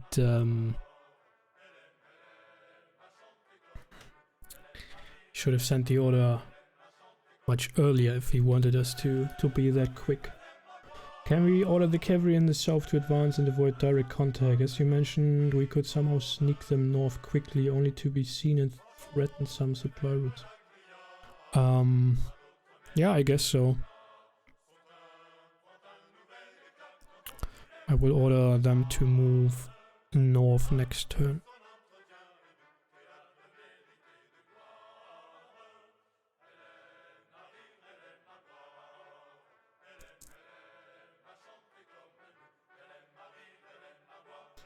So how much time has passed? That would be an interesting thing. How much time has passed since the order to attack?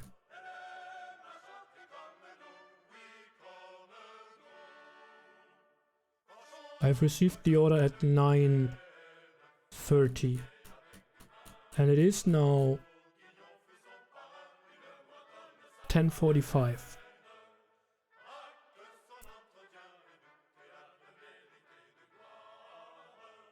75 minutes, 1.5 hours later. Well, yeah, I guess that's unfortunate that we cannot move out quicker, but that's just the case. If you need to get everybody out of defensive positions, form up, and then start moving.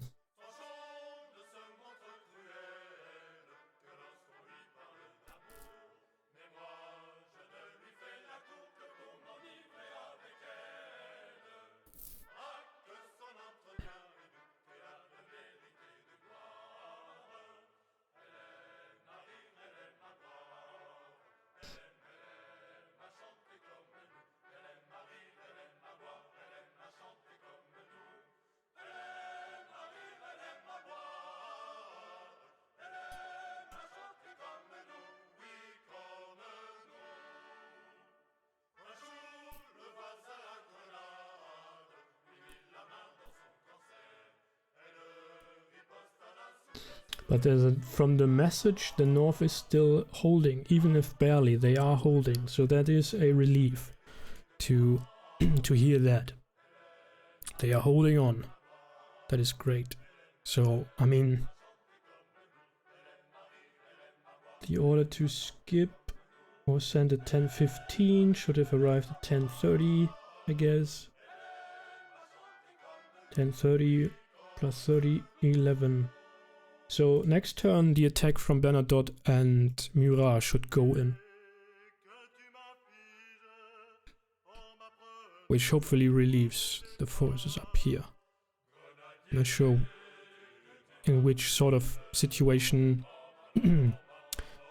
First Corps is, but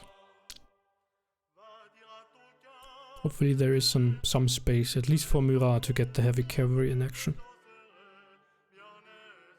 And I've also sent word to Napoleon that if he needs more forces in the north, he could potentially pull the 1st Dragoon, the 1st Cavalry Division up north. Since the beginning we have started at 0600, it is now 10:45 in game. So almost 5 hours. And we have been playing for 5 hours real time. That is that's a good ratio there. Yeah, pretty good, especially for a game of this size.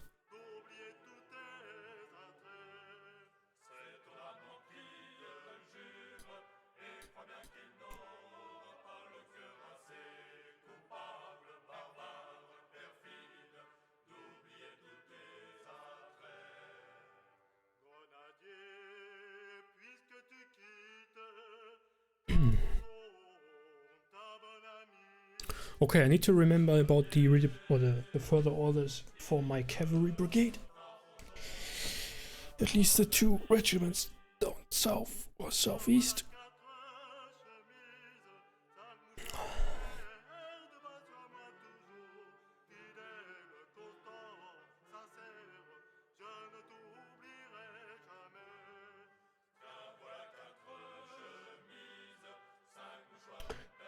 I guess I want to send word to Saint-Hilaire as well.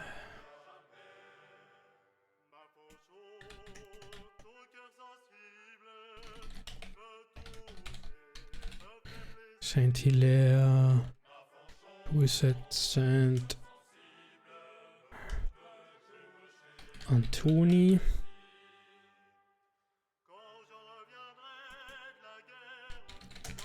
I'm north of Telnitz. General, continue the attack on the heights. 4th Division is coming up on your left. Keep advancing.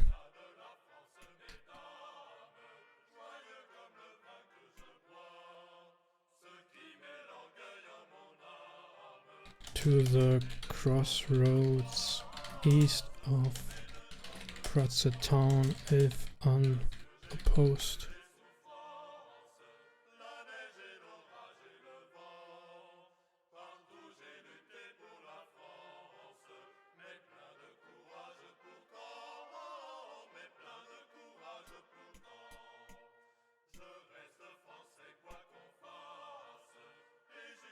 Hopefully they let the battle run for another 2 hours. Yeah, that's how the game was set up to. It was set up to run for 7 hours, but I don't know if the debriefing was included in that or not.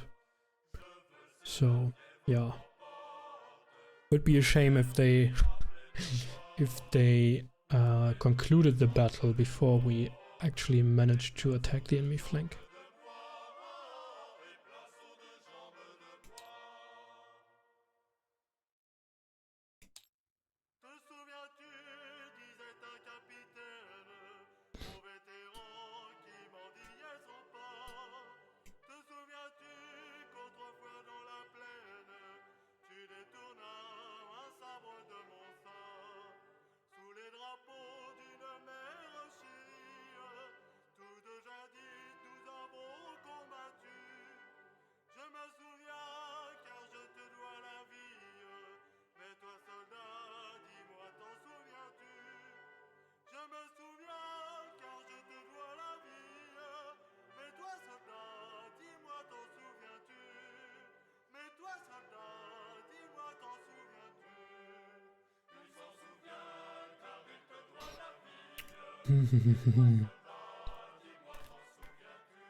Anything else I need to take care of next turn other than the cavalry orders? I guess orders for the battery to keep advancing as well. I don't think they can actually support us in any reasonable manner. Maybe have them set up here if we can clear the heights.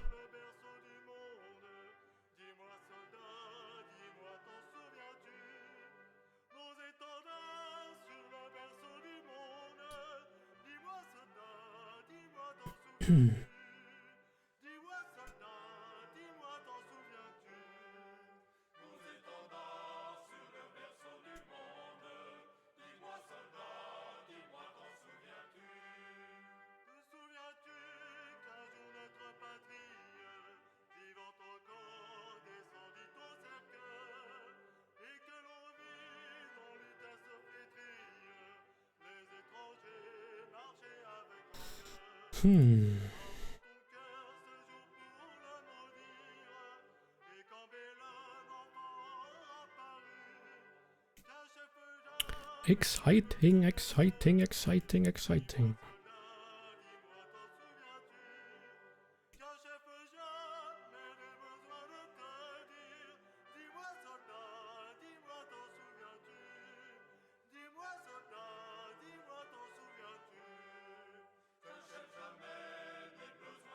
Ah, Nino is in the chat as well. Nice to see you.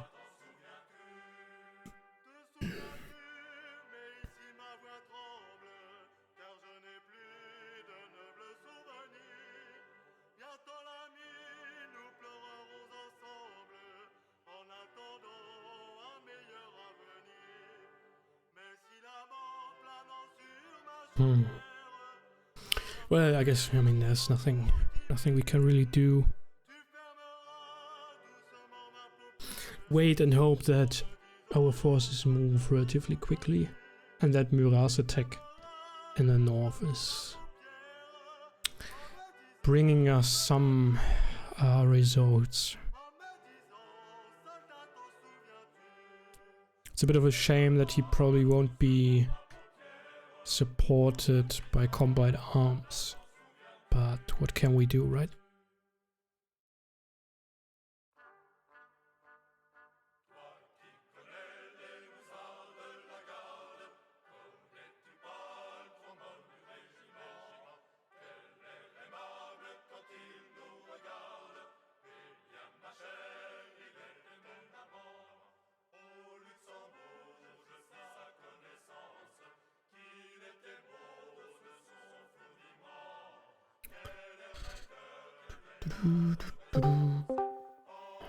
Welcome back. Welcome. Hello, Jan. How are you doing? Well, I'm getting a bit nervous, but really, why? Why is that? Other than that, I'm good. Because apparently in the north things are not going quite according to plan, so there seems to be a lot of pressure. And the Emperor is prompting me to finally launch the attack, which, as you might imagine, moving 3 cores takes a little bit longer than one might wish. So, but yeah. You mean you can't just jump on a bike and go? Yeah, right. I hope that within the next 30 to 45 minutes we've taken the Prussian Heights and can hopefully start attacking the flank up north. And are you happy with how the attack is going at the moment? I mean, do you think it was coordinated between? I know last time we spoke to you, you were mentioning that it came down to the critical moment, if you like, of you and Murat coordinating at the right time. Do you think you managed to do that, or? I guess from the reports I get. Oh, kind of a bit quiet. We've lost you. You lost me? We lost him. Am I Yeah, back? we lost you for a minute there. Now you're back. Okay. So, I think based on the reports I get from the north that we should probably have launched the attack earlier, like at least half an hour earlier. Right. So I guess I don't know, the north just has to hold, and we now have to make haste. Unfortunately, there's nothing we can do other than push the men forward. Fantastic. Well, good luck going forward, and March on. I hope, March on. yeah, I hope the attack goes well for you. All right, Dave, where are we headed? Let's go back up to the box for 2 minutes just to recollect our thoughts. All right. Find the box. There it is. Okay, and these were Achilles and Dave, 2 members of the International Kriegsspiel Society, who are currently commentating the game in a live stream on the IKS YouTube channel. You can take a look at that right now. Again, please don't tell me what you see there. Or you can, as I will do, watch it afterwards. I don't know if I will do that today, maybe tomorrow, whenever, but that will be quite interesting to see how the battle actually developed and how it compares to my perception of reality right now.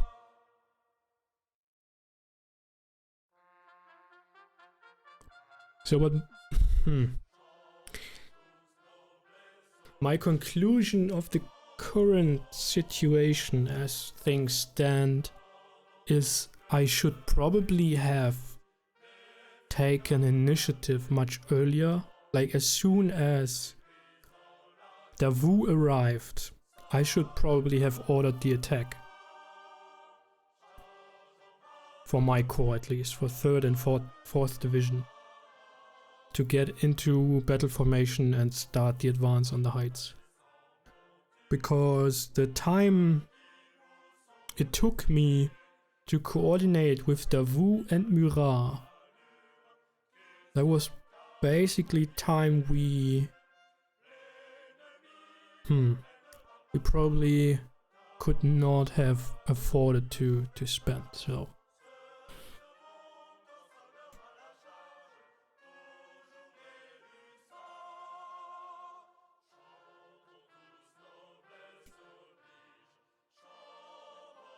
That is one first takeaway from how the battle is going so far for me. But then again, you know,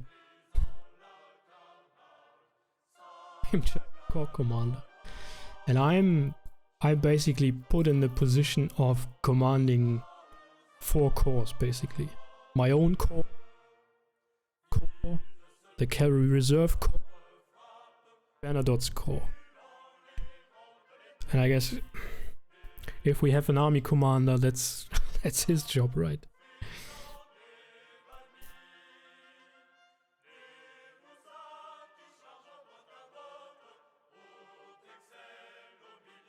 However, I think that is a very good example of how difficult it is to determine the right point in time to launch a major maneuver of the army, because you can never be sure how the situation actually is. Okay, apparently I have a new report and things are moving, which is good.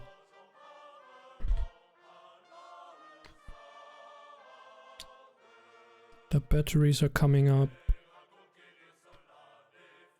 There seems to be one brigade of Van Damme's division here, another one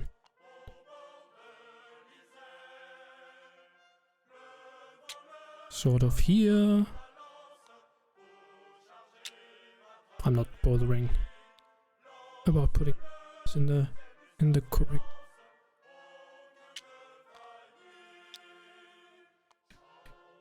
And the cavalry seems to be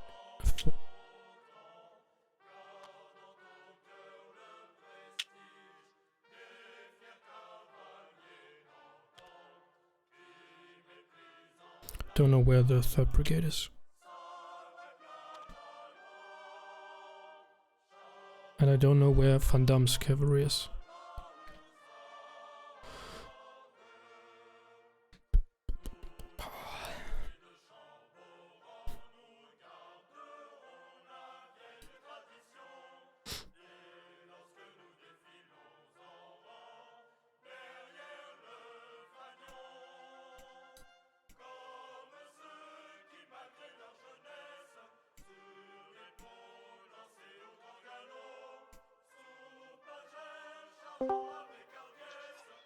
Marshal Sword.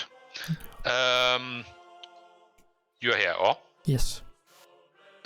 Basically, you are still with your 3 batteries and are moving up amidst the troops of the 4th Division under Van Damme, who are moving towards the Pratzen Hills. Mm-hmm.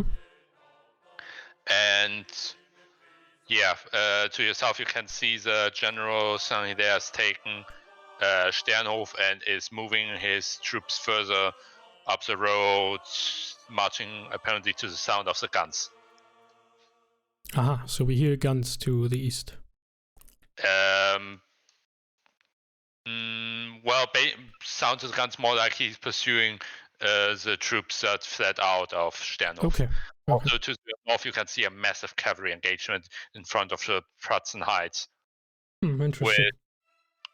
With the coalition somehow managing to hang on to the heights somehow. Mm-hmm. You don't know how, but they do manage it for now. But maybe it's okay. I don't have time to talk. I need to grab orders.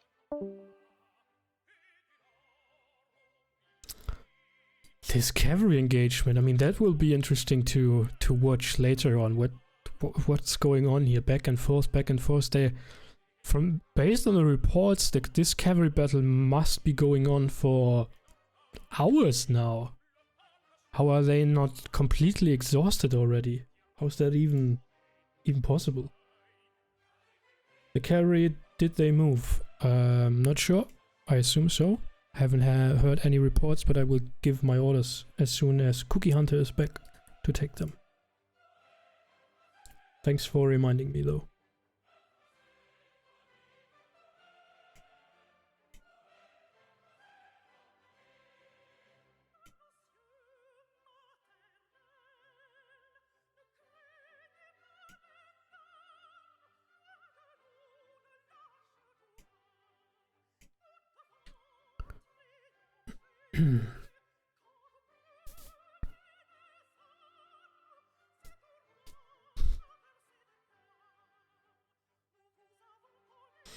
Two battalions of the first gun. They also hastily move around the hill. I don't see their function behind the infantry.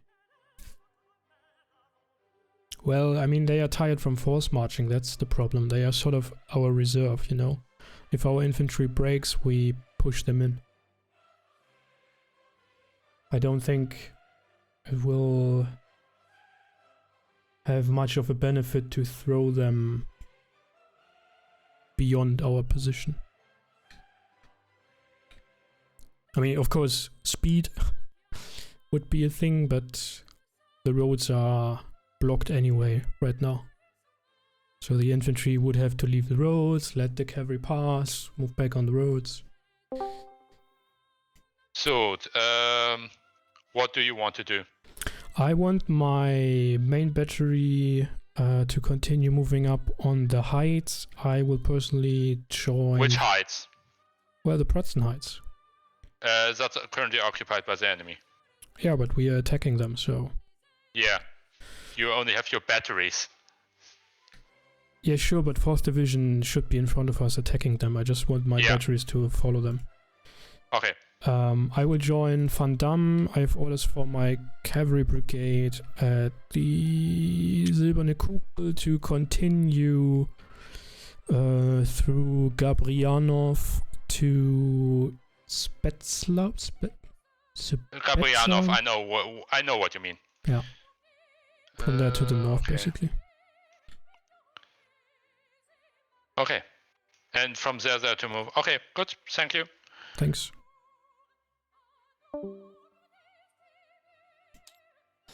Okay, so we have them move here. That's a little bit quicker than going all the way around. I mean, their main purpose is to provide cover for our flank anyway. But yeah, maybe we can scare the enemy flank if there are any forces here. I mean, what to say about this, the cavalry battle of the Prussian Heights, but well,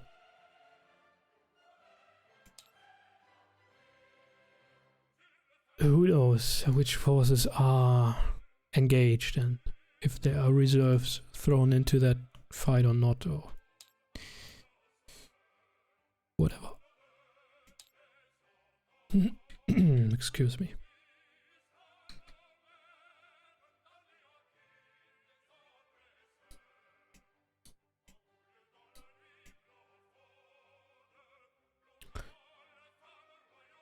What is the second doing? The second is... I'm not sure what they are doing. They are under Wus command. I mean, they are also very tired, so for now they are sort of resting in Sokolnitz, I believe.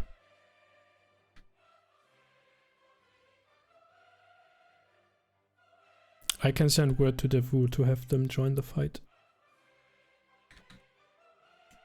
As basically our left flank. Davu, wherever he might be, probably at Sokolnitz. It is 1100.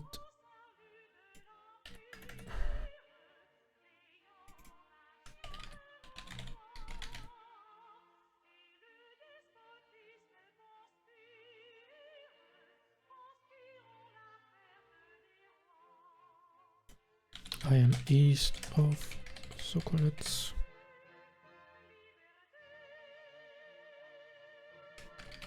Have 2nd Division move out and form our left to support the attack.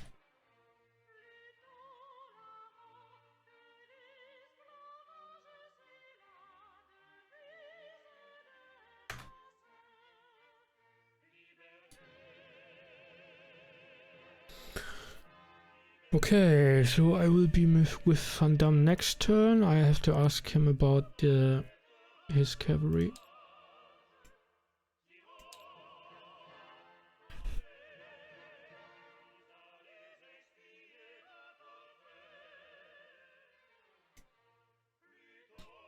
And I have no further reports from the north.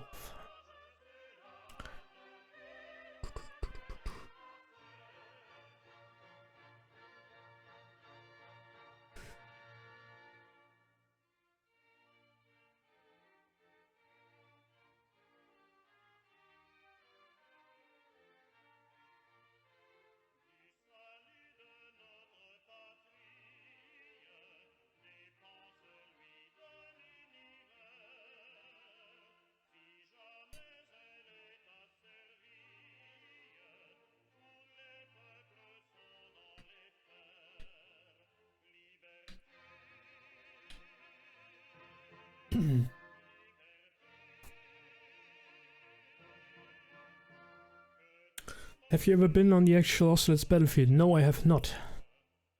I have been on Google Street View, but not there.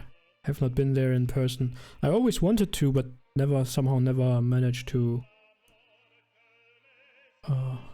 actually do it.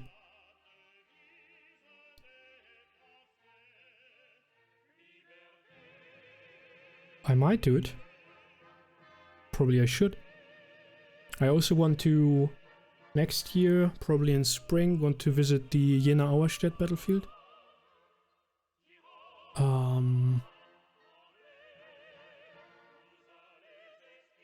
I've been to Lützen before, but with focus on the 30 Years' War battle. But it was interesting to see the terrain anyway.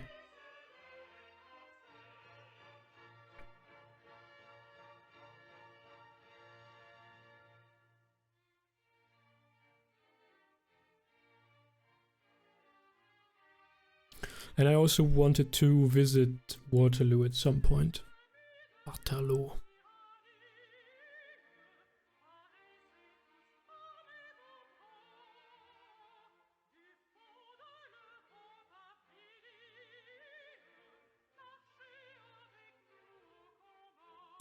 I've been to Vienna a few weeks ago and thought about having a look at Aspern-Essling, but I think...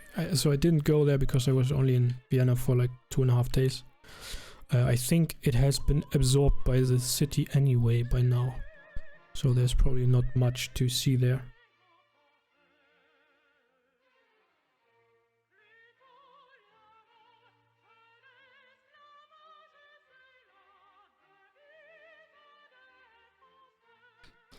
But Jena Auerstedt, that could be quite interesting.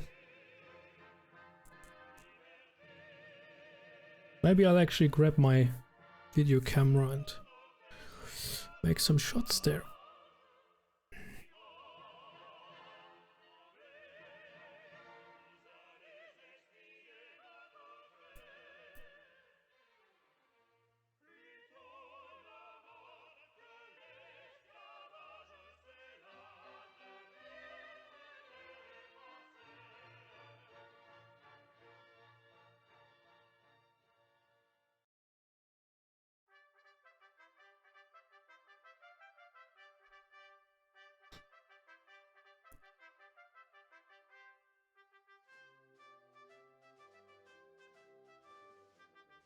Yeah, it would.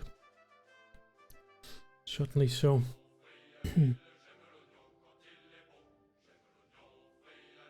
Maybe that could actually be a motivation to get my miniatures going. I was thinking about using the stream today to start working on my 3mm armies again, but apparently I'm way too involved in the current game, even though not much is happening. Then I would be able to concentrate on painting the tiny men. But I really need to get going with them again. I'm thinking about starting or actually have... I shouldn't say I'm thinking about it when I've already ordered bases and colors, right? But I'm going to start a little detour Cold War project so that because I'll be able to put some battle groups together much quicker than I'm able to paint complete 3mm Napoleonic armies. And doing that will then sort of prompt me to finally work on my terrain boards. And doing that will then hopefully enable me or motivate me to continue working on the Napoleonic armies.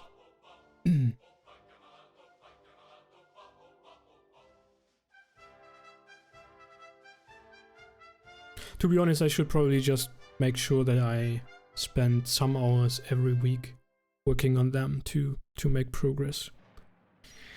If I'm honest to myself, but yeah. It's a huge maybe that's even the problem, right? It's a huge project. And that can be intimidating, or how to put it.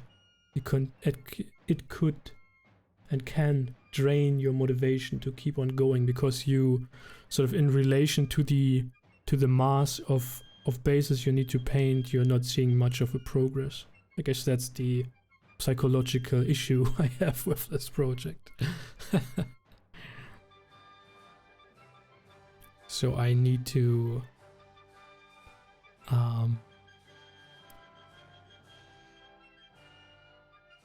yeah, have something else I'm making progress on, and then sort of use that as a motivation to get back into it. Meanwhile, I'm preparing some Kriegsspiel scenarios and all that, putting that together, putting a campaign together. In addition to publishing a book and my day job and everything else. So creating content for the YouTube channel and whatnot. It is all absorbing time and brain power.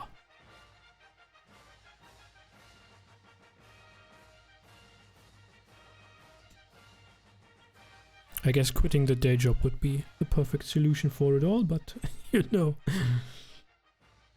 one cannot live from air and love.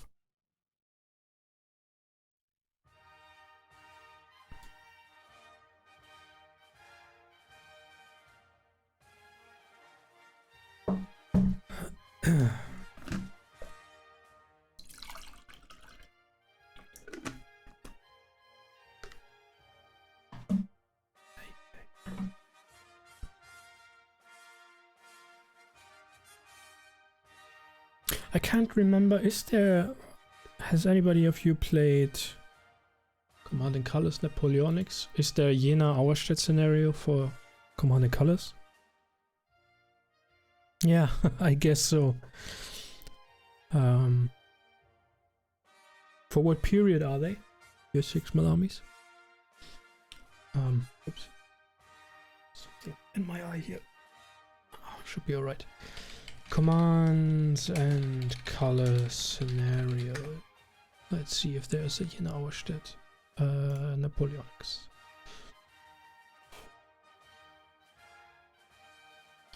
There is an Austerlitz scenario, or several actually. Jena early morning, Auerstedt noon. So there are 2 separate scenarios. Now the question is there an epic Jena-Auerstedt scenario? No. Which sort of makes sense, because the battle basically consisted out of 2 separate battles.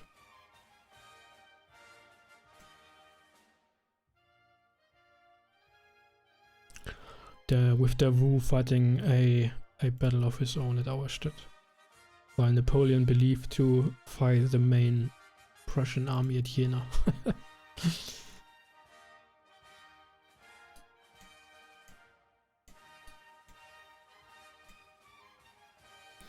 1940 Battle of France and Franco-Prussian War. Wow, well, interesting. Interesting.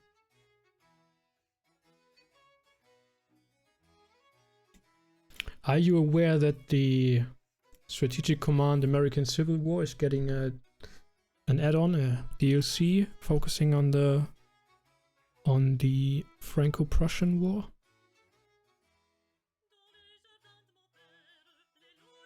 I'm not sure how well that will actually be implementing period combat, because I was a little bit disappointed by American Civil War, which is, I mean, due to the fact that the AI cannot really think in the appropriate way, so to say. They are still, as they do in World War II and World War I, the AI is still trying to do and heavily exploiting situations which you don't do that, sort of line up straight front lines, which is just not true for ACW combat. Neither would it be for Franco-Prussian War, neither would it be for Napoleonic Wars. Although I've always wished they would make a Napoleonic Wars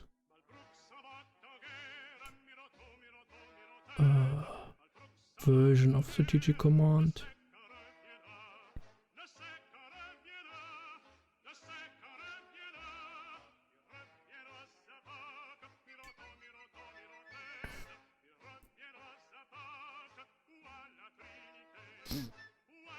What?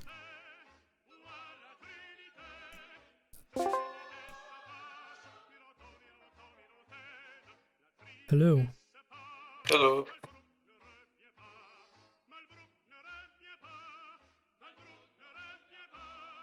I've just received a very weird dispatch from the Emperor. What does the dispatch say? Are you breaking through? If not, stop the attack immediately. I did not see that. Okay? Me neither. Alright, good. Good. If he gets mad, you can blame it on me. I mean, we gotta secure the heights now anyway, so... Look, we're gonna take the heights and then I'll move on to Prutz and then we can rethink things. If you're not with me by the time I take Prutz, I will send you a message. Mm-hmm. And I will do whatever seems fit in the meantime while I wait for your response if you're not with me. Sure. Where is your regiment of the chasseurs? I said for them to follow me behind. Okay. My umpire, where's my cavalry? Oh, did I forget it? Yeah, I said ask them to follow behind me. Are they still there? I'll retract the flip side. Sort of. Alright. Okay. Okay. What happened? To your south, you can see General Songhai there making good progress on pushing back the enemy. He has detached one of his brigades to get between his main assault and you and to push up the Pratzen Heights, while your men have formed up 3 assault columns and are prepared to storm the hill, though your artillery won't be able to support this at this moment. That's fine, yeah. And so your artillery, heavy artillery is basically behind them, but not doing much else at the moment. Yeah, sure. Okay, and to the north, you can see the friendly cavalry has pulled back, and at the north of the plateau, basically friendly cuirassiers apparently have charged some of the enemy Cossacks and basically shattered them from the field. Perfect. That's grand. So you could also tell that some of cavalry has tried to charge enemies in squares and we have repose on the heavy casualties even further north. Mm-hmm. And of course, the whole time you can see the massive sound of cannon fire all along the line, continuing for like the 3rd hour already. Sure. I'll grab. Okay, do you have orders? Because I don't need to run to Songhai there. I want to confirm something with Jan, quickly. Okay, yeah, talk 1 or 2 minutes. Alright, Jan. Regarding what you want to do with this hill, because you're going to put the artillery on it, I guess, right? Yes. Can I just take all my infantry with me and keep going, or do I leave a brigade behind to protect the artillery? Keep going. Okay. I have sent word to Davout and 2nd Division to come up on your left flank. Alright, in that case, I will... And what should I do with my cavalry? I don't want to charge them forward because they're shit. Just keep them as a reserve, and if you engage enemy infantry, use them to force the enemy into squares and blast them away with your cannons. Alright, we'll do. So tell them I'm ready to give order.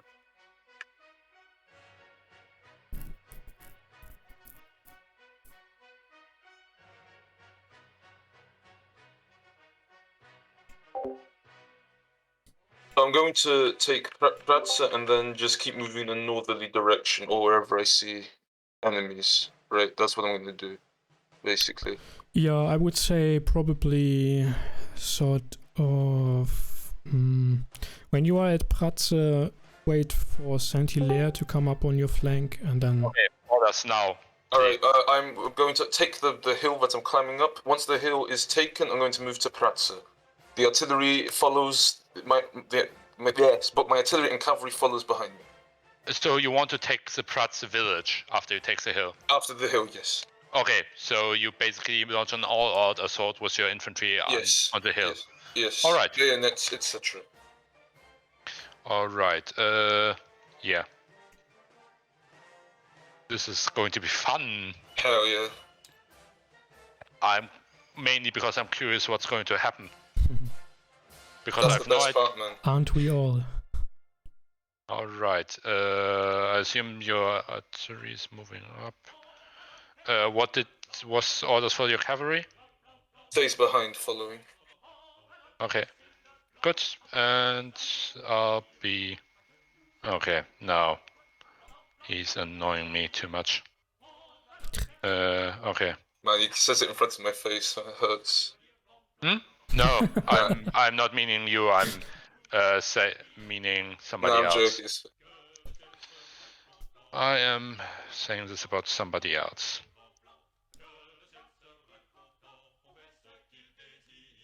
Okay. Well, finally, I get to do stuff. Let's go. Yeah, I'm wondering if I don't know, the enemy has brought up some infantry now on the heights or whatever. I guess hopefully the attack column is successful. Yeah, because apparently. Fuck man, the Emperor's saying, "Yo, can we stop being aggressive?" In 6 or 2 right now. 1805 it should be. 1805. Yeah, close enough. As I said, didn't see it. Never arrived, never reached us that message.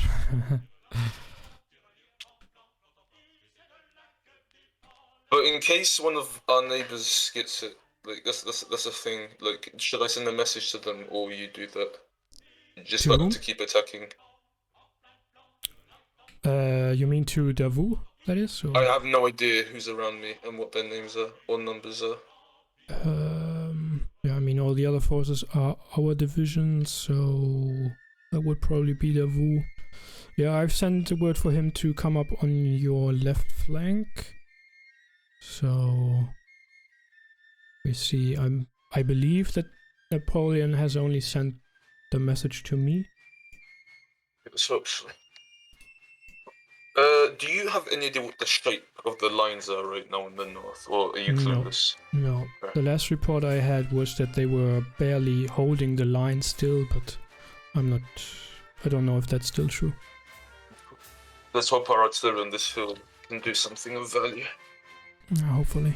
Should I leave my artillery with you, by the way? No, take them with you. They are light guns and should be able to be brought up in position if you need them for close support.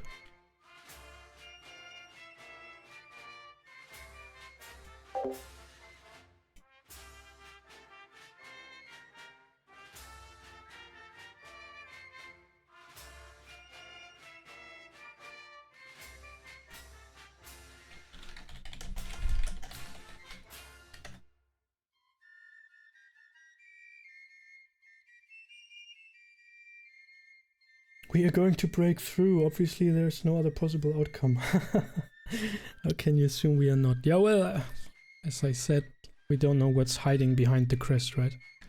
So maybe there's enemy infantry there. Who knows? But we certainly cannot stop right now, right here, anyway. Even if we wanted to, we cannot sit there right below the hill and being shot at.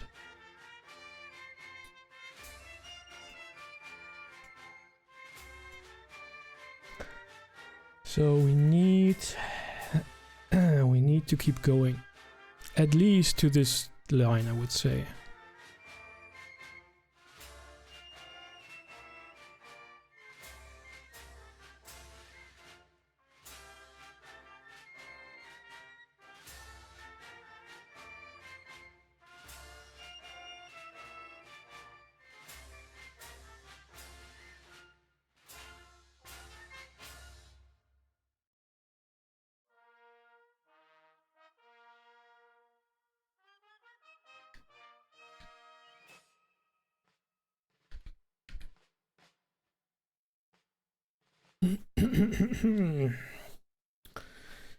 Well, the next turn will be especially interesting.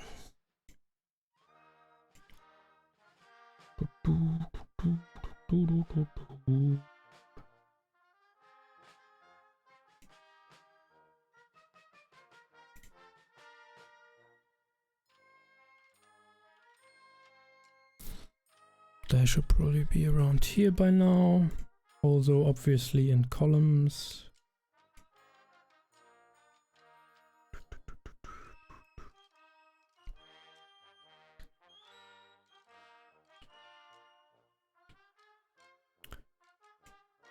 So the Empire said that the cavalry smashed into squares.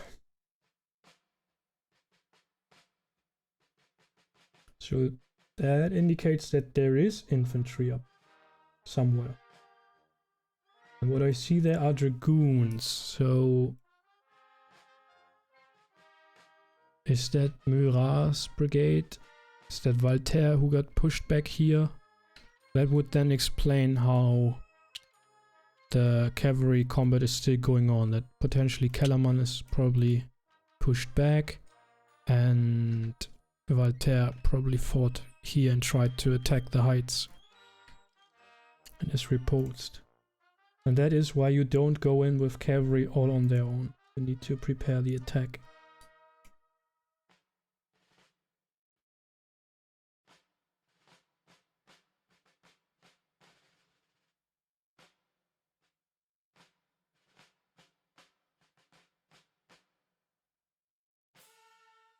Also very interesting, or something to note, that the Emperor so far has not come to visit us personally. I would have assumed that Sam would be doing that, but he might be occupied with the situation in the north.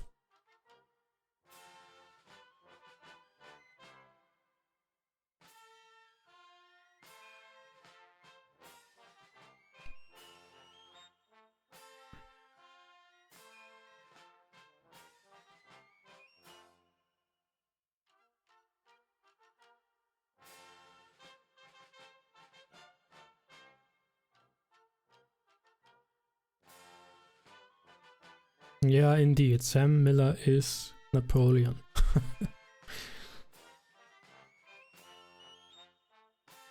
So, yeah. But, surprisingly, his plan was quite defensive, so by purpose actually, because the enemy, we assumed that the enemy, knowing that he was Napoleon, would assume us to be very aggressive from the get-go. That is why we decided on the passive defensive approach, even pulling back our left flank.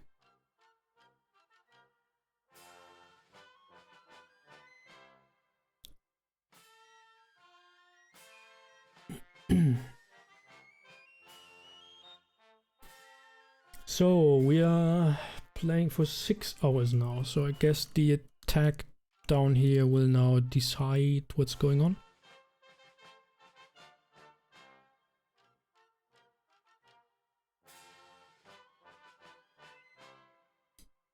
And there's a gift battle going on meanwhile on the Discord, so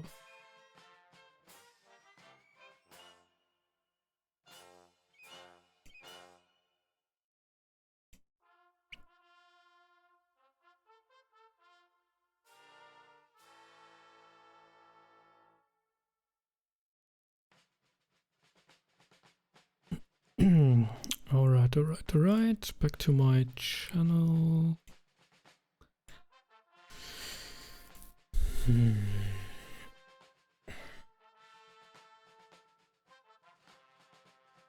So for how long can I delay my response to the Emperor's dispatch?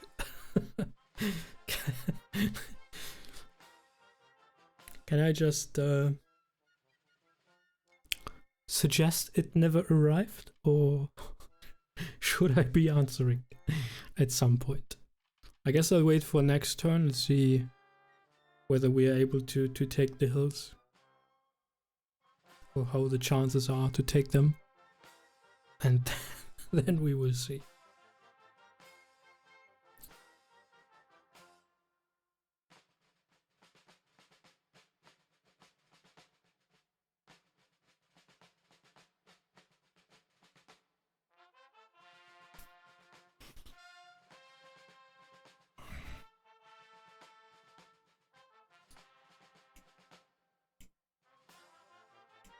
I can always just blame my aide-de-camp, right? Just say he received the dispatch and then forgot about it or whatever. Or he got lost somewhere. Staring at the fine paintings in Sokolnitz Castle, or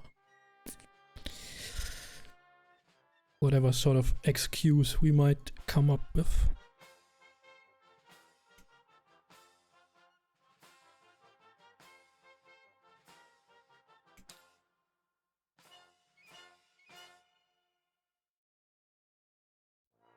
Yeah, I agree with that. I agree with that. There should be an explanation why to stop the. So what is the actual situation? I mean, as I said earlier, it's not his job to give me a complete picture of how the battle is going. That's not just nothing I as a corps commander down in the south are supposed to be bothering with. But he should give some indications why and what he wants to achieve with that. That's the main point.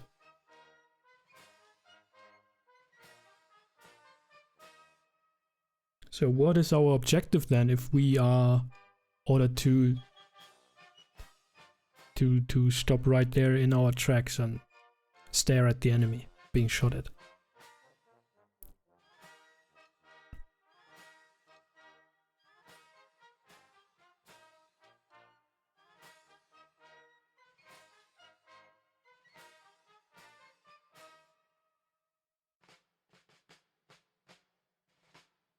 Okay, so I assume they will be continuing the game for another hour, maybe half an hour at least.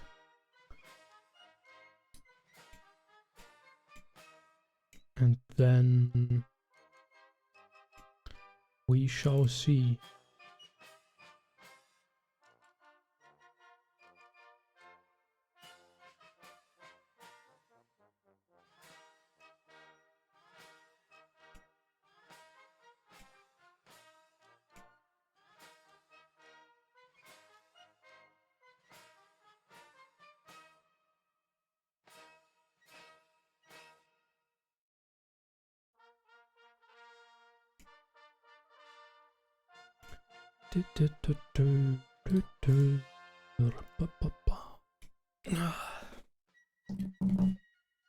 You know, actually I have here on the microphone arm there's a little fitting, a little Napoleonic magnet.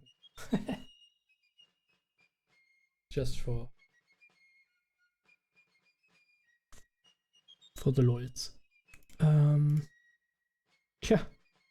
We have taken the heights. King of the hill. I have the high ground. Oh, whatever quote we come up with.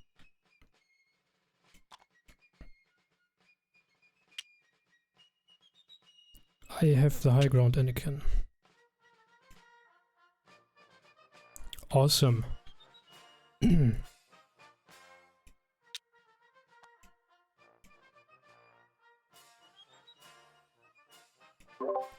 Well, perfect. We've taken the heights.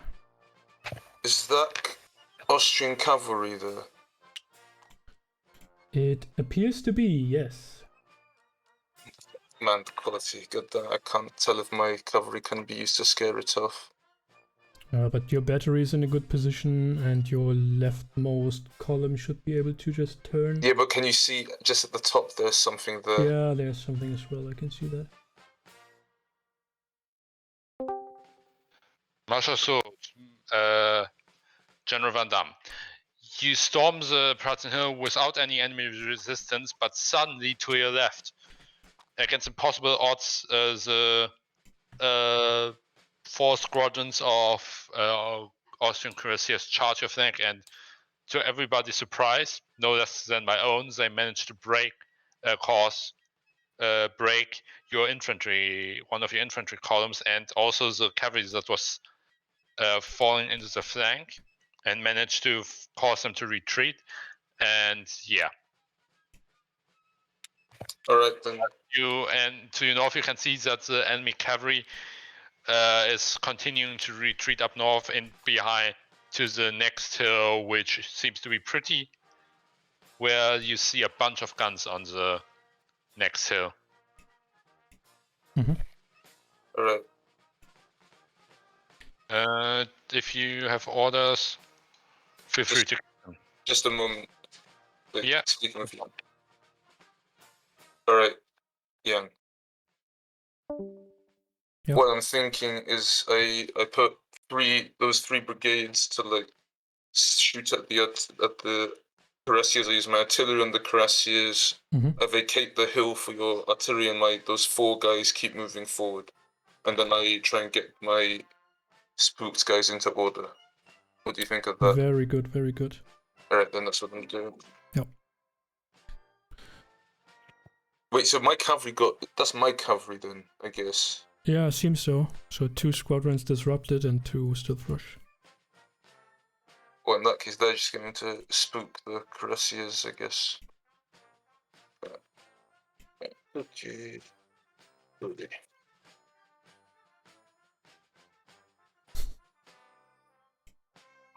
I need to ask about casualties that we take.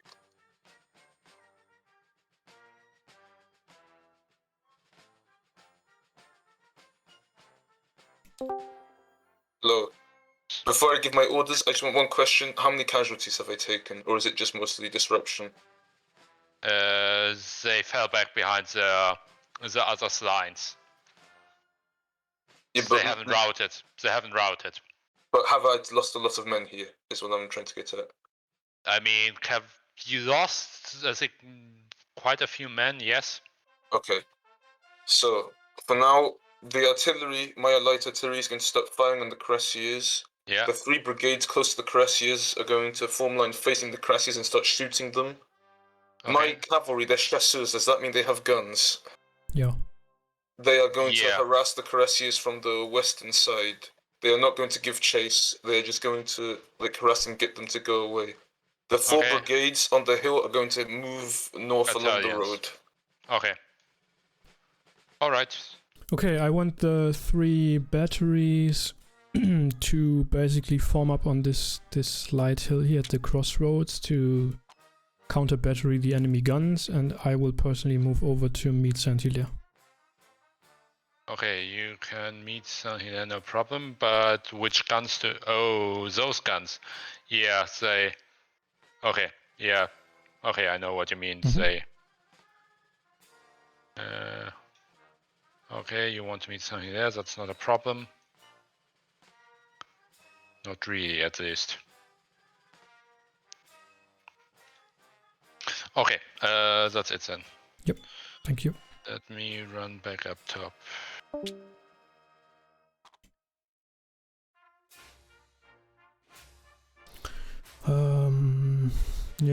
The cavalry should also by now have advanced to, I guess, Spetzau or whatever it's called. So maybe we can have that swing in behind the enemy guns and attack them from the rear.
Okay, I've now sent a dispatch to Napoleon that we have taken the heights and that the attack is going according to plan. Loblin, hello, we have just, we are in the progress of taking the Prussian Heights eventually. We are faced by some cuirassies and some batteries, but we should be able to push them away. I want to send a... Does that have a name actually, my cavalry brigade?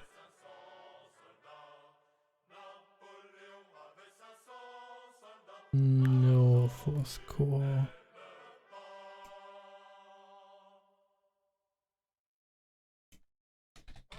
Corps Cavalry Brigade at Spitzau.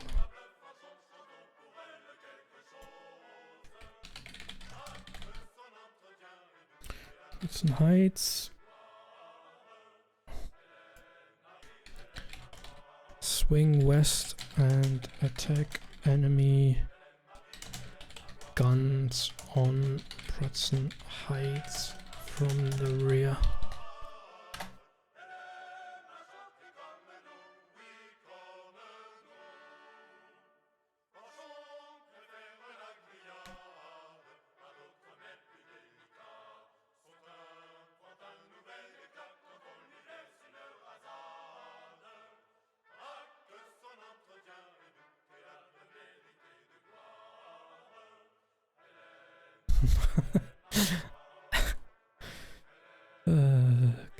Okay. That is that. So, nice. Any idea what's happening north? No.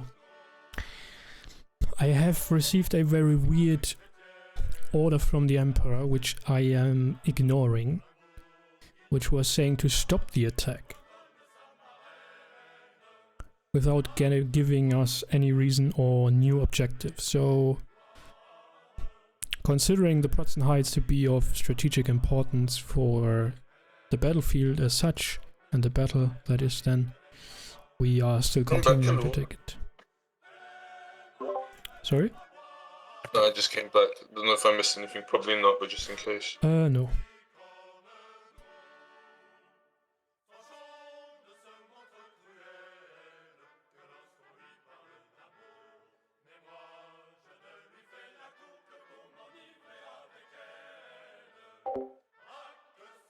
And I guess I will also send a dispatch to whoever again was 1st Dragoon Division to make them push forwards.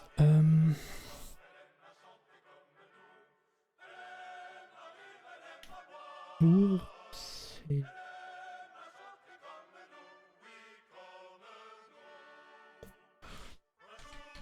First Cavalry.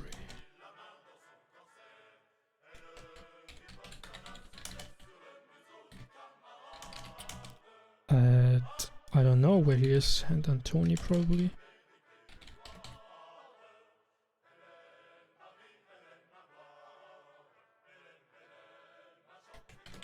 General.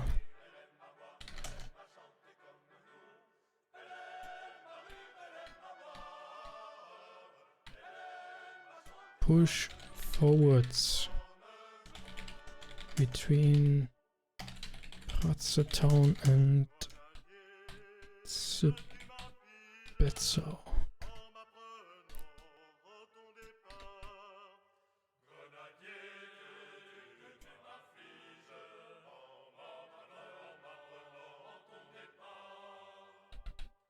Oh no, I don't actually have to send it because I will move over to Saint-Hilaire and then probably meet him there anyways.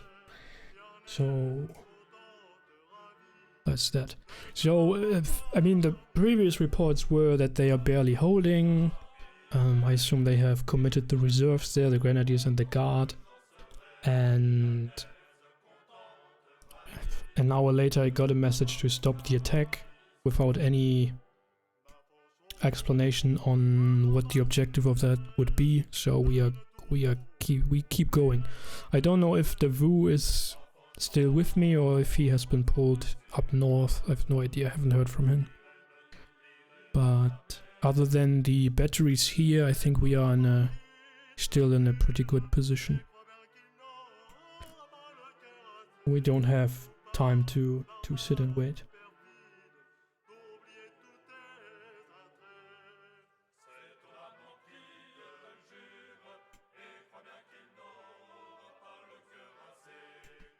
So now that the once the Emperor had unleashed me, I'm not going to give away the initiative again. Not that easily, at least. Of course, it's not that I want to disobey orders, that's not the point, but from what I'm seeing in front of me and from what I know, what based on the information I've been provided, I see no reason to stop here.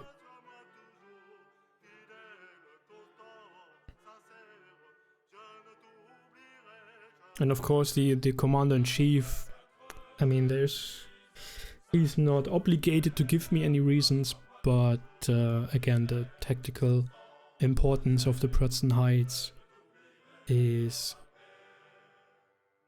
so big that I just gonna secure it anyway.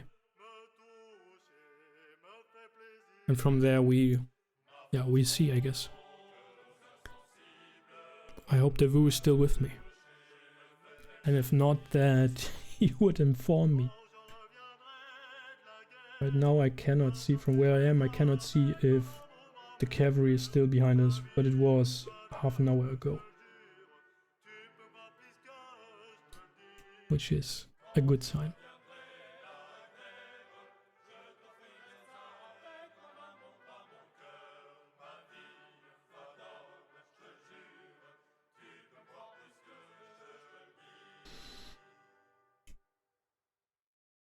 Okay, I have to step away for a second.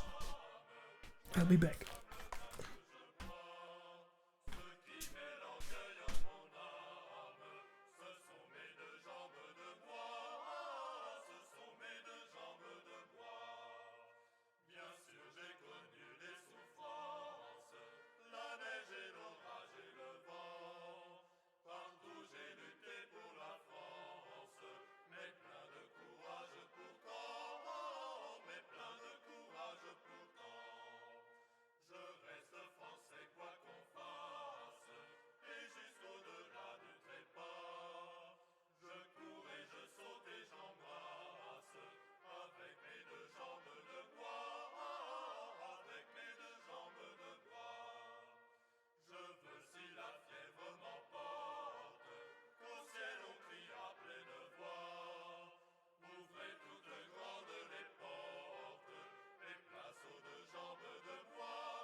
And I'm back. Did anything happen in between? Did I miss anything? Did I miss the victory?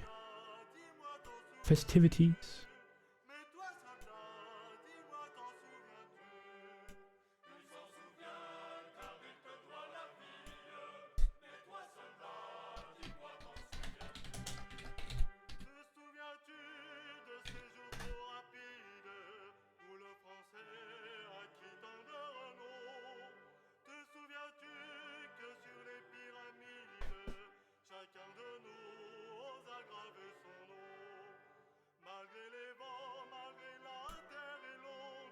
I wonder what his reasoning for...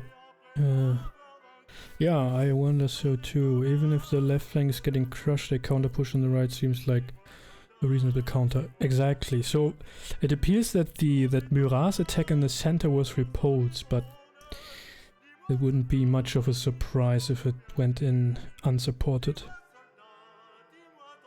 Yeah, it's like a chess game, yeah.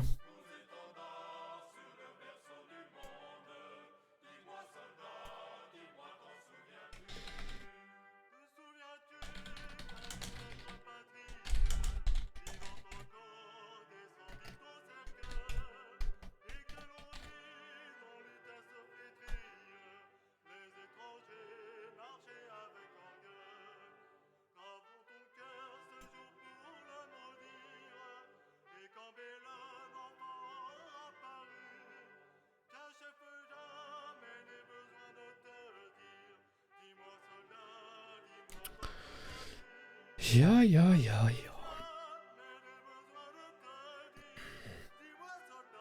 What confuses me a little bit is that I don't see 2nd Division coming up on our left. I mean, again, they will take them about the same amount of time to get up and reform as it took 4th Division, but I have a feeling that they've been pulled north. Not sure if that's true or not. And again, I mean, it sort of proves that we are lacking a chief of staff, right? Someone who can keep the information flow up and manage these sort of situations.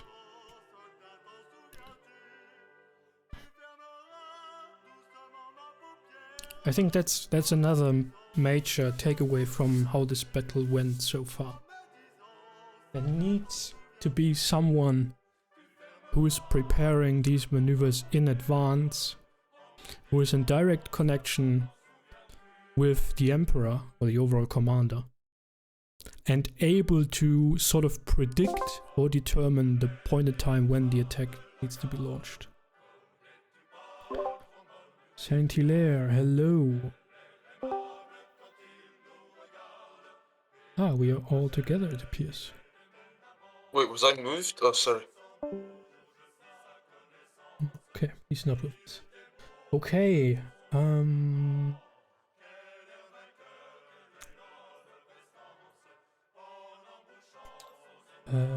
is that our cavalry there on your right flank? Okay, then they are completely out of position. I need you to continue. I need you to continue. My game just crashed. Let me load the autosave.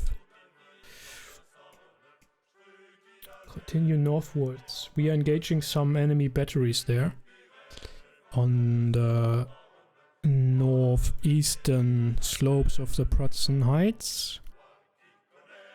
And did...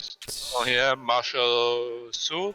Yeah. You basically make it up the plateau with the 3rd Division and see massed ranks of cavalry with a massive amount of artillery and infantry on the hill behind that, and to your left you see the cuirassiers who charged you retreated, and your own batteries are now occupying, moved up the hill, but they haven't deployed yet. Any questions? So to our direct north there's this enemy formation? Yeah. Okay. Or several to be exact, but yeah. Any questions? Okay, then Nope. I'll go to Van Damme. Yep. Where the hell is Van Damme? There he is. Okay, that changes things. I guess we... Where did the 1st Cavalry Division go? Can you tell me that?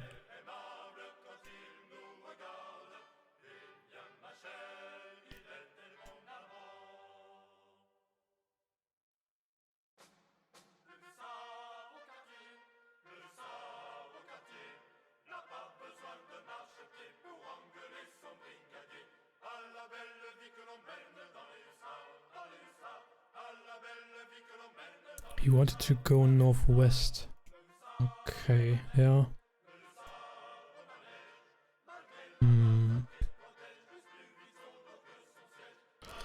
Okay, then if the enemy is there, I need your division to get into assault columns. We'll have to prepare the attack with the main battery, which should be able to engage this turn. And our cavalry is completely out of position. They should have been somewhere else.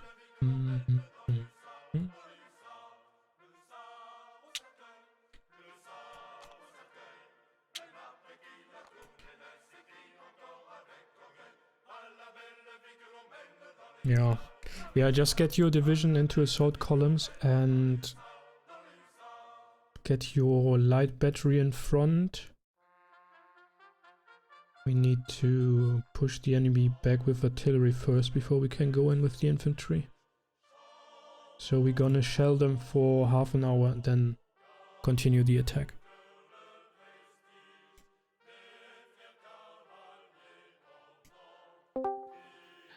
Marshal Sword, orders, please. We are holding the position. The main battery needs to bombard the enemy positions. That's all. Alright.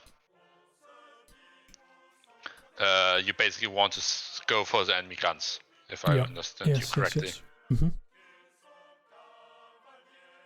Okay. Something there. Second brigade is form assault column. Okay.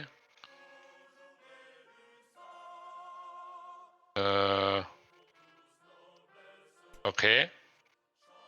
Interesting. What about the what was it called, the cavalry to your Yeah, they are east? completely out of position. They were supposed to be somewhere else. I want them to, for now, stay there for this turn. I have orders next turn for them. Okay. That's then I need to go to. Okay, so I've just received another message. Apparently, we are ordered to retreat. But doesn't hurt to get your men into assault columns because that will enable them to move quickly in any direction. So let me think about that. Next turn, I will order our cavalry to screen us, and both divisions need to fall back. You will take the road to August, then Telnitz, and of the Goldbach again, where we started. And I will move to Van Damme and let him know.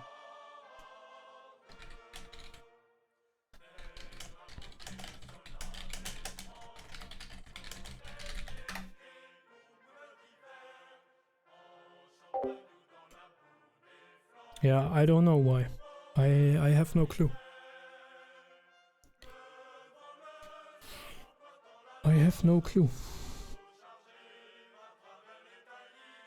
But I mean, the only thing, all we can do are assumptions now. So I assume that we are now completely out of position, unsupported, and that the northern flank has given ground. Yes, I got a second order to now actually retreat. Explicitly retreat west, retreat.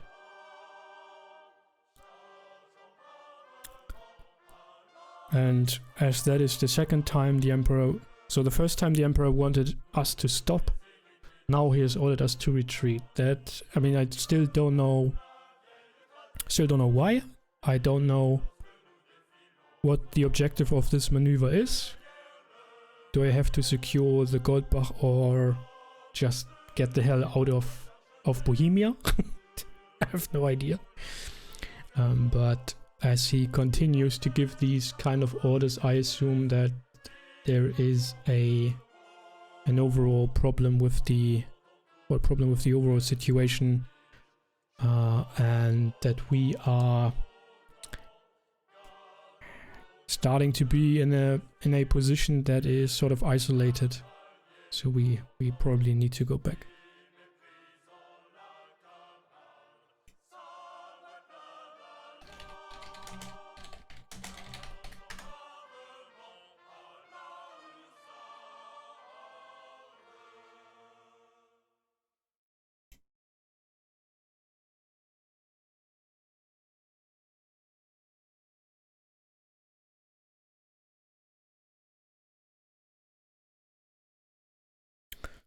Oh boy.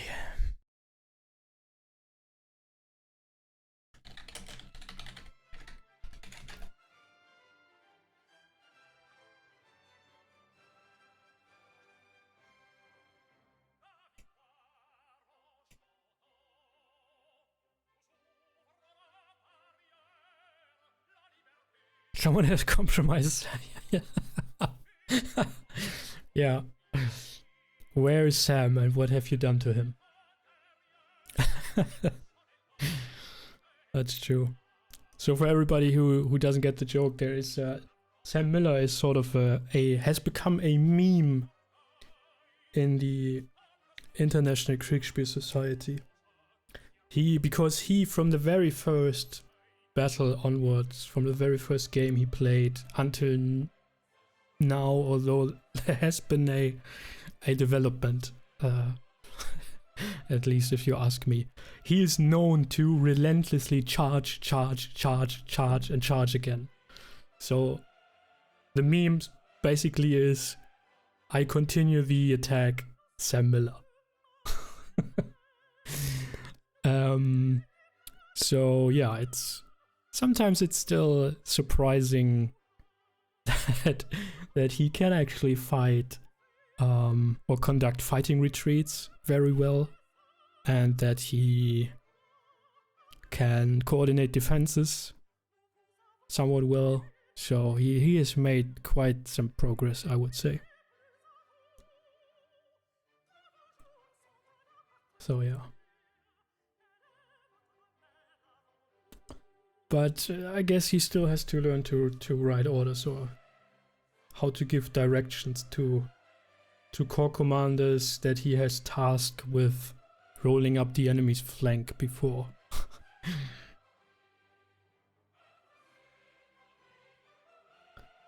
Yeah, I'm very curious to learn why this order has been given. What's going on in the north?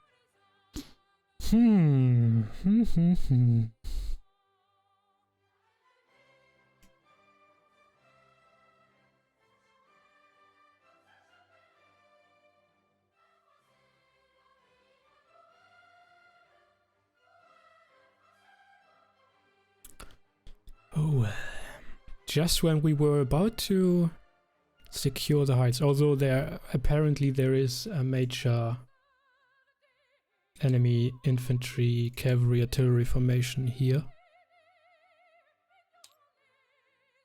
Having control of the heights would still be quite nice, tactically and even strategically.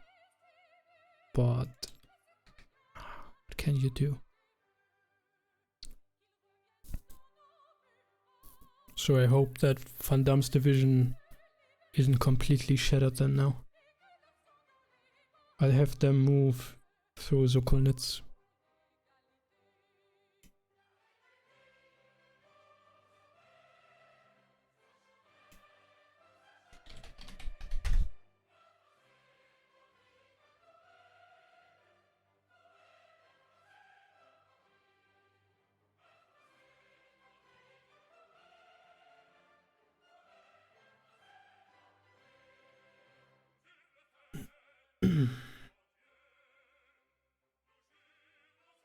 I hope we'll be able to join the umpire table for the debriefing to see the overall situation at the end of the game.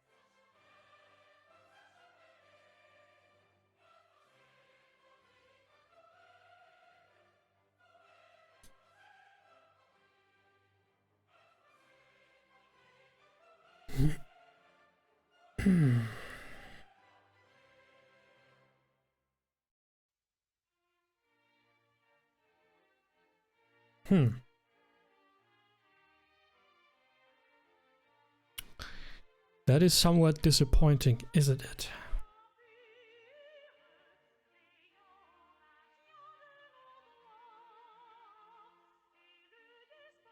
Anticlimactic, or how do you call it?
Waiting for the next report. But if there is this major troop mass here, then I don't understand why they actually attacked it. I mean, charging in against a wall of guns and men doesn't get you anywhere.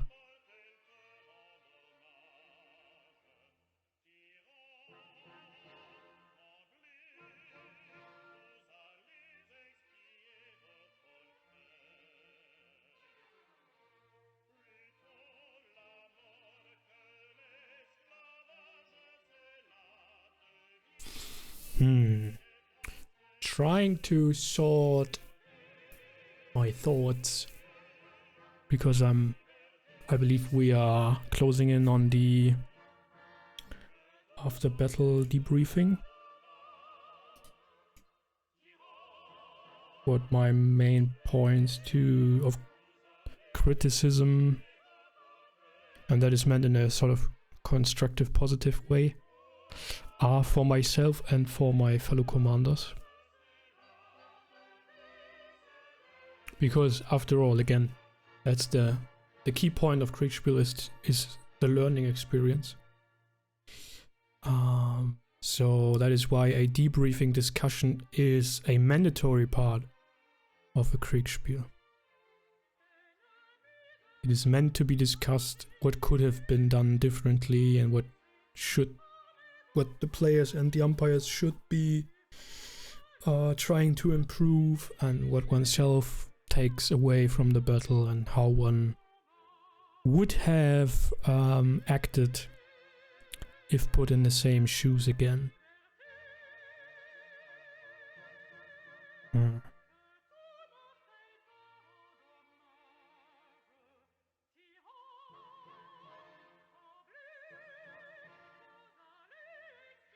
Yeah, I mean, we need to wait and see the overall situation, but my biggest question would be, even if the battle is lost in the north, isn't there time to win another battle, to quote the famous Marengo thing?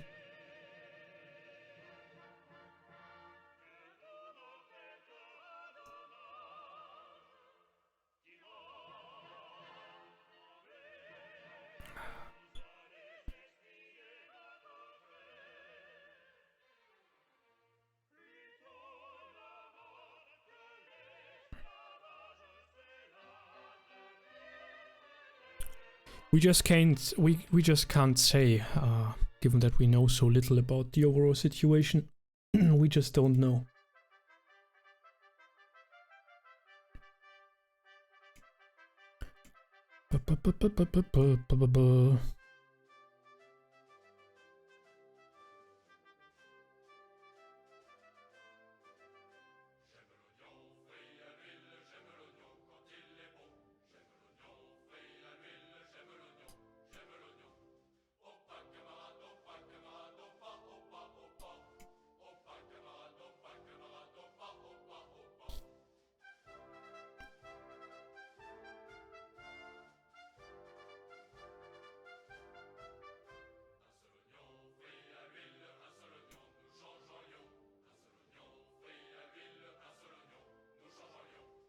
Opa, Kamerad, Opa, Kamerad, Opa, Opa, Opa.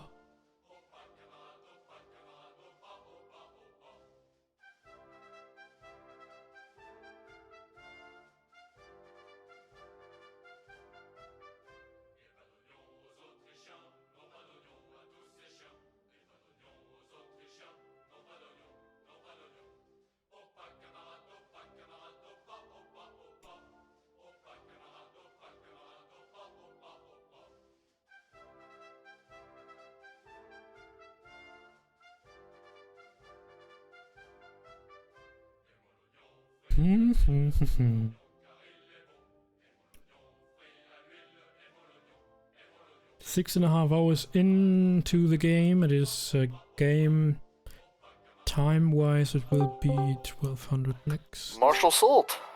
Marshal Salt. Salut, ça va? And so, what's your picture of the field now?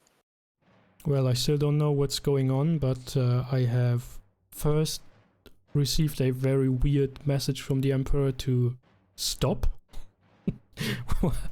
When we were sitting right beneath the Prussian Heights, so we continue to take it.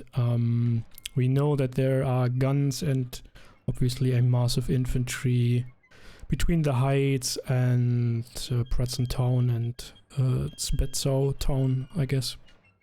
And then we have received word to retreat westwards, although without any reason or any objective to where and what the overall situation is if we cannot achieve anything. So I don't know. I'm preparing the retreat right now, which also again is something you can't do just with a blink, so hopefully we'll get out of here. Yeah, you don't turn around a core on a dime, huh? Exactly. I don't know where the Wu went, so he never came up on my left flank. I don't know where his cavalry division just went. Well, Jan, I hate to say this, but you ought to be used to not getting the support on your left flank. Oh no! Don't rub it in like that. Jeez. There you go. Yeah. No, I think that's one major takeaway point from this battle. Is that you need someone to coordinate things a bit more better and in advance and provide some sort of picture to your commanders. Because I was sort of in the middle of the battle, I was thrown in the position of being sort of a wing commander for 3 or 4 corps. This is my victory. Oh. Oh, here we go. Hello, hello. Hello. Yes. All right. I have done absolutely nothing. I have done absolutely Hello to everyone. Back from the dead. nothing. I have done Oh, absolutely okay. nothing. Oh, okay. I have done absolutely nothing. Does. Is everyone here? We've not missed someone, have we? Just I'm here. marching all game long. All right. So before Long game. before I break fog of war, I'd like to ask both army commanders to go just fairly briefly over how they thought the game went, and I guess whether they thought they won, although that's obvious. So Napoleon, you can go first. So how did you think the game went? Just sort of talk me through your decisions throughout the game, how it proceeded for you. That's Sam.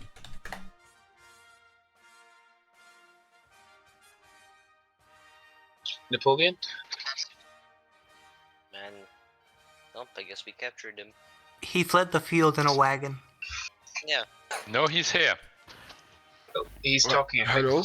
Hello. Can you hear me? Oh, am I to talk about the battle? Or? Yes, so just before I break fog of war, do you want to talk about the stuff you did, how you think the battle went for you, just in fairly broad strokes before I break fog of war? I think we lost. Who could have? Maybe not quite so broad strokes as that. Well, I think we did our best, considering that everyone knows what Napoleon did historically. So it was already a hard task to pull this. But yeah, we did our best. Okay, and Kutuzov, which is KB. Do you want to talk? So, what do you want? How detailed? Just in broad strokes? Yeah, just how you thought the game went, and maybe some of the decisions you made, and sort of yeah. So, I'd spent quite some time preparing and thinking about scenarios and giving out orders, so I felt very well prepared. And I was kind of off-put quite early in the game when I discovered the French positions were much further west in the north than anticipated. But it turned out not to be that much of a trouble, as I just modified the orders and extended the planned flank further. And it had its desired effect. And I think we achieved a crushing victory. And I'm very proud of my subordinates. Bernadotte's greatest defeat. I would like to give a special shout out to the to the second column commander. I think it's his second game. Yes. And he was smashing through the French lines in the center north. Wish I had that kind of game. All right, so now I'm going to go through the whole game all the way back to the play-by-post phase and describe what happened. I won't go into extreme detail. I'm not going to describe every single die roll, but I'll go over what happens. I'll stream the game and break fog of war, or I don't know if Tunis's internet, who's streaming it, can handle it. But if you want to join, the name I think is IKS Umpires or something, and the password is IKS in all caps. Oh, it can handle it. Oh yeah. So if you want to watch my stream, I don't know if it's up yet. What? It's paused. And there, now it works. What was the password again? IKS and capital actually, letters. it might be best if you stream Tunis, so that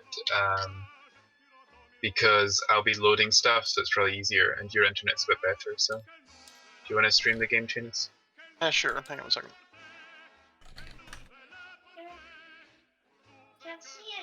I'll load up. Have you got a save of the end state as well? Yeah. I do. Yeah.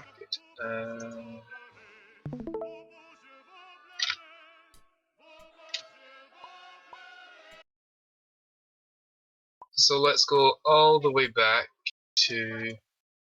I think I've got Do we have... Yes, pregame.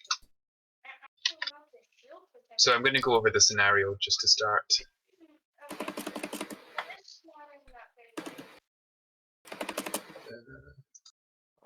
I'll take my leave then. It's a little bit too If late. it'll let me... Yep, here.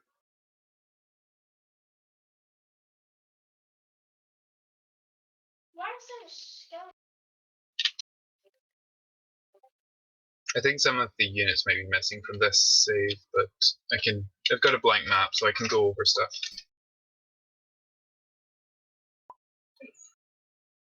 I'll probably just draw stuff on. So, all right.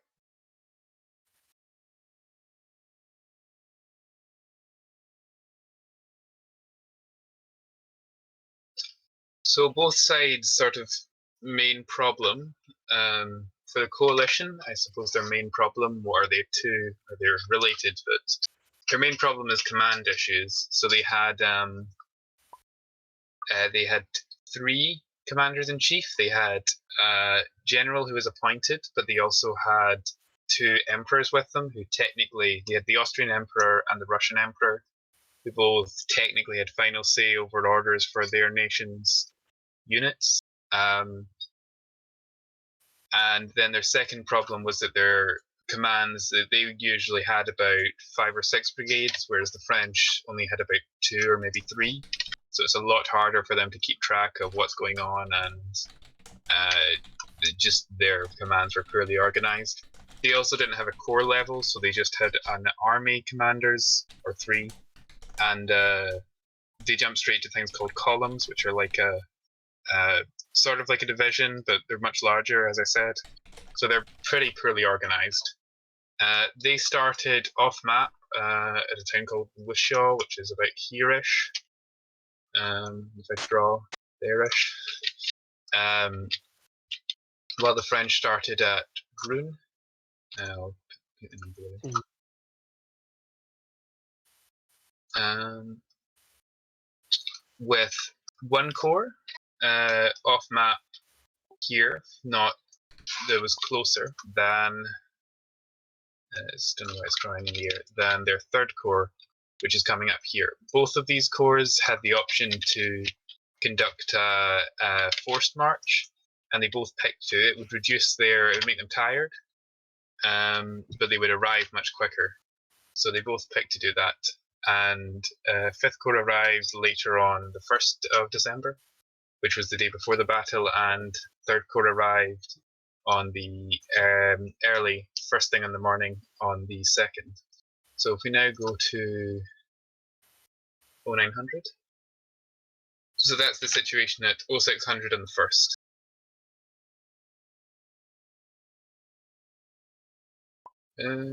Will it load? It's not started yet. Yep, here.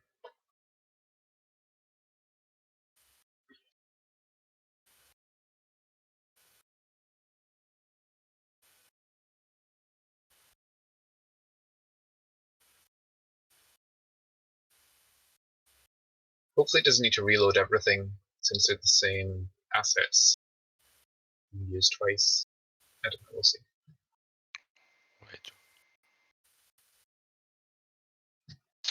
One trick might be to do screenshots and then just load through the screenshots. You can load them up in. Yeah, I've got some screenshots from that I saved, but it means I can't really draw on the map so well, and you can't zoom in and check on units and things. So. Yeah, it's a trade-off. So at 0900, the coalition are still marching to the battlefield. They're still off map, but the French have arrived and begun to deploy with some forward screens there. Their cavalry's not yet deployed, but their infantry is mostly deployed. The guards in reserve there, and their 4th Corps is where it would remain for another 18 hours or something already in the first turn in the south here. And the Grenadiers are in reserve, with both other corps still off map. So we're still just pretty much marching into battle. Then if we go to, I may Yeah, I'll go to 12 and then I'll. Yeah. So at midday, since we were doing 3-hour turns during the play-by-post. So at midday on the 1st, if this loads. It doesn't seem to be loading. It's loading oh no, now. here we are.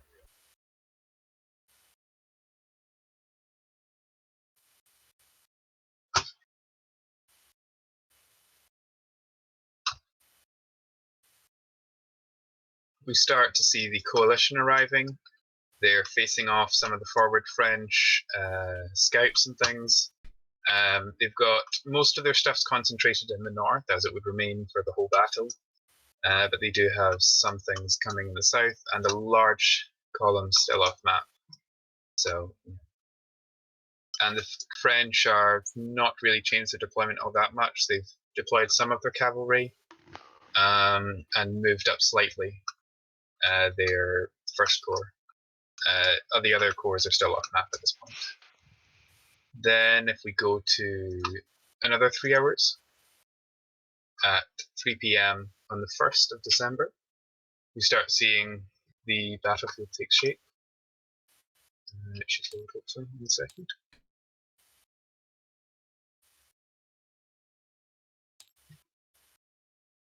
Yep.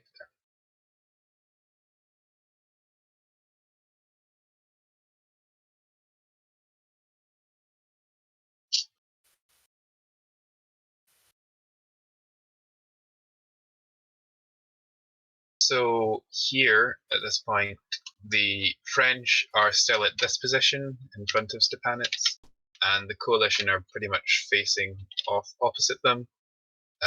There's some cavalry skirmishing all the way along the line. The second column of the coalition and the Imperial Guard are still moving up. The coalition have taken all of the Pratzen Heights, as you can see, although the southernmost is just defended by some cavalry. And the 5th Corps is beginning to enter onto the map here. And there's looks like the start of a flanking maneuver at the top of the map there, at the north. So then if we go to sunset, 1800 on the 1st.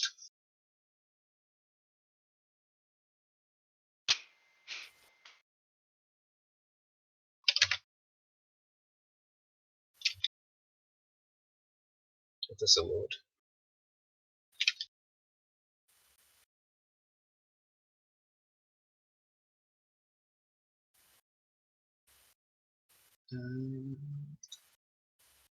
There.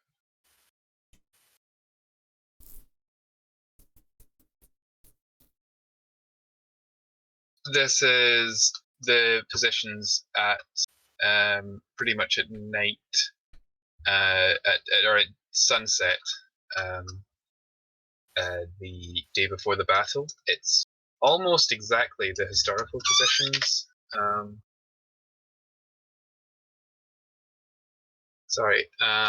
It's almost exactly the historical positions, bar the coalition have a bit more in the north and quite a lot less in the south. And also like the exact positions of where each corps is slightly different, but the concentrations of stuff's the same. Also, the guard's already been placed on the flank rather than in reserve, although they would pull it back tomorrow. 5th Corps is fully arrived, but 3rd is still off map down there. Now if we go to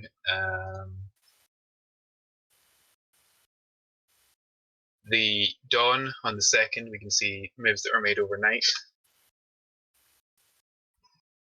The French decided to withdraw from the large plateau sort of around Stepanitz between the two rivers there overnight, although I think some of the commanders were a bit confused about when the orders were. I think some thought they were withdrawing in the morning, some overnight and things. And they ended up, some units withdrew, some didn't, although luckily a mist, or a fog, descended on the battlefield in the morning, which gave them pretty good cover to withdraw later on. But so here, some units have pulled back across this stream, whereas some are still trying to hold this position. And this division in particular is quite exposed. 4th Corps is still, and I don't think the coalition really made many moves overnight, apart from they pulled back these flanking forces to camp here rather than in this valley here. This is pretty much the dawn positions on the day. So if we go, I think Tunis, you've got the next save for 800 maybe jump to, rather than going through every hour. 700, which is the next. Okay. And now we're getting into the battle itself, really. Well, the battle itself doesn't really start for a while, but I may just delete the fog rather than.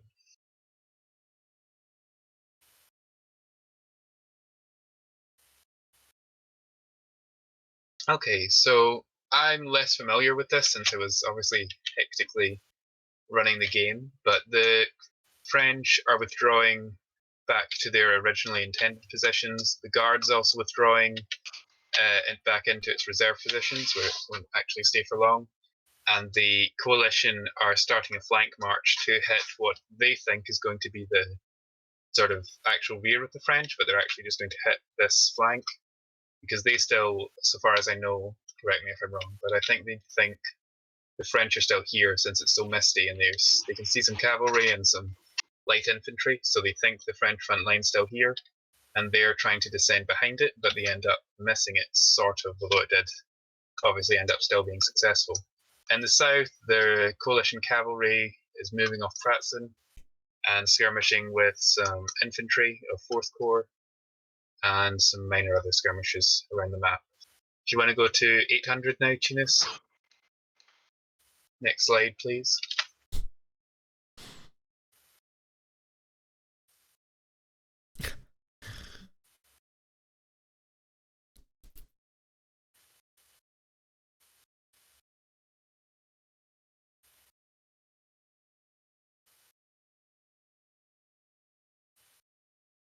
Okay, I don't think I can delete the fog, but all right. So by this point, the on the north, the coalition are starting to form up for an attack. They're still skirmishing all along. The French have fully withdrawn from the hill here, and they're still skirmishing all along the line. And 3rd Corps is moving up to almost at Sokolnitz now, as they arrived at dawn on the 2nd day. If you want to go to the next map now, Tunis, also the coalition are quite cautiously probing forwards in the centre and realising that the French line is far further back than they thought.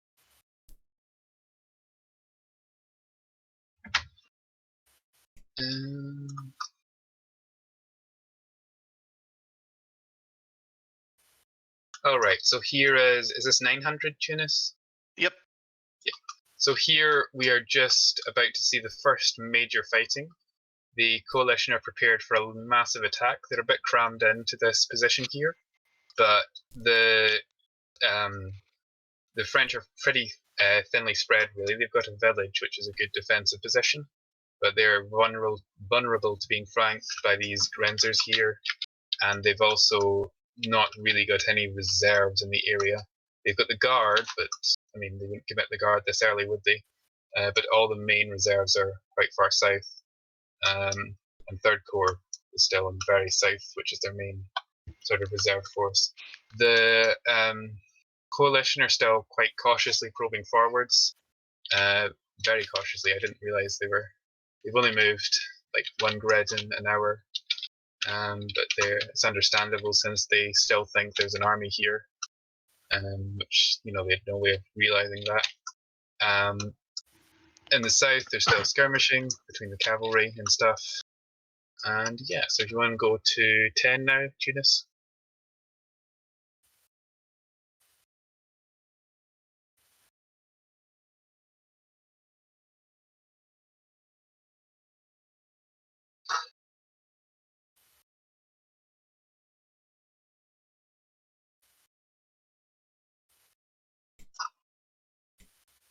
All right, so here we have, in the north, there is fighting here.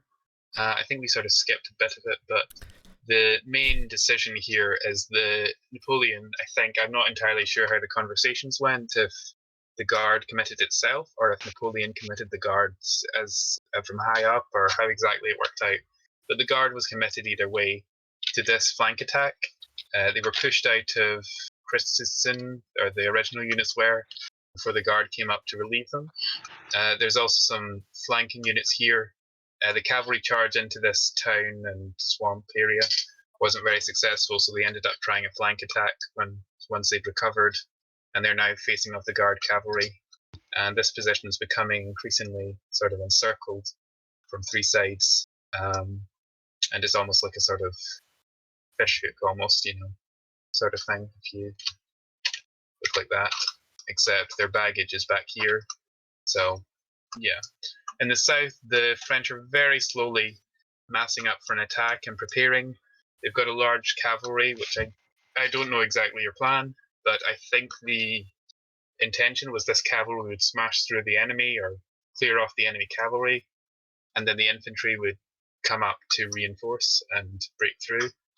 Although at this point, the Pratzen Heights are really being only held by a couple brigades of cavalry, so plus there's some cuirassiers in the south, but yeah. All right, so if you want to go to the next turn, which I think is 11. This is probably the decisive transition here.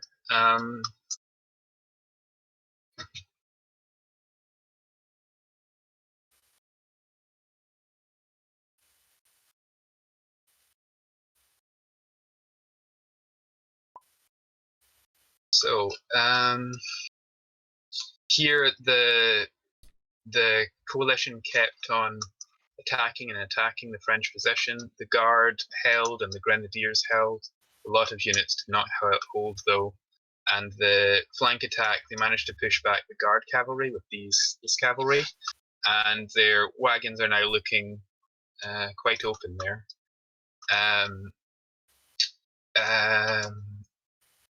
Further south, there's fighting, and the Russian column here, I think it's first column, is it, or second? Yeah, second column, and the guard as well. Yeah, and the Imperial Guard have realized that this whole plateau is empty, and they attacked Stepanitz, which was only held by a single line, which they managed to put up a decent fight, but they were facing a whole column and the guard eventually, so they were eventually broken, and that leaves this massive gap in the French line, so things are not looking great for the French. Meanwhile, this attack in the centre is proceeding. I wasn't managing the south in much detail, but I think what happened was the cavalry charged, and it was sort of back and forth, and then the infantry is now coming up, and yeah, we'll see how that turns out. But if you want to go to the end state, which is 12.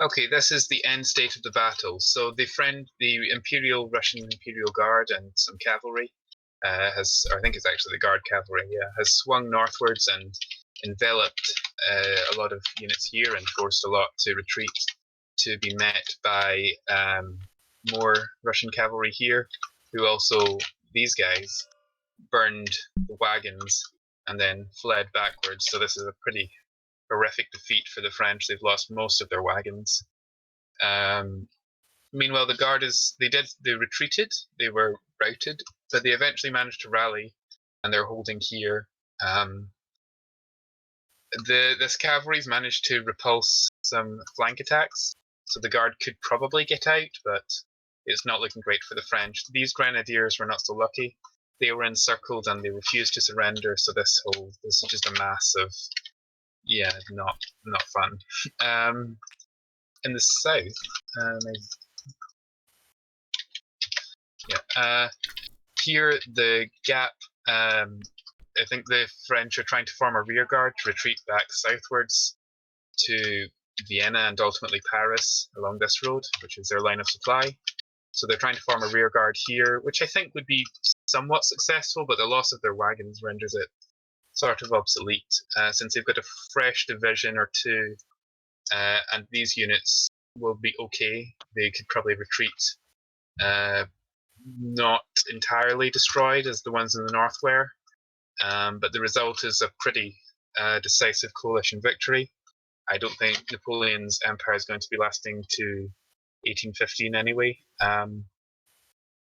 But I've been talking for a very long time, like 8 hours, and I'm starting to actually lose my voice, I think. So I'm going to pass over to, I think we'll go to the commentators. So that's Dave and Achilles, if you've got any thoughts since you watched this whole thing from above. I will allow Achilles to go first if he's still there. Oh, I am still here. Well, first of all, this was a fantastic game to watch, just from the neutral perspective. It was extremely well run, and it was really a lot of fun to watch. And I really enjoyed, going back and forth to you guys and finding out your perspectives on what was going on. It was pretty amazing. I know that the very beginning, Dave asked Blazer for a prediction, and he actually predicted a French win in this battle. So it's quite fascinating to see how it turned out. I don't know. I mean, you'll go back and forth about different ideas of what could have been done here or could have been done there. But for me, the key to this fight was what happens in the north once that mass of Austrians and Russians actually makes contact. And there was a lot of doubt as to when and if that was even going to happen because the infantry was so far behind. Once they made contact and everything got tied down up there, it really looked like they were going to destroy the northern flank. But there was some incredible heroics up there, and the Guard was able to hold, and the French were able to hold. And for a while there, it seesawed, and it looked like the French were going to get away with it. And then Stepanitz, the Russians breaking through in Stepanitz, and that really sealed the deal. I mean, ultimately, the repulse of the French cavalry at the Pratzen also kind of just put a flourish on it. But in my mind, once the Russians broke through at Stepanitz, it was over at that point. It sealed the deal and finished off the forces in the north. Anyway, that's all I have to say. And I enjoyed it all, and I thought you guys all did a great job. All right. Yeah. Dave, do you want to go ahead?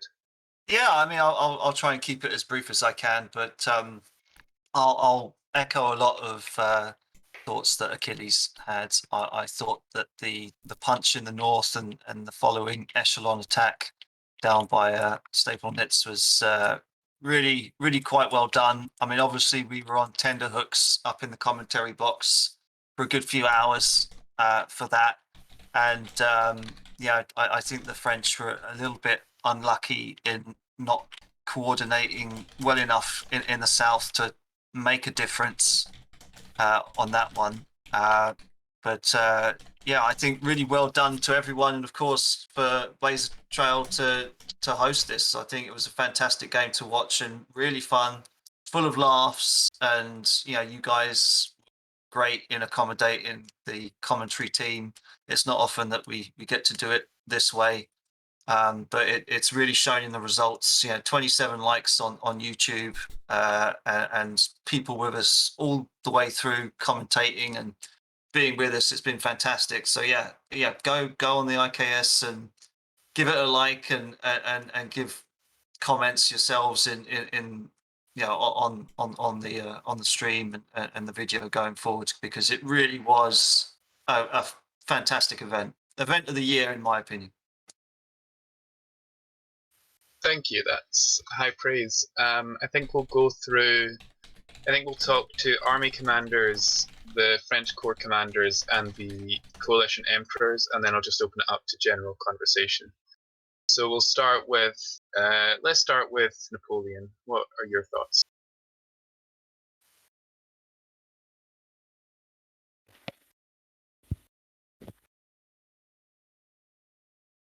Is Napoleon there? Oh, yeah, I'm here. Do you want to go over your thoughts now you've seen the Fog of War unveiled? Well, I'm currently leaving the battlefield to Paris. But as for the battle, I think our plan wasn't bad, but like the execution of it was bad. Like for example, our redeployment in the early morning wasted some time, which could have been used to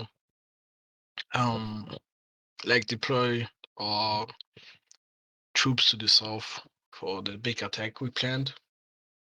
I also think I maybe overcommitted to the north, since I stayed there for a lot of time before deciding to move south to try and coordinate that. But when I arrived, the attack was already on its way. But overall, I think we had decided on the wrong, we committed on the wrong side, since the coalition had our strong position near Protzen. If we still had our cavalry in reserve, then probably we could have fended off the attack, like absorbed the attack, and then counterattacked to roll the flank of the coalition. But yeah. Okay, I'm kind of curious. I saw some of the messages, but what was your general plan going into the battle for everyone else? What's your general sort of high-level plan? But the plan we agreed on was to, since we had occupied the heights outside of Stepanitz, like east of it, we had like agreed.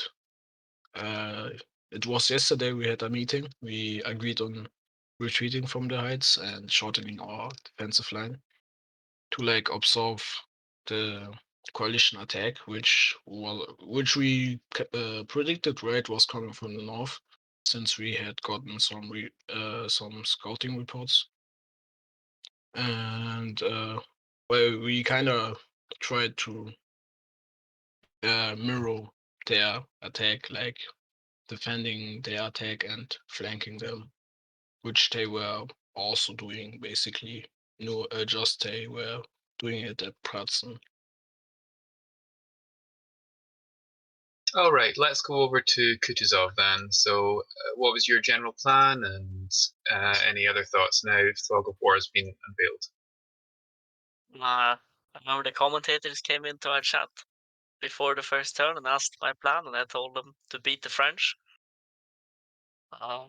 Our main thing was we were gonna flank them in the north, and we were gonna put such heavy weight very northern flank that we would turn and quite possibly collapse or envelop the French center by just outweighing their very northern flank, and deploy the cavalry in the south to harass and delay the incoming reinforcements, and spend their time just walking around doing nothing.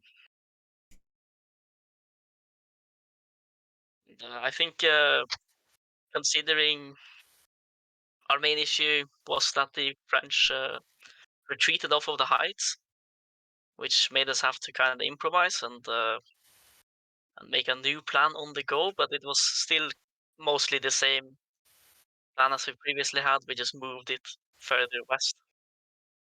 But I had some concerns when we were walking over those heights and didn't find any French people. I thought that the French would would have redeployed to the south or something.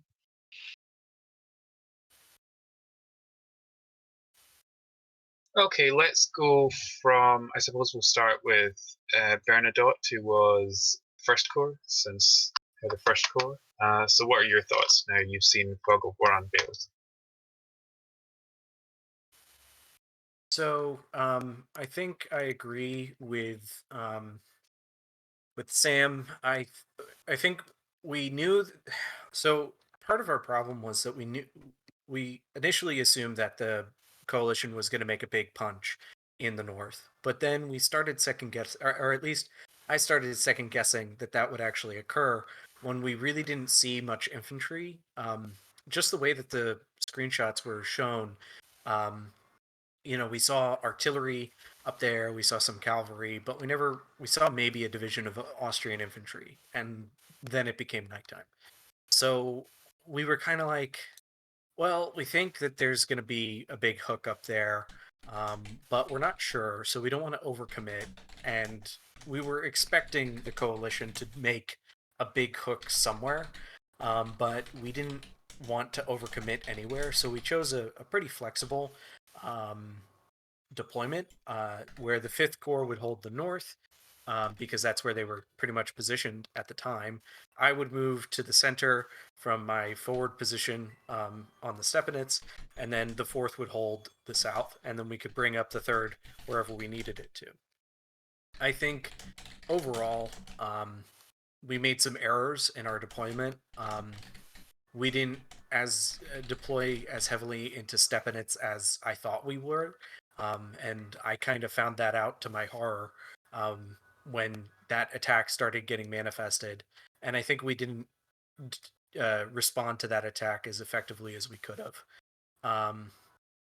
And in the north, I didn't know what was happening for the whole part of the battle, but I agree with Sam. I think if we had maybe kept the cavalry reserve behind the 5th Corps and just brought the 3rd Corps up north, we would have been in a much better position, and we may have just withheld or withstood that enemy attack in the north.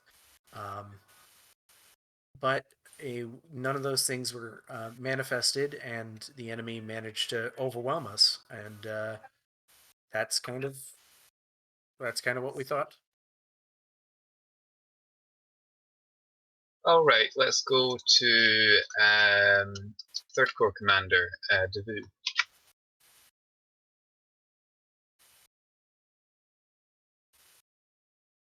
I think you're still muted. I don't know if you're here, Devu. 3rd Corps. There we go. Sorry about that. Can you hear me? Yes. Yep. All right. Well, the 3rd Corps had a great view of the countryside. We had a nice walk. I think we were in contact for a single turn, and then the game ended. So, yeah, I don't really have anything sort of else. just. Sorry about the marching simulator for you. One of your divisions, the cavalry, did I think have some fighting in the attack in the south, but you sort of. I think your orders were a bit indecisive, personally. I think you ended up sort of marching up and down quite a lot without any real purpose. Yeah, Whereas I think if you'd been... I was told, go down south. Okay. Nope, go up north. Okay. Nope, go down south. Okay. Yeah. And then I gotta go up north again. I was like, ugh. Yeah, although I suppose this does mean that after this battle, you've got a fresh reserve that you can perhaps use as a rear guard or something. Anyway, 4th Corps, I think that's Sult. Jan, if you want to talk about what your game was like. Yeah, sure. So we've heard about the general plan.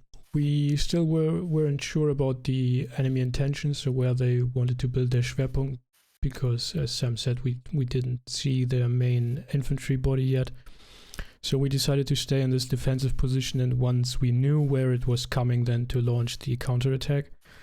And I think that what lost us the game was a lack of coordination and communication. So, for example, I never knew about the actual situation up north. So I'd say in the middle of the game, a message arrived from the Emperor to launch the attack, which we had discussed as an option to go against the Pratzen Heights. It then took us some time to get 3 to 4 corps moving, and apparently as they were moving, some of them got countermanded their orders and sort of fell back. So Devu's infantry division never came up on my left flank, for example, and I don't even know why the cavalry reserve corps was already engaged for what appeared to me to like 1 or 2 hours fighting back and forth there. Maybe that was Kellerman's division before that. But why they went in on their own without support of 3rd Corps and then our attack. I guess I changed the orders in between when the Emperor prompted us to make haste. Then out of a sudden we got orders to stop when we were almost on top of the heights already, and now at the end of the game we have orders to retreat, but yeah, no clue what actually is going on the other side of the battlefield, what the purpose is, what the objective is. And it was I guess the main problem sort of I think the plan could have worked still. The main problem was that there was nobody coordinating these 4 corps, which should have delivered the punch against the enemy. Yeah, I think communication definitely was the decisive factor for the French loss. No. I did, I think I put slightly more experienced players on the French side, with some exceptions, but it was slightly randomized. But I think generally the French had more experienced players, since historically their generals were a bit better, but I suppose the newcomers were just as good. Or better even, since they won. Alright, let's go to 5th Corps, which is Lannes, Marshal Lannes, who's played by Marshall. Yeah, our orders were to defend a line that went, get this, 1 corps, 2 divisions with some cavalry from Stepanitz all the way up to north of Kirchstein, or whatever that's town. How is it pronounced?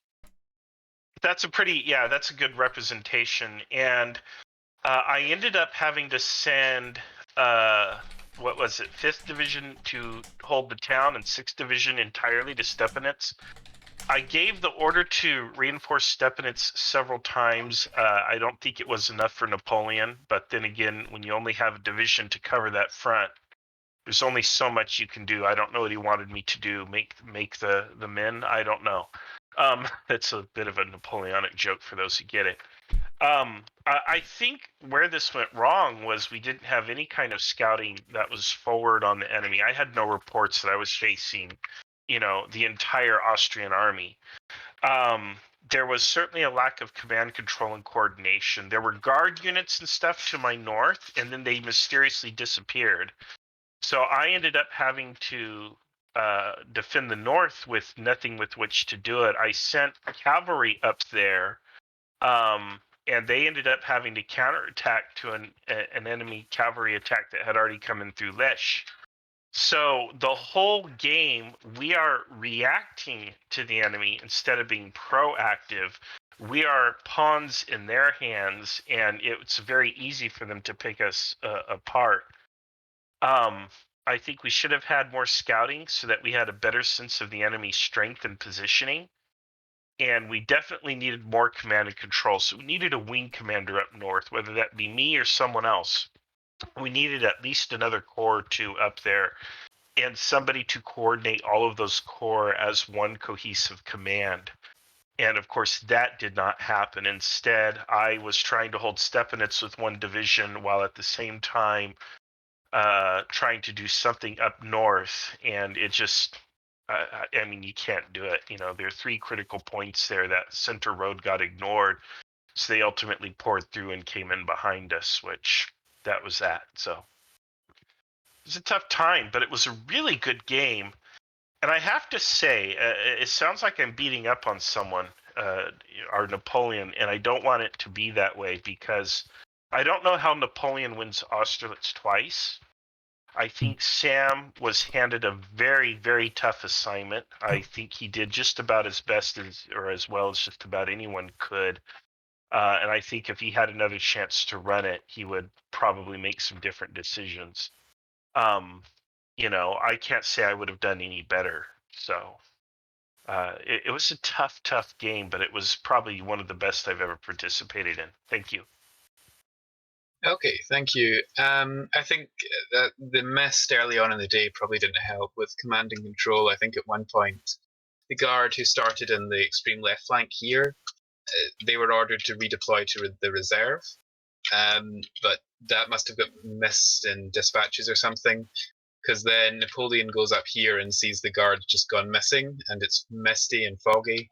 So he is just, as far as I know, he had no idea where the guard went, and and we ended up, he sort of lost them for a half an hour or something, which was kind of funny to watch, and probably quite realistic in the fog. And then there was some other instances where people couldn't find their commanders or they got lost in the fog, which was quite interesting to watch. All right, let's move over to the coalition side. We'll start with Kutuzov, the commander-in-chief of the coalition. Again? Oh yeah, you have already gone, sorry. Let's go down to, let's start with the Tsar, Alexander, who I think is Zendel's. Is he here? I think he might have left. Okay, our Tsar's left. Do we have a Kaiser though? Yes, we do have a Kaiser. So, Kaiser Francis, do you want to talk on what the game was like for you? And yeah. The game basically doing very simple errands for HQ, going up north, putting people places, just doing that kind of HQ. Basically, I did what a messenger could do. Then things got interesting. I pushed along with the Tsar on one of those northern attacks, and I was given a command of 2 brigades of Russian cavalry. And I engaged with the cavalry of the guard, and then with 1 brigade, I went and sacked the French baggage and burned it. And then I was starting to go back to run down some of the retreating French, and that's when the game ended. All I read some of the comments from the live stream, and let's just say the Tsar and I are bringing our relationship to the next level. Okay, I think, Cookie Hunter, since you were sort of the co-umpire of this from the start, do you want to talk on any thoughts? Sure. We probably don't have time to go through every single umpire since there was 14 or 15 or something in total over the game. So yeah, but since honestly, you were quite involved. At the end of the play-by-post phase, I had the same thought as you, that the French would probably win this because the coalition had sort of bunched up in the north in pretty unfavorable terrain up here. 1 second. Up here. And then they had hardly any forces in the south and to oppose the French force corps. And from what I read in the chat and what I heard, the French were able to identify this, and also, from what I understood, took steps to counter that. But admittingly, I was mostly empowering in the south for the force corps. It took them a long time to actually push against the single cavalry reserve, which did a pretty good job actually, wasting a lot of time for the French, and then managed to fight a skillful retreat back towards the Russian advance guard position. And then some points which I found pretty funny was, for one, the coalition managed to actually use the Grand Battery, while that was Napoleon's one of Napoleon's favorite tactics here in the center. We did twice. And, yeah, and the other part, it was basically the coalition plan was basically what they did in real life in Austerlitz in reverse, but this time they actually managed to break through because the French didn't have enough reserves in the area to actually plug the gaps and stop them, while the French counter thrust went basically nowhere. All right. I'm now just going to open it up to general conversation. So anyone else who wants to step forward with any thoughts or anything, now's your chance. I'll moderate it a bit to stop people talking over each other, but we don't have time to give every person a time to go by blow of their whole game. So yeah. I was umpiring the northern attack by the Austrians, and I think there's sort of two factors that really contributed to their ability to take the initiative, which were somewhat coincidental. So the first was that I think they got a communication that the Russians south of them were unexpectedly moving forward, and hearing this news, they sort of moved up their attack and really felt they had to get going. And then the second factor was that the column, the third column, the Austrian third column commander moved up through the fog right to the heights above Kishin right before the fog lifted. So the fog lifts, and he's got this sort of panoramic view over the French in Kishin positions below him, which means that he was able to sort of instantly coordinate with the Austrian cavalry that had deployed to his north to launch that attack. So those sort of two factors, the fact that they thought that the Russians were moving forward south of them, so they moved up their attack, and then the fog lifted at just the right moment for them to launch it immediately. That combination really helped them have that initiative. Yeah, if I may follow up on that, because I'm the third column with the Russians, I think a large part of the success there was exactly what was just stated, is that we had reports that some units to our south were advancing, and that was not part of the plan whatsoever. So me and Great Gold decided we just had to, get going as fast as we can and try to make sure that they don't get encircled. And the timing was just perfect. That by the time that the bulk of my column was reaching and getting ready into combat, the fog lifts, and in front of us lay maybe 1 or 2 French brigades max in comparison to, I think I had 4 infantry brigades, and we had a massive ton of cavalry in the north. So at that point, we just said, you know what?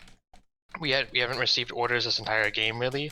We're gonna go forward, and we're just gonna, it was just a mix of perfect timing that really sealed the deal up there. Did you not receive my dispatch? Not many, no. O'clock. I sent a dispatch. I sent. Dispatch. Well, I sent some. Did you at least? I had a dispatch writer. I had Dogpilot translate my dispatches or my orders into dispatches. I had JB's insane orders to work with. Yeah, it was. I told you to extend the flank. Yeah, by the time we got that, or by the time I got that dispatch, we were already basically we were 1 turn out from combat, so it was basically outdated. Okay. But I mean, considering the result in the north, we have a couple of captures and a couple of surrenders, but for a large part of that, it was kind of iffy for me. We had a lot of folk or troops there, but the guard was it was impossible to break for a good period of time. They were really, really, dug in there, and for near the end of it, a lot of my troops in the third column were on the verge of breaking. So I decided to just pull back, hopefully, because I heard some reports of my cavalry and some Russian-friendly cavalry in the south, and I was hoping that if I could lure them back a bit, they would chase after me and we could get that that encirclement, which we did, but I wasn't sure if my troops would hold on in time for that to actually happen. So, yeah. Well, I can continue. Well, I'm second column, little second. The start of the game was I misread the orders. My orders were at the beginning.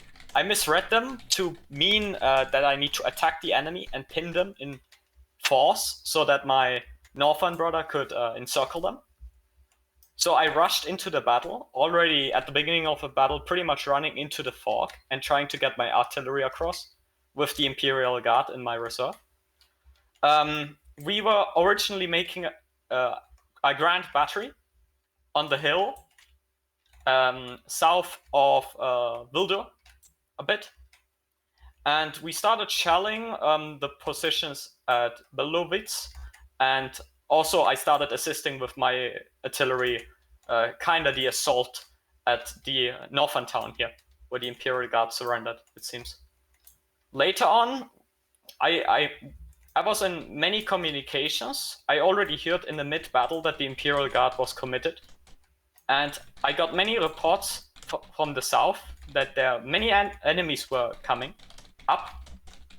So I put my entire force and moved south. My original plan was just to attack Puntowitz, but my orders were slightly differently seen, and I then attacked Stefowitz, which was actually accidental, kinda. I didn't want to attack it, but after seeing the light garrison and a very successful cavalry charge, which actually broke a square, and just to take the town, which was pretty effective, I must say so. I guess, I sent a lot of dispatches to the north and south, keeping the communications going, and I was seeing often Kutuzov or Alexander meet with me.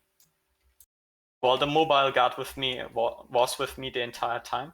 And I must say, for my second game, this was pretty fun.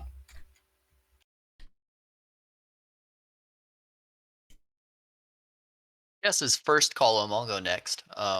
So the south was definitely a lot more quiet than pretty much the rest of the battlefield. And it was pretty much, we were just protecting the flank of second column and then eventually third column, keeping the French from sweeping around and putting more stress on them than they needed to have.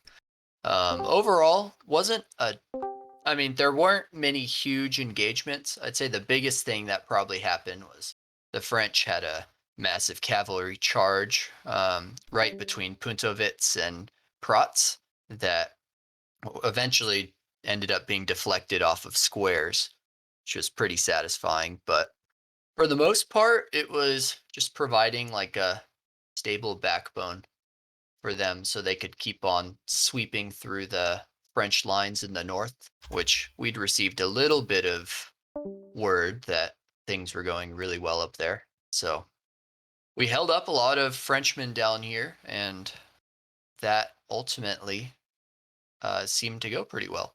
So, was Puntowitz defended? Did you just take by it? them or us? Oh no, By them. yeah, we just took it. So yeah, they had a huge cavalry attack come in basically right outside of Puntowitz, and You after that deflected was it. yeah, and that was broken, and then we went and occupied the little village. But yeah, it was pretty quiet down here, but I'm sure my men don't mind. I don't think a single one of my divisions ended up, or not divisions, actually a single brigade in any of my division ended up getting disrupted. I originally thought that you were under heavy attack and you were gonna like attack Puntowitz, which is why I ran so fast down, and then stumbled into the city accidentally. Taking No, it.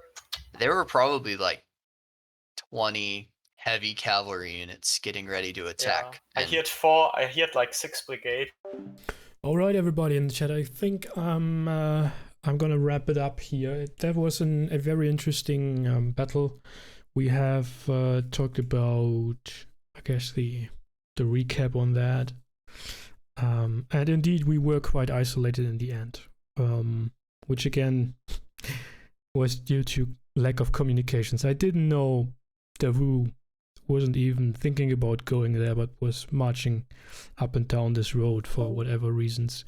So yeah, I guess that's what the French, the aspect the French should have especially been superior to the coalition army, communications, command and control. That was our biggest downside.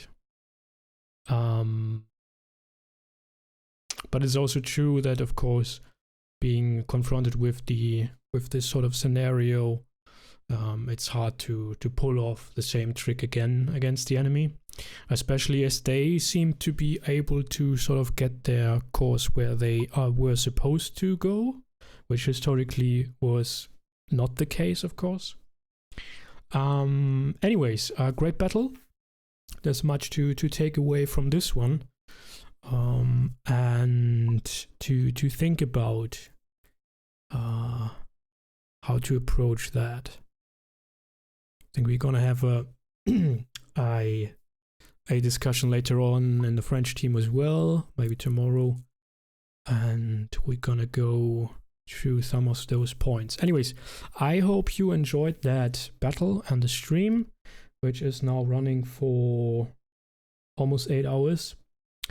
I'm gonna turn off the stream now. I need to get some food, even though it's almost midnight, and get some rest.